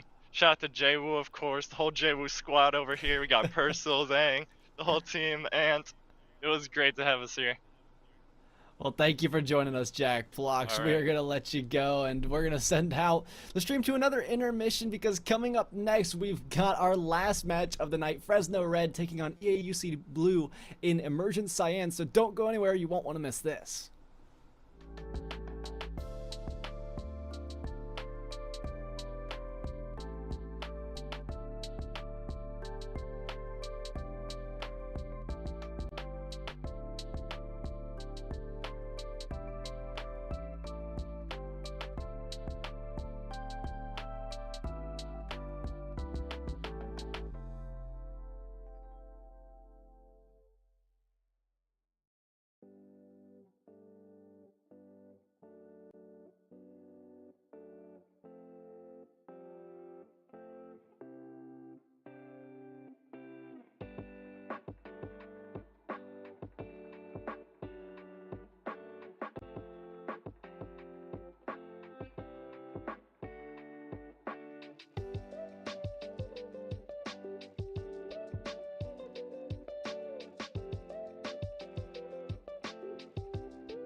Get up, get loud. It may be 10 o'clock on the East Coast, but that don't mean the party's stopping. It's Emergent Cyan. My name is Grant CFO, and over on the other side of me is none other than Novanta. The Hypecast is back for one more.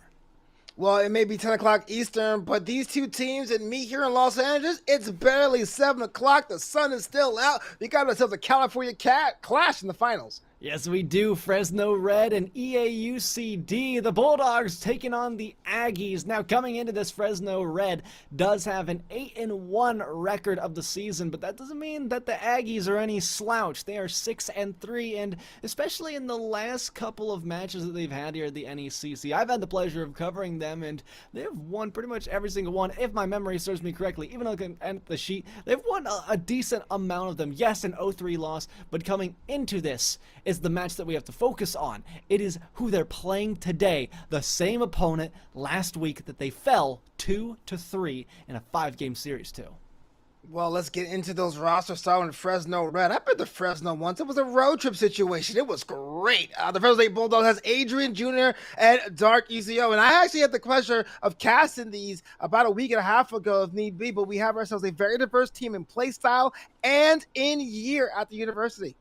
Oh goodness, Adrian Jr., Dark Echo, a very familiar roster to me. Now I come to think of it, but moving to the other side, that same familiar roster of the Aggies, it is Salamence, Tom, and Grunt, a roster to be feared. All sophomores, again, these young teams coming in, young blood, whatever you want to call them, but they've got some talent, and it really shows itself with the fact that they have made it all the way here to the finals. You ever been to Davis? It's a nice town. That cow is a lot more angry than most people that live there. But that aside, we're going to have ourselves a bit of a display. Our last series went 5 games. I don't think it's going to happen this time at all, Grant. Really? You don't think it's going to go all 5 games? It's an interesting prediction, but, you know, I can kind of see why Fresno Red, I mean, coming out with the extra edge in that game number 5 last week, I think history could repeat itself. I don't think we'll get all 5 games, but I think this one ends 3-1. What about you, Novanta? No, I'm thinking we're going to full 7 games. I'm thinking 7 games. Oh, we get a couple goodness overtimes. gracious. Woo, what a shot. Goodness, we're talking about needing to get new eyeballs now. Maybe it's time for a new caster brain. And sometimes it's deteriorating. Like we said, 10 o'clock party all night. How about dump one over the top? We're popping bottles now with Grunt. Well, that was very easy to get that first goal. I got a feeling we're going to have a lot more bangers in this series, which I am here for. I'm definitely here for the bangers as well. How about that one? Look at that. 2-0, just like that, Novanta. Well, 2 goals are good. Maybe 3 may be better, but this one was a little bit of a allow me. Thank you, mate. And that was just dead center. Oh, it is a classic kickoff goal. I mean, you get the ball and you shoot it towards the net. It was a strategy we talked about last game. If you can clear on target and nobody's there, of course you're going to find a goal every single time. So wait for everybody to overcommit and then send the ball forward. A lot more fluid ball motion between these two teams. I know the small ball is important, but Fresno Red finally gets on the board with a little bit of a short pass give and go. Quick to strike on their opportunities. Dark Echo receiving a pass from the defense. Another problem that we've seen tonight, giving the ball away rather than controlling it. You gotta look to where you're putting it. Think ahead to what the consequences of your actions could be. Otherwise, things may not go your way. You're down 1 goal, and you look to regroup. Fresno Red down and not out, though. However, Grunt does have this pretty steady offense. Tom can't get there. Salamence fires a beautiful shot. Tight angle, but makes it work. I think we all deserve a little bit of a hit parade. 4 goals scored, and we haven't got to halftime yet. This is definitely a faster clip in Emergent Cyan. Bang. Oh boy, and here comes the chomper as well. What a beautiful goal explosion, and we're probably going to see that one a lot more. I'm more of a tactical nuke guy. I just troll everybody with it.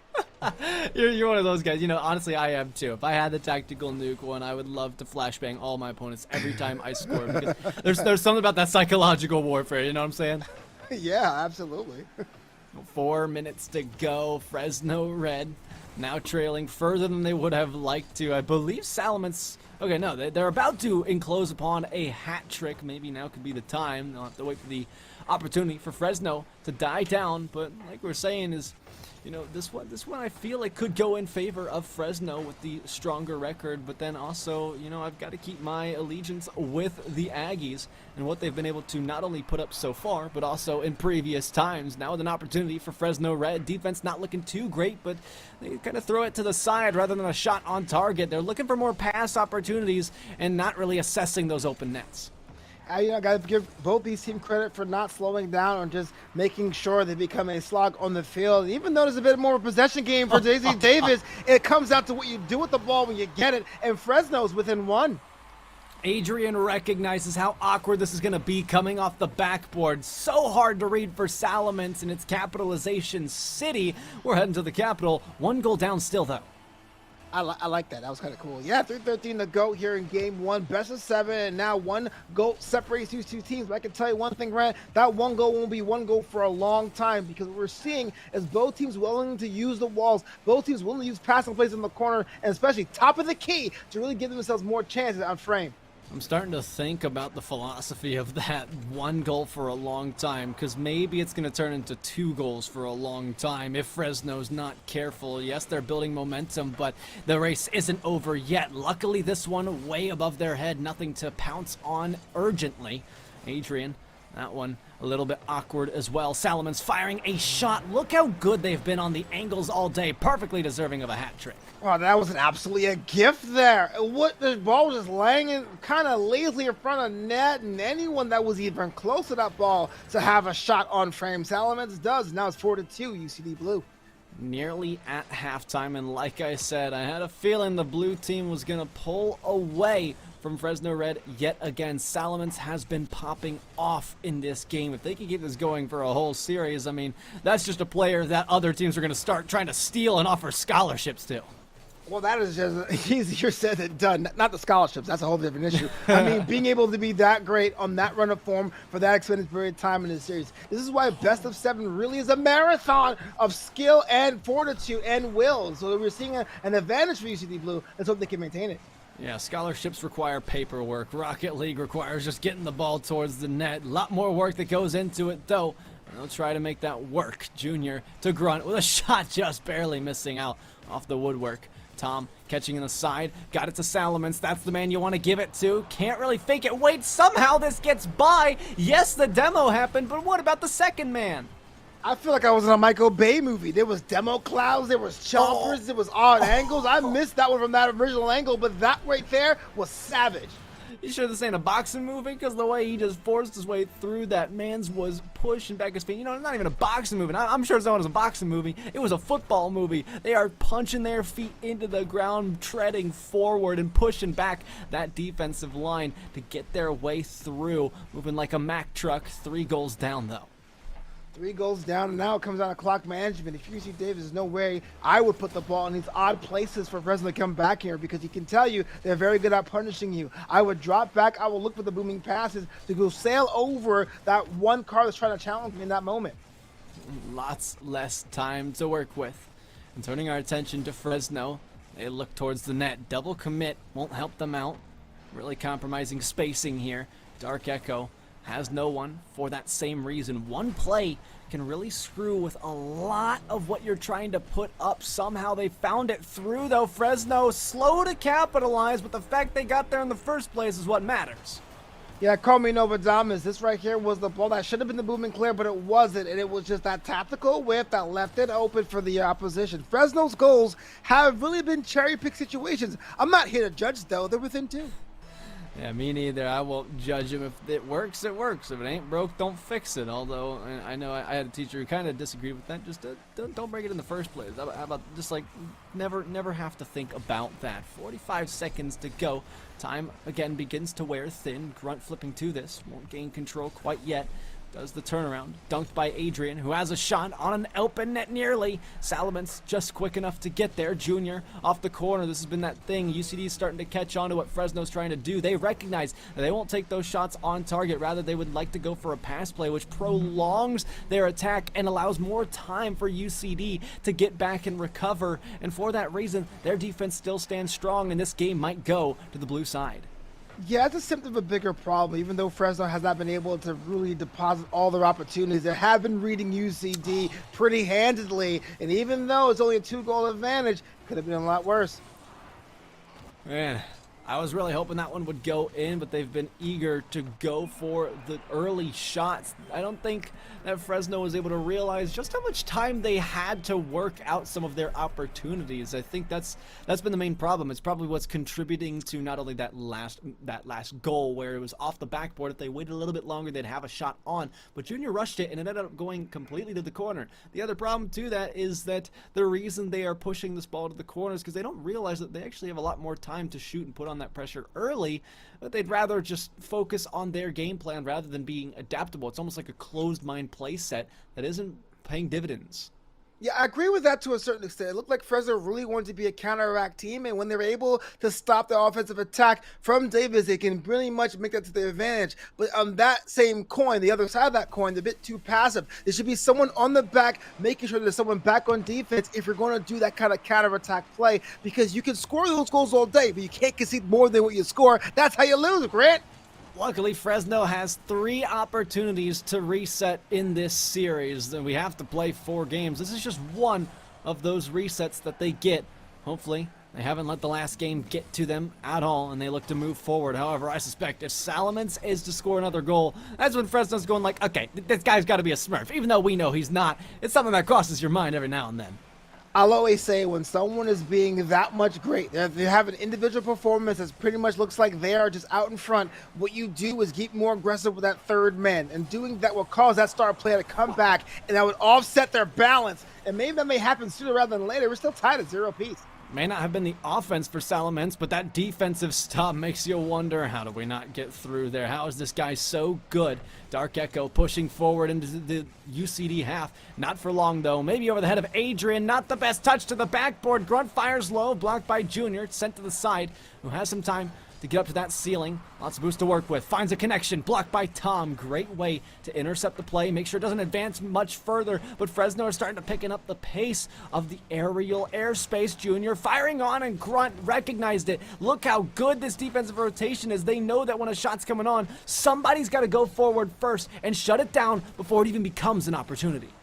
So many times I've said it's a frenetic pace, and what a save! I thought for sure that was going to be their penance, their punishment for being so aggressive for so long. But yet, at the last-ditch moment, we have ourselves a save. This is helter-skelter Rocket League if you're untrained, but for people who are trained, you might say this is kind of cool to be able to push your opponent to a speed that they cannot even maintain themselves, and those defensive mistakes will definitely cost you in the long run.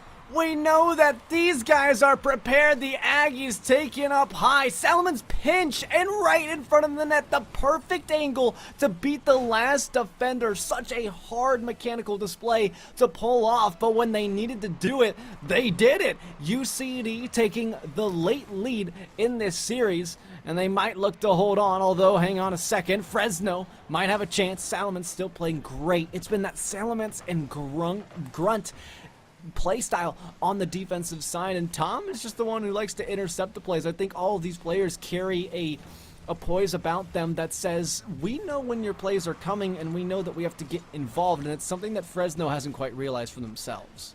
Yeah, it looks like a 1-2 formation when it comes to UC Blue. That gives you a lot more opportunities to score, so when teams do that, employ that, they have a lot more scoring opportunities like that with Grunt. It's not really infield passes we've seen today, a lot more off the backboard, which has just been kind of the meta at these ranks for, quite some time now. It's easy to exploit and it's hard to read. That's the reason why it's easy to exploit. Yeah, like I was going to say, like most like the game of soccer, every team has their own formations, not necessarily bad or good. UCD Blue is doing basically a 1-2 formation, giving them more chance to score, tends to be a lot more aggressive, and they can maintain and trap some of the space. Of course, that comes from disadvantages. You see there's large parts of that pitch unmarked right there. There ain't nobody around for Dark Echo right there. But if you're UCD Blue, if you're able to hold down your opponent to not scoring at all, then you can do whatever you like. We've seen a couple of rare beats from Fresno Red onto the UCD defense. Not paying off quite yet. They're still looking for passes off of the walls. Big demo play. Not enough to open up an open gap. Tom clearing over the head of Dark Echo, who does make the touch. It's off the backboard. No double. Grunt in retreat. Dark Echo quick to throw away. Great fake challenge from Grunt to push this forward. We see 1v1 play kind of find its head into 3v3 often. This is not the best miss that you want to see, especially from Salamence, your star player. Things are starting to crumble, but look how long it took Fresno to get there. Man, that was a smart play to say, I will get big as I can in front of that ball, and they chose correctly because they were pretty much caught dead to rights with a dangling ball in front of goal and no boost to defend. What a great display. What a great display indeed. I mean, you talk about this series. Oh, no. Why would you... That was a good action movie. That was awesome. But why would you try to clear it? Oh no, it's not even on target. A misread from Salamence. You know, at least it's a goal for Fresno Red, and this gives them a chance.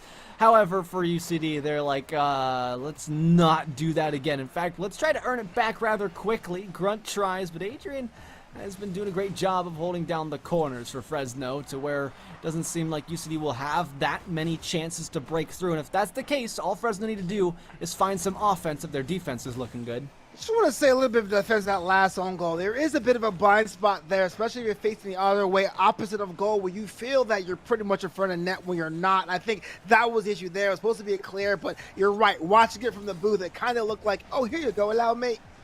I guess so. Salamence in front.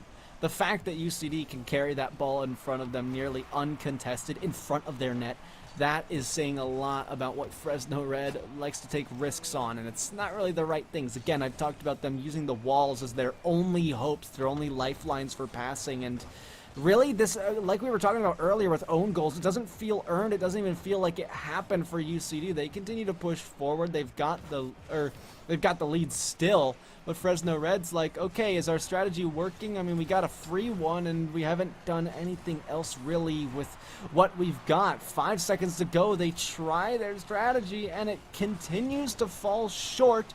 Although one last chance. Only Grunt up to it for the blue side. The wrong side that needs to get it if this series is to go on, or game go on longer, but it just will not. The AUCD, the Aggies, walking away with another game.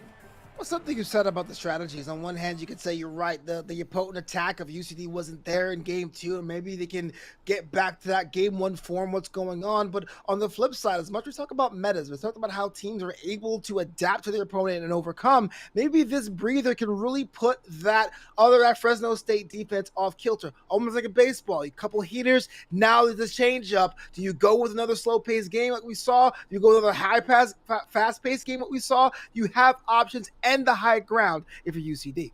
I just got to know how they take this 60 seconds to talk to each other. I don't know what the coaching situation is. Maybe next season we could get some list of coaches so I know when to pull in this analogy, because a coach is really a game changer when it comes to mindset, because you have someone who's not even in the game. Yeah, they might be invested, but they're not the ones actively playing. They have a complete outside expectation and an outside, I guess, mindset looking in, outside looking in sort of mentality that they bring to the table. It's not something that always happens. It's a more objective point of view was where I was trying to get at, and they have a lot of experience to offer, not directly being involved. And when you have a coach, it brings a lot of good things, and when you don't, it's much tougher to last as a team. Yeah, I had a coach one. They told me to uninstall. No, I'm just kidding. Yeah, you're right. Coaches give you a bit of perspective, a little chance to breathe. Here we have the game ready to go for game 3, and I wonder what's going to go through the mind of Fresno Red, right? We saw them be a little bit gun shy for one game. We saw them try to go for the juggler of the game, and they still came up short. What's going to be their next trick up their sleeve? About to find out. 10 seconds into this one, UCD already getting the early goal. I'd imagine it'd be off of a kickoff. Doesn't seem like we're too far off from the second one. And Junior Clearing this one long, not the way you want it to go, and we're turning our attention to the orange side. I don't think the orange side has won. Okay, I guess they have won one series today that I've casted, but it just seems like it's always a curse. The blue team is always more likely to win. I don't know what that is or for what reason that might be. Well, that's good. Might not have that luck and have it roll on, if you will, but there's no way to deny that Davis has not only the game and score advantage, but the series advantage as well. And not only a minute has elapsed here in game 3. Ooh, Tom, tough angle to get to, but it's cheeky and completed. I mean, just look at the way they come around this corner. Well, this right here could be the game changer we're looking for, because it was a bit of a bungle from Dark Echo in the corner with the quicksand. It kind of was a pass around that defender, caught the wrong direction. If there's a situation where Fresno Red does not walk away the victor here today, that may be the exchange to go back and look back on the VOD. I mean, just looking at the VOD currently, I guess the what's going to be there in the later times, the future.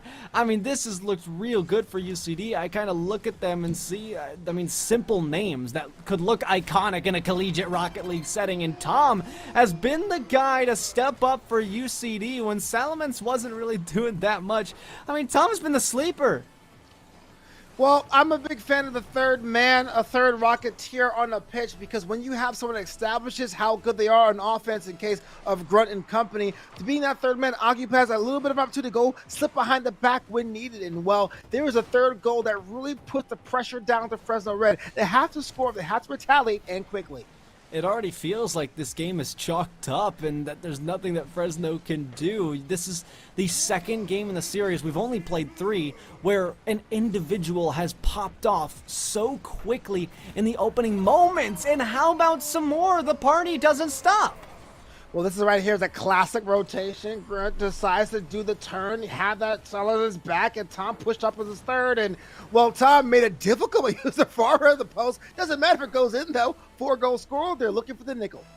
Oh boy, I think we might just get there. Maybe Salamence comes out as the new sleeper. Fresno trying the backboard and unsuccessful. UCD have thought ahead and prepared for it. They just know where to position. I've got to imagine they've got a coach. There's no way you figure this stuff out on your own unless somebody's just a higher ranked player than the other. I don't know where it comes from, but either way, they are taking down this Titan that has been Fresno Red, a team that has been feared and has gone 8-1. And for goodness sakes, like I said, maybe Salamence becomes the new sleeper, and that seems to be the case.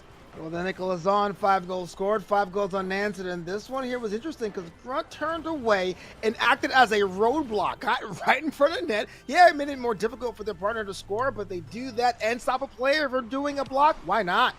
You mentioned something earlier, Novanta, about a sweep being kind of the best loss you can handle, or, I mean, just even losing a series can, I mean, you can do that VOD review and get some coaching tips and advice, figure out where to go, or, you know, I can't even remember if it was, I mean, I got 2 names that start with N. Maybe it was Nelhead. Somebody's talked about that coaching. I know you and I have stressed the importance of it, but, I mean, Fresno Red came away with a victory last week against EAUCD in a 5-game stretch, and now UCD look to be running away. Maybe Fresno could start kind of a reverse sweep of a best-of-5 here, but I just don't know. Either way, there has been monumental improvement for UCD. Well, that's what I'm talking about. You know, these games and these scores are so weird, so odd, out of context. If yours came today, you would say, Fresno Red doesn't look like themselves because they've been so strong. They've been so on the tear. Number 2 seed overall, the favorites going into this contest, and now they're on the ropes. That's something I did not predict as we roll into the final 2 minutes of game 3, and nary a goal has been scored all game for Fresno Red. These have been the underdogs. Almost an incredible play off of that backboard double touch. UCD don't even need it, though. Would have done some great things. Adrian trying. Fresno pushing forward. Backboard uncontested.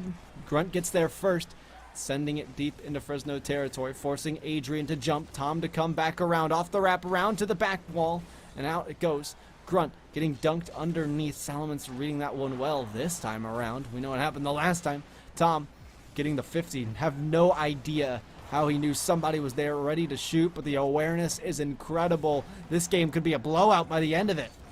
Yeah, this looks like Fresno's is understanding at what the stakes are and willing to pool their resources for Game 4. But as it stands right now, a little bit of a more of a passive idea or attack on ball than I think that Fresno would be at this juncture.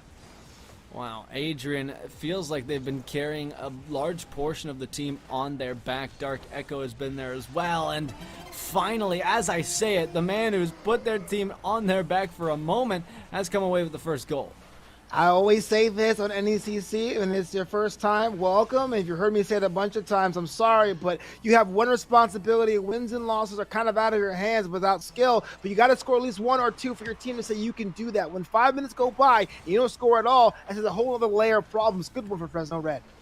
Fresno Red have the blessing of trying out some new strategies here, but they still continue to follow the same thing they've done for 2 games in a row, and at this point, it doesn't work. So if it's broke, do fix it. I think this is that thing where if you think, I think that they think that it's not broke, and so they're saying don't fix it. But I'm saying, you say it don't be broke, and it is broke, and you need fix. Make sense? I'm following you, bro. Okay. Yeah, I think so. I think a situation where you had a strategy that worked for you all season. It brought you to the dance. You said, well, let's keep doing it. Oh, it didn't work this time? It's okay. More times it works than it doesn't. Let's double down. And I think that's where it's starting to unravel. UCD has figured out what Fresno Red is all about. There has to be a new strat, and it has to be now. Man, that one felt like a walk in the park for the Aggies, and I think with this one, you're on match point. You got to take a timeout. You've got to do something new with your mindset. Assess the situation. You have to ask the question, what's going wrong? You can't get caught up in, oh, everything's going wrong. You have to figure out why and provide an answer.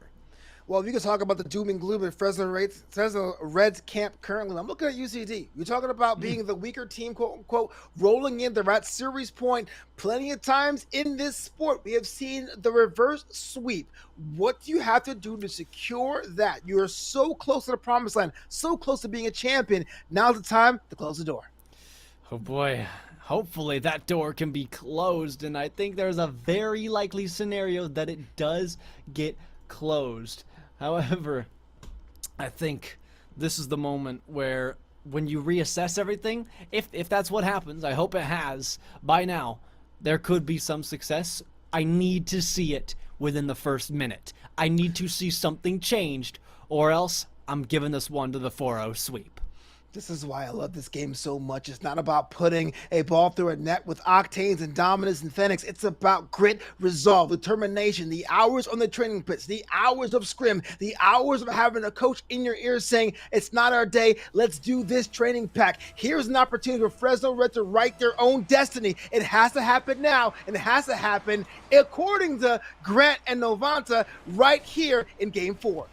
Adrian wants to do it right immediately, but so quick is up. Hold on, everybody's committed. Shoot this, Junior. You gotta get it. No, it's off target. A triple commit that can't be capitalized on, but the 50s have started off Fresno State rather well, or excuse me, Fresno Red off real well. Well, you know, if it was working for them to stop the bleeding quite a bit, it's great. They have UCD stunned. Now, how you do that, shift the tide, is get yourself on the board. Oh boy, Dark Echo receiving the pass. Salamence shutting it down. We've seen that frustration come up time and time again for Fresno Red, where that defender is just always there, even in the good opportunities. But I like that at least they've changed everything up. They're not going off the walls. They are saying, okay, Grant, we can try to make you eat your words. We'll pass infield now, and it's working out pretty well for them. Lots more opportunities to come, more shots than we've ever seen from Fresno in an opening minute. But now we got one from UCD. Tom trying to score it. The third man comes through and punches it in for UCD. Well, it was a little bit of a comedy act in the corner of post, but ultimately the ball goes in there. It's like, no, you take it. No, you take it. Okay, I'll take it. Bang. Well, once again, UC Davis opens the scoring. When you got so much space like that, yeah, you kind of can't say, you take it, I take it, okay, I'll take it. You know what I mean? It's just like one of those moments where it's chaotic. You've got the opening, and anybody can shoot free of penalty. Well, you got to do that, and I say goals come in bunches. Right now, if you're UCD Blue, you got to score as quick as possible because no one likes ties. I'm telling you that. Pass across for Fresno Red, received by Salamence. Not the man you want to run into. Grunt Off that sidewall, Adrian trying, has it over to the other side. I like the spacing. It's really opened up for Fresno. They're not relying on the walls anymore, but rather trying to find each other. Very difficult thing to adapt mid-series, and especially with a tall mountain standing in front of you, feeling like Mount Everest to overcome a team that has crushed you in every single game that you've played this series, and now you have to reverse sweep them. Oh, what a challenge. Well, what doom and gloom, Mr. Grant CFO. Sheesh, you know, I think Fresno Red is more than capable of doing it. They have flashes of brilliance, and now they have the tie. Wait, flashes of brilliance? Are we talking about the RLCS team? Nah, I'm playing. I know what you mean. Yeah, there are some great moments for the side of the orange. I can't even remember because of the, caster brain. Like I said, Fresno Red, I love that they're coming out on top here, and I feel like that was the second goal for Fresno Red, but I guess my mind deceives me because that's right, the opening goal. It's just, here's the thing, I said I needed to see Fresno Red come out strong in the first minute, and when I felt that they had a chance, and so I thought every goal went to them, but then I remembered that one defensive miscue. But how about this? Defensive plays, locked rule 1. Oh, come on, Tom. Really? You guys are winning in this series. You get locked in a rule 1 and you break it. How disrespectful. Adrian will make you pay. That is karma at its finest. So let's break down the first 2 goals here from Fresno Red. That first goal from Adrian was an infield pass and almost a lightning bolt zigzag formation. This one here was top of the key down. Well, these are goals that Fresno hasn't really attempted in 2.5 to 3 games. And so, hey, look, if you don't know what's working out, if you don't have a way to score, try new angles, and that's new opportunities. Well, UCD tried the new angle of breaking Rule 1, and look how it worked out for them. A beautiful pass play from Fresno Red. Again, it's been 3 games until we've been able to see this. Now it feels like the 8-1 team. Now it feels like the Titans this whole season has had to overcome Fresno, though. As I say it, they're missing easy shots, and this has been their characteristic of the entire series. With the little opportunities that they've gotten, they've always shot off to the side and not quite on target. But I get that they've got the opportunities, and that's what I like the most. First of all, Rule 1 is fake news. And second of all, yes, an opportunity there was spoiled and wasted. Doesn't mean you have to be discouraged because, well, now you have a tie game. I was saying you have another opportunity to score because you have a lot more time left, but this changes everything here. This one here is a long ball from Grunt off to the races, and it's put inside, and now it's 2 apiece. Yeah, no reason for Adrian to be pushed up that far, especially when you already got a man on it. That's just a waste of resources. Of course, UCD was going to capitalize on that. Now it's all knotted up as we just go to the 2-minute mark. Adrian wants a double tap. We'll be out of boost to work with. Another shot comes on target, and we're in a frenzy for goals. Well, it looks like defense took the night off in this one. It was overtime set brought down, and I couldn't find anyone on that blue side that was in position to really clear that ball the way they needed to be. And now it's another broken tie, 3-2 in favor of Fresno Red. Oh boy, that one's shoveled over the top from UCD, but it means lost possession in favor of Fresno Red, holding that goal to their name. But Grunt might have a shot. Pass play. No, not quite. The third man reading it perfectly, nearly on target. That's 3 balls towards the net from Fresno Red that have not gone in. All incredible opportunities, but the accuracy now the only thing they need to switch up. If this game goes to Fresno Red, I would anticipate that not only do they take this play style and go with it, because it seems they're much more comfortable playing that way. I guess they thought it might be a walk in the park coming into this one and winning last week, but that was the wrong mindset to carry. Now they're taking it much more seriously, and you look towards the rest of this game and what you got to do, and I think next game they'd focus on shooting accuracy if this series continues. You know, we have so many coaches in your ear throughout the season. There's always a term they always say, and that's play your game. And if you get frustrated after a loss, you go, what does that even mean? What does that even mean? Sometimes we get too locked into our opponents who watch too many tape, and we try to adapt what their play style is to find their own countermeasure. But if you go back to what works for you, we're seeing a little bit more here from Fresno Red. That may tip the scales in your favor. Yeah, I don't even know why they would have thought to do anything differently or think it would be a walk in the park. This is a team that's been on the uprise. Another missed double tap from Fresno Red will cause them to fall short as UCD still have the opportunity to tie this game. They'd love to close out the series and become champions. That is what's on the line here for the regular season. Fresno Red still looking for each other, playing keep away with the Aggies. Aggies getting dunked to the midfield. Salamans trying to push it back, regain possession and control, something that they've been rather good at in the series. 10 seconds now to go. Junior with a miss. This could be a game going to Fresno Red, and this could be an entire momentum shifter, but the ball is looking to be suspended with a demo from Salamence. Only a little bit of boost to go. Sends it midfield. Shot on target. Off the crossbar and blocked out. Going to be even more difficult to keep up. It will be honored, but it hits the floor, and this could be the start of something great. That was the sound of my heart skipping a couple beats there. Imagine a 0-second banger to tie up the game, but no, it was Fresno Red to get one on the series tally, and that was a question I had going into this. We talked about Fresno Red and what they have to do and their tactics, but I'm telling you, when you see how long this season is in NECC, and you're one game away from winning it all, and you drop it, I wonder, are you going to let your opponent in for that reverse sweep, or are you going to make sure you got to do what you have to do to close it in 5? You know, me, I've had a couple of experiences in Collegiate Rocket League, and what as a player, kind of what goes through my head, and I wouldn't say this is the right or wrong thing to think, but it's like, okay, we dropped one, let's just focus on, like, I just have to play solid. That's all I have to do is just play solid, get some good hits on the ball, do what I normally do. It's kind of like a restarting, but oftentimes, what happens if what you thought you were doing before stops working? That becomes very difficult to take in, because you're like, okay, do we even have the capability anymore to win? And these doubts start to creep in. And that's what we're saying with Rocket League, especially in the collegiate scene. It's a difficult task to keep your mental space clear. Yeah, you know, win, lose, or draw, if you're able to score 5 from your opponent and then you lose the next game, I don't care on what level of Rocket League you are. That's something you have to wonder about the consistency of your squad. But again, I'm not like Grant. I'm not about doom and gloom. I'm about results. This one here is going to be pretty much the premier game of the California Clash. I'm calling it now.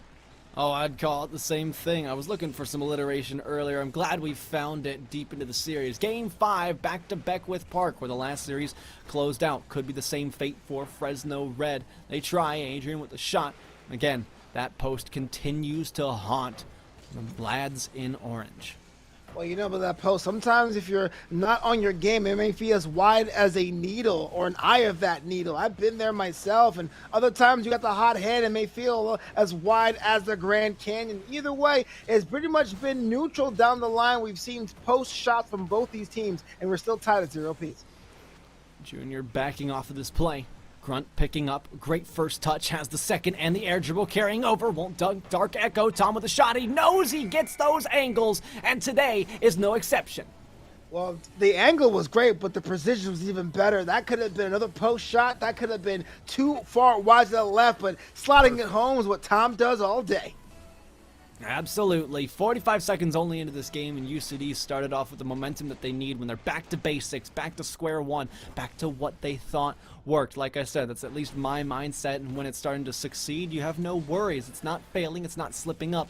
Now you're Fresno Red, and you're wondering, okay, how can we get back in our groove? How can we start up those infield passes? We'll start from the defense. If somebody overcommits, have that second person look for them and get that third pushed up as well. Whoever can be there, space out, open up the opportunities for passes, and get into those areas where it's kind of the shooting lanes that aren't already being covered by the defense. Very difficult thing to balance, but once you get that down, you start to become a deadly force. And speaking of deadly, a missed demo.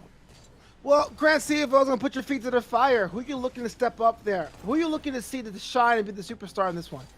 Well, I've looked at Adrian all game long, a really solid player, and, well, and any guess as to why, Novanta?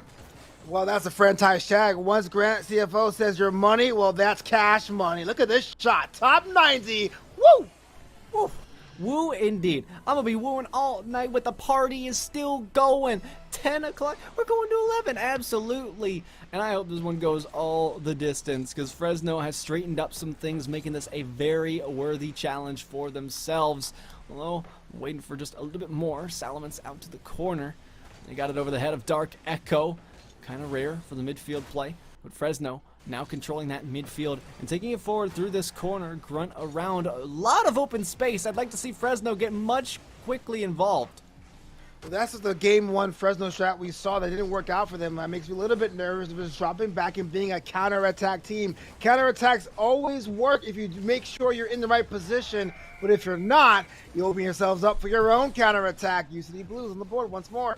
Beating yourself up is exactly the way I'd start to describe it, because you're Fresno Red realizing that you've just overcommitted everything you had on defense. But I liked the idea, at least. This is why they shouldn't beat themselves up, because they're looking for these offensive opportunities and they're spacing out. They're making sure that they are in those shooting lanes. However, UCD is starting to recognize that. They are quick on their feet, quick to think. They've already propped their feet up by the fire. They know what's up, and they are going to get involved, get in the way, intercept some passes, and continue it out. This one's off the lip, though, and towards the midfield for Fresno to equalize, but they will not be there. Dark Echo coming up just under the play.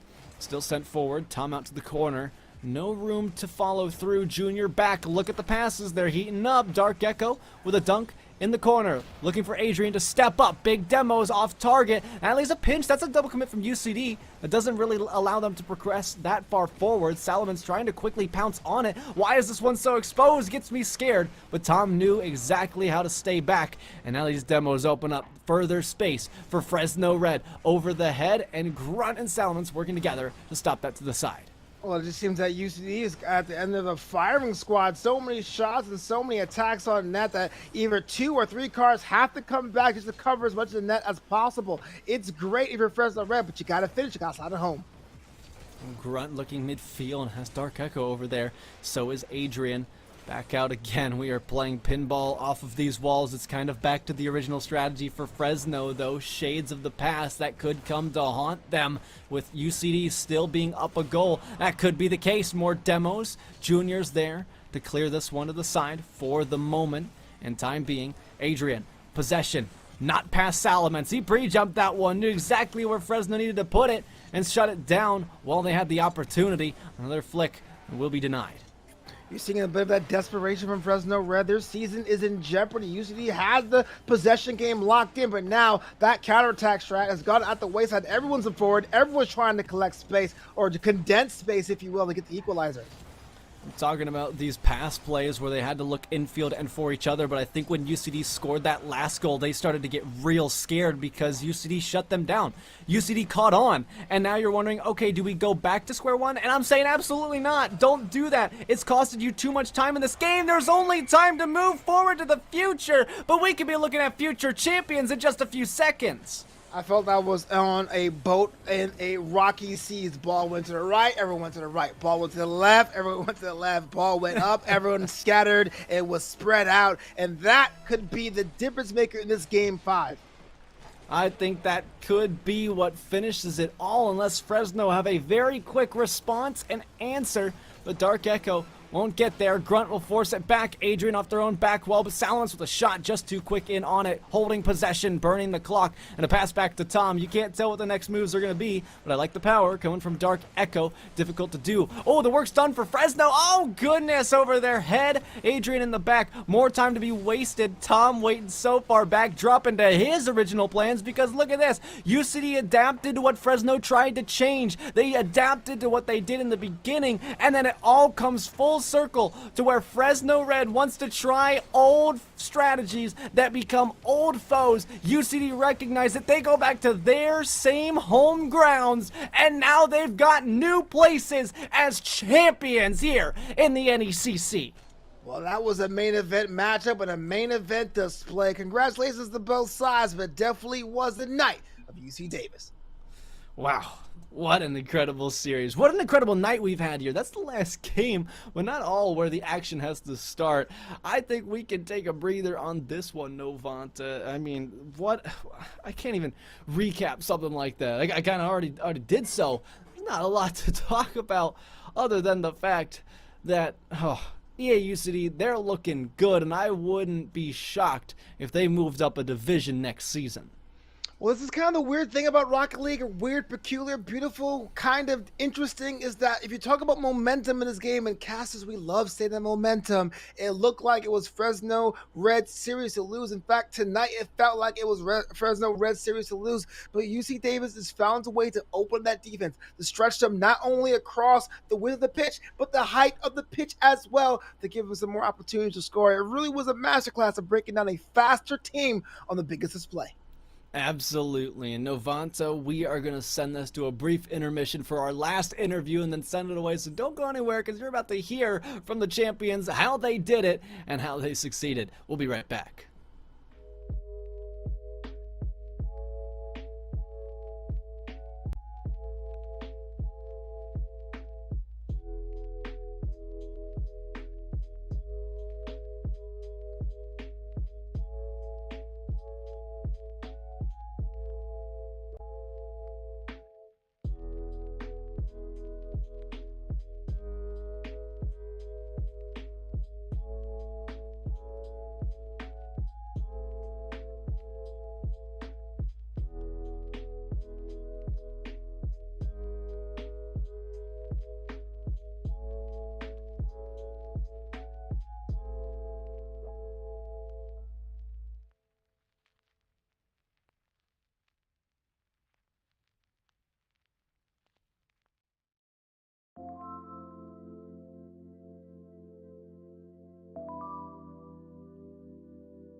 We're glad you're back, and we hope you're ready to hear from this newly crowned and newly defending champion, Tom from EAUCD Blue. It's me, Grant, and over there, Novanta, to dish out this segment. But Tom, my man, I mean, you just won a championship. Describe to me what that feels like. I mean, it feels great. I feel like all our team worked pretty hard for this, and I mean, it paid off. We won.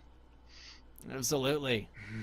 Well, as someone that likes to collect playmaker medals, you kind of were the playmaker for the side, hanging out like in the rafters like Batman on top of Gotham City. But there were some games you came up forward in strike too. What was the decision behind that, about staying behind and pushing up when needed? I mean, I think we just showed our resilience. I know we went down a few games, but we definitely like worked hard. We've been practicing hard. We just like, we know when to capitalize. I feel like their like star was like Adrian, and I feel like around him they give us a lot of space, so we just try to take advantage of that. Would you have called yourself an adaptable team? Because it seemed like everything that they threw at you, you guys were able to capitalize on. Definitely. I think we adapted well. Yeah, for sure. I mean, you have this team who like to utilize the walls, the back wall, the corner, all those kinds of things. You guys were quick to shut them down. I mean, you got in front of them, intercepting plays. You guys did a very good job at that. I mean, I don't got to tell you that. The trophy speaks for itself. But Thank you. I mean, when they started to change it up and go for those infield passes, was it kind of the same strategy to shut them down? Did anything change? How did you do that?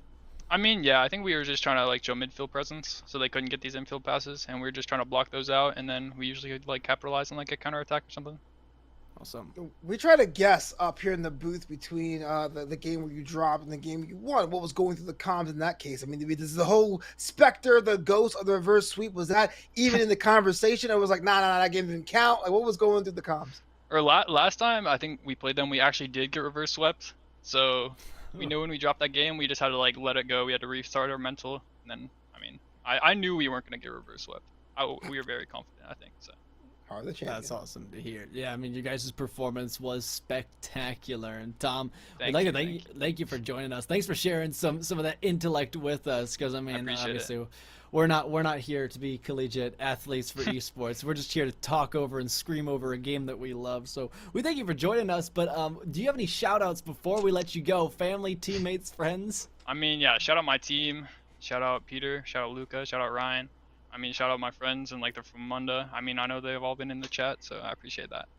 That's awesome. We love to see the support, and thank you guys at home for supporting us here at the NECC. It's all the action we got for you tonight, but from me, Novanta, and Tom, our new champion here, we'd like to wish you a good night, and thanks for watching.